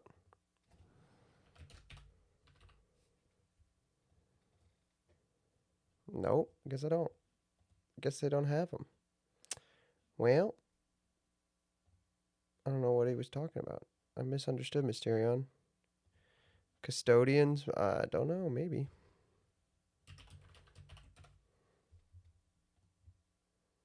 Nope. What do we do? What? This website doesn't seem to work. Anyway, oh well. Yeah, the CSS on this website is broken. This website is broken. Oh well. In our country, there are jobs. There are a lot of jobs. But what they pay, they are not satisfied with that pay. So if everything goes your way, would you like to be a permanent citizen here? It's not only my dream. Yeah. Everyone dreams like that to get a green card or permanent residence in United States of America. Why? Because we already spent over 3 years here. What do our college graduates lack? Is it tenacity and skill and intellect? Are Americans stupid, Nick? I mean, I think we're naive. I'll be honest. I think we've operated in a high-trust society for a very long time. As a father of kids, I raised them to do the right thing, to work hard, to go to school, to get the good grades. And I used to tell them, if you grind, you'll be fine. Yeah. That we are a meritocracy. I actually am doubting that. I've changed my messaging to them. Yeah. What is the messaging now? Well, now it's you still need to do the right thing, but you also have to understand you are competing in a system that is built structurally to disadvantage you. How much money does it cost for you to come all the way from Mumbai to Houston, Texas? To here, I already spent $35,000, almost $48,000. So that's a lot of money in India. How do most people afford to get here? Everyone do like that. They have some savings in our country. Some savings out their fathers or something. They have some goal or something. They are struggling hard to get a degree and a job here. They are selling their home. We sold our land for a dream. That's illegal. You have to maintain residence. In our country to only just to visit the United States of America. They are selling homes, they are selling their savings and everything, the gold and everything. And when they are coming here, they are not satisfied. Why? Because after all these things, the IT job market is no more. We are not getting a good jobs and nothing like that. Who benefits from importing infinite labor from all over the planet? I mean, I think there's a bunch of beneficiaries to this. Who's winning right now? Yeah, well, it's not the youth. Sure. It's not the American worker. It is big capital. These folks don't have freedom of movement. If they're let go, they have 60 days to find a new job, or they have to leave the country, or really what ends up happening is they just change status to a new visa. Sure. But they should leave the country. If you can't get a job in IT, what's your plan? The last option, if I will not get a job, even I also find a girl on the dating places. Any nice Indian girls? Not an Indian girls. Who? One white and one Mexican. The white women, they are not greedy. Some of them greedy, but everyone not is greedy. But in Mexicans, you cannot trust them. What have you seen? What have they done to you? What? One of my friends, This took such a crazy left turn. And he's trying to get a job and a lot of things. After that, all the hard working, he's not getting a job. So he find a girl. So first my friend said, "Oh, I like you. Can I get your number or something?" Okay. And then they went for the dates and everything. My friend, he said to the Mexican girls, "Oh, can I ask you for the favor? It's not only my favor, it's your too." because you are struggling hard. So it's really good for you too. So can we do like a marriage just to fix my papers? Sure. So she said, yeah, okay then. Did they get married? Yeah, they get married. And the thing is that after they're getting married, and she said, I have some conditions. Like when she's going to be signing papers, she wants like $5,000 in her first month. Like, well, let's look at Amazon, right? They laid off 16,000 people January 28th, 15,000 in October. What happened to my country, dude? What happened to my country, dude?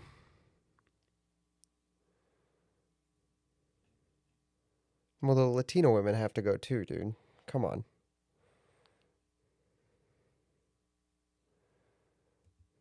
I am sure those were not only Americans. In fact, I know of at least one that wasn't an American. Now, the difference between her and I is I'm sitting here, right? I'm not worried about being deported. My visa's not going to get lapsed. And these folks, I mean, they bought cars on 5-year notes. Their entire family will be uprooted. They may even have a kid here that's now an American by birthright citizenship. When someone has that much to lose, you can really compel them to do anything you want. Then you see them giving up everything in order to fulfill this dream or get their kids from this status of being lower or middle class to upper middle class and beyond. They may sell a family farm for all that, right? Back home, their families are becoming millionaires, so to speak. Oh yeah, multimillionaires, right? They're wealthy. And so I think we just we created that gold rush. And this is a torta?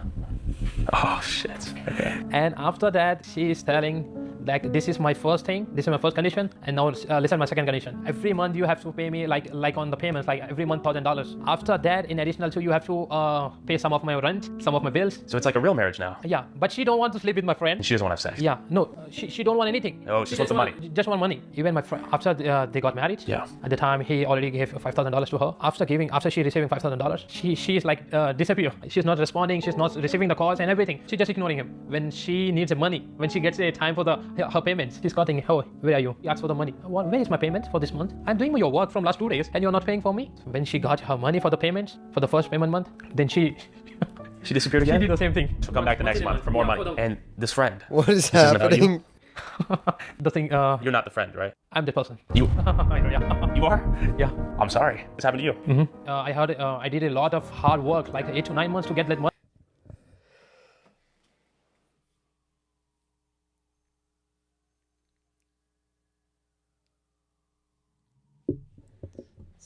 Somebody needs to make this guy listen to Thick of It.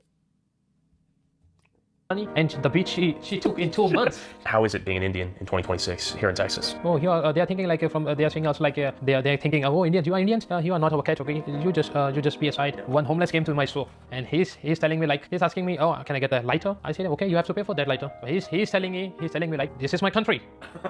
I'm just fed up with these things. Really? Yeah. From only just from 2 months. What I say. She ruined the whole experience. All the things, all the dreams. Yeah. I once talked to a guy 27 years in the United States, not a citizen. And I'm not saying they should be citizens. I'll be real clear. I think they should have departed after 3 years, period. But they've been here, bound to their employer. That's a shit system. It doesn't benefit anybody. And then we have to think about the problems that it gives to their kids. You know, they come over here with their kid. Their kid can stay on the H4 until they're 21. They age out of the system. Now, maybe they have to move back to India where they don't have any family. There's no angle that you can take that says this H1B is good unless you are big capital. Yeah.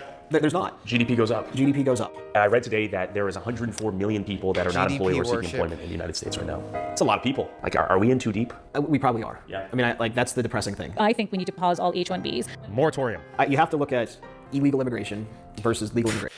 Dude, the Muslim woman who's been working in foreign service since literally Bush is like, you guys, we got to stop.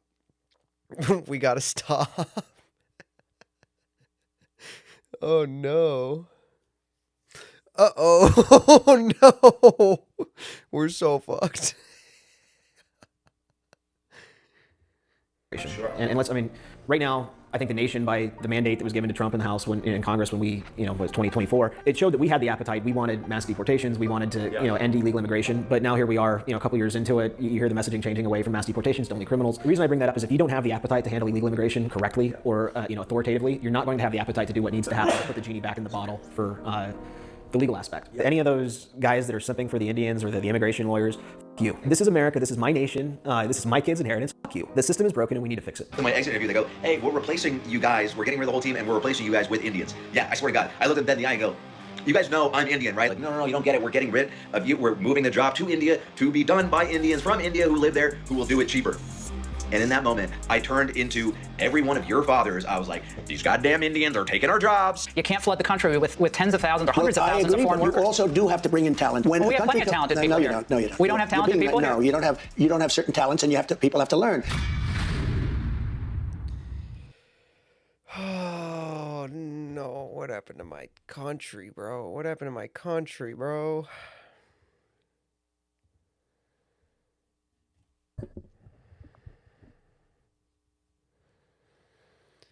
Well, chat, on that extremely depressing note, I think we'll call it a night.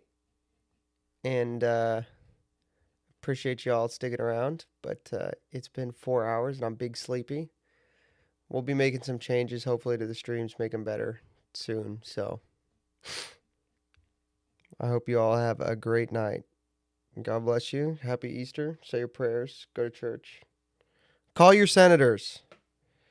Did you call your senators and your Congress people this week? I know you didn't. Call your senators and your Congress people. Do it. Do it. Say your prayers.